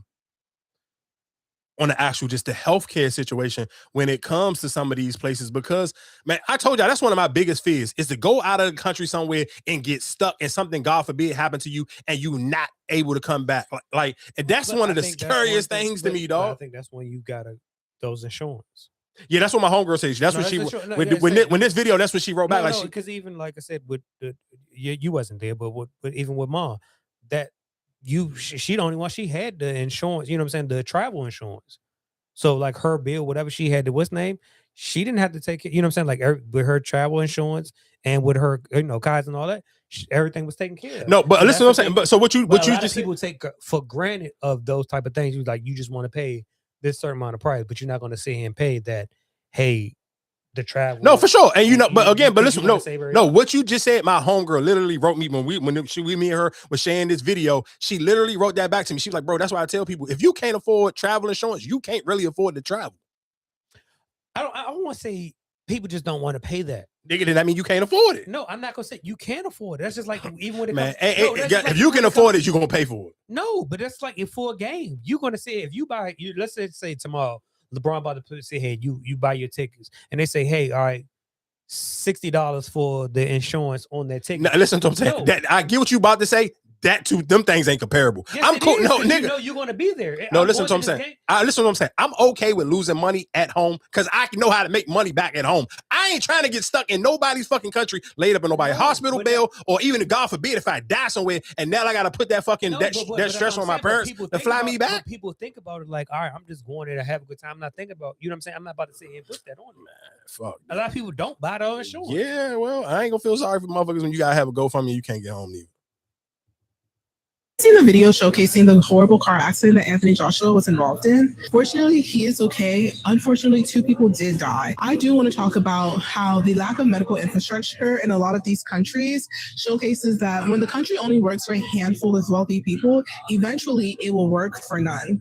Because what do you mean that Anthony Joshua, our champion, was just involved in a horrifying car accident? I mean, the car is so torn up. I'm surprised anybody survived, honestly. And he is not able to immediately receive medical care. There are no ambulances around. He was placed into a police vehicle and immediately taken to a hospital. If someone like Anthony Joshua, with his stature and his wealth, is not able to immediately receive medical care in Nigeria, the rest of us going there for Daddy December are completely fucked. I remember a couple years ago during the NSARS movement, Tio Savage was talking about how a lot of wealthy Nigerians really fear needing medical immediate care because there's really no infrastructure for that. And when you don't have time to get on a jet and fly to a developed country to get the care that you need to save your life, your money is not going to be able to save you. Your connections cannot save you because at the end of the day, you're actually just human like everybody else. For 2 to 4 weeks every single year, we completely romanticize these countries, right? As a place where you have so much fun and you connect with family, you connect with your roots, and you connect with culture. And it's amazing. The truth of the matter is that a lot of us are sidestepping the very poor people that we see on the streets. We hop in our fancy cars with our drivers. We bring our fancy clothes. We walk on these horrible streets and just hope that, these really bad roads don't mess up our nice shoes. And after we're done clubbing at 6, 7 a.m., we then go back to our gated communities. And then after a couple of weeks of all the enjoyment, we then just go home back to our regular lives. And we end up actually leaving these African countries a lot worse than how they were before. What happens is the thousands of dollars that you're spending, the locals actually never see that, the everyday locals. Only the handful of people that are pulling together these Dutch December experiences are actually seeing that money. What the locals do get are more expensive cities. So we're driving up the cost of these cities and we're putting so much money into these countries. There's no infrastructure that's being developed. There's no actual betterment of these countries that we love so deeply. How do we, at the very least, just start navigating Africa a lot more intentionally, a lot more care? Longer term, how do we actually start improving and bettering these countries? The president of Uganda, Museveni, said that all of you Gen Z, what are you guys doing? All I hear is vibe, vibe, vibe. When I was 26 years old, we were leading freedom movements. I'm sorry, but he's not wrong. Martin Luther King Jr., Nelson Mandela, they were both 26 when they led freedom movements in their countries.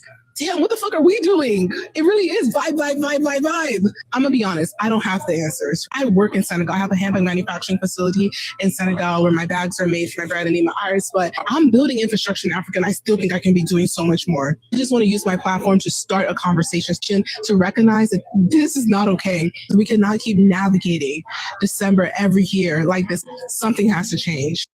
I'm glad she said it, and I'm not gonna lie to you. When I see all of these celebrities run and go to Africa for, like she said, I don't know what it's called in December, when they all run there and feel like they're going back to I'm not gonna lie to you. Anything I see a bunch of celebrities do, I'm cool on it. I think it's a bunch of dick riding shit, and I be feeling like most of them probably getting paid under the table, and they get back on their platforms and act like they going back to see the motherland. I don't believe that shit, because y'all don't go back and y'all don't do shit for y'all where y'all from, where you actually born and raised. Not saying all of y'all, some of y'all do, but a lot of y'all just be on some wild dick ride shit. You're not about to sit here and tell me no difference. Because like that shit be crazy to me. Like all of y'all motherfuckers just be in a rush to go to Ghana. And like I seen even Lauren LaRosa, like she in the car. Some of they all keep calling me auntie. Like, bro, these people look fucking crazy that you posting on your camera. Like, bro, man, y'all are, man, there's some wild people on there. Like, man, I'm cool. And this one thing ain't gonna never be able to influence me. It's a fucking celebrity, dog. But I think y'all that's do where some it wild comes with shit. the whole, you got to think about it. Yes, we are privileged to X, Y, and Z, but the time travel from here to there, you don't, like I said, you get an accident, whatever, they trap you to the nearest hospital, whatever. it's more convenient. But when you in these countries, they only got one hospital. Did you hear what she just said? They did to Anthony Joshua. They put him in a police car, dog. Yeah, right. Put him in there and took him to the hospital. Are you listening, nigga? They don't have that. They don't have that type of what's name. So you're missing the. Why the fuck would I want to go there as an American? That's what I'm saying. But then that's the case. Then you might as well just stay. Like that's what I'm saying. Some people want to just travel. People just go for the experience. For the experience. For the culture. Like just, I get it. You keep saying, like I said, what you but you're not banking on. Yeah, I'm gonna get in an accident. Hey, if I want some culture with some fucking heavers, I'm gonna go on Ben and Road to that fucking go-go. If I need some culture, if I need to get back to the fucking motherland, I'm gonna go on Bennett Road with you fucking. Come on, man. Fuck y'all. I'm cool. I ain't going to Africa. And if y'all feel like y'all want to take my black card away from me, I don't give a fuck. I ain't never been there. My mother and father's from South Carolina. Matter of fact, my dad is from fucking Southeast DC. His whole side of the family is only from DC. My mother's side of the family is from South Carolina. If I'm going back to my motherland, is South Carolina, Aiken, what is it, Aiken, Edgefield, whatever the fuck that is in South Carolina. My motherland ain't fucking Africa. I'm not. Guess what I'm telling you? When y'all listen to me, you getting the purest, rawest form of an African, a fucking American born in the DMV, and my closest roots to anything is South Carolina. Fuck what y'all talking about. I'm not doing that shit, and I look at that shit and feel like y'all niggas is playing in these African people's face. Can I ask you a question? If you was asking, are you going to take care of your mans? You got to. What you mean? You ain't got no fucking choice. What you talking about? Anthony Joshua don't even seem like a nigga that I even got to think second twice about him not taking care of his people. Like them was his real friends. Like ain't fucking. It was only them two in the car, so you know them was his real friends. No, I thought all of them was in the car. It was 4 people and 2 died. No, the driver was an African driver. No, that's what I'm saying. But they didn't. They hit a parked car. Right, but who you asking? They was all in the car. No, but so I get that. But who are you asking me? Is he going to take? You asking me? Is he going to look out for his dead peoples? Right? Yeah, of course he will. I'm talking about the driver, the one who getting the charges. I thought that was an African driver. I think they had a driver. No, that was somebody. That was with him. You sure? Yeah. If I'm not reading, because they put him in custody because it was only 2 of them that survived. No, I know that, but I thought maybe I'm wrong. I'm not saying that y'all. It was his trainer and Stephen coach. I think it was somebody else that was with him. They all was together. There was no African driver. Oh, I thought it was. They were saying some of his license was suspended and all that. Oh, I mean, you might be right. I don't know. Like I said, I honestly don't know. I don't know who the driver was. I don't necessarily know. But I just know that they never mentioned the driver, so I didn't assume that he wasn't with them. They locked him up. I know they locked him up and they charging him for basically going to probably charge him for vehicle manslaughter. Yeah. But I didn't know that he was with. I didn't know he was with them. I thought that he was like they was in Africa and they got them a driver. No. It was him. It's somebody from that he came with because they talking about him not having a license. And him not being registered to the vehicle and all that. Yeah, so again, like I said, thoughts and prayers to Anthony Joshua. I didn't mean to go on that type of little tangent, but that is just something that. And real quick, I guess shout out to Myles Garrett. I ain't gonna lie to you. This nigga Michael Strahan is that nigga funny as shit. But again, shout outs to Myles Garrett. I mean, shout outs to everybody. If your football team made the playoffs, I'm sure most of y'all is listening. Y'all team didn't make it, but everybody team who is in the playoffs, shout outs to y'all. Roll to the Super Bowl, see what happened. So again, like I said, like and share each and every Tuesday. We right back here again. Happy New Year, especially if you made it all the way here to the end. Like, share, and subscribe to tell another friend to tell another friend. We will be here each and every Tuesday, God willing. Again, Happy New Year. Shout out to y'all for making it to 2026. I hope y'all enjoy y'all work week. And please, man, please be careful and drive safe. And like, dog, can I just say this one last little thing? Back in tomorrow. Yeah, the school's back in, but all I'm just saying here saying is, dog, just because the light turned green, especially in some of the bigger intersections, and I'm really just talking to people in PG County, the bigger the intersection, dog, means when that light turn green, dog, do not just run through that green light. Because I'm telling you, it be too many motherfuckers who be running red lights, and especially again, I don't. But I blame the person behind them too, though. Because it's a lot of people who quick to hit the horn. Man, I don't give a fuck about you hitting your fucking horn. You just, like I said, you just the horn and you just go. I ain't listening to what I'm saying. I ain't trying to shit on people's area, but y'all know the areas that are already shit on them areas. Bro, y'all motherfuckers is poor, and them poor, and the poorer the area is, the faster y'all. Me and Top was just having this conversation. I don't listen. If y'all think I'm tripping and I be just saying shit, I promise you, just all you have to do is go into the area that you feel like is poor in the DMV. Pay attention to how fast motherfuckers drive, run stop signs, run red lights, and all of that shit. Then take your ass, go drive out Bethesda or drive out Tyson's Corner. The way that they drive, even if you're in Baltimore, Pay attention to how niggas drive in Baltimore City, and then pay attention to how people drive in Towson. The richer the area, the slower people drive because they not in no rush to go nowhere. They on their own fucking time. I'm telling you, driving fast, running red lights and stop signs is a part of fucking poor motherfuckers who just always in a rush to go somewhere. And y'all killing each other because you're in a rush to go where? Where the fuck are you going? CEO Mikey. Like I said, I'm not gonna call them areas out, but if you listening to this and you made it this far, you already fucking know the areas because I didn't call them out before. So again, like, share, and subscribe. Thoughts and prayers. Please travel safely. Be careful. Kids going back into school this week. Take your time. Please take your time. Archer Podcast.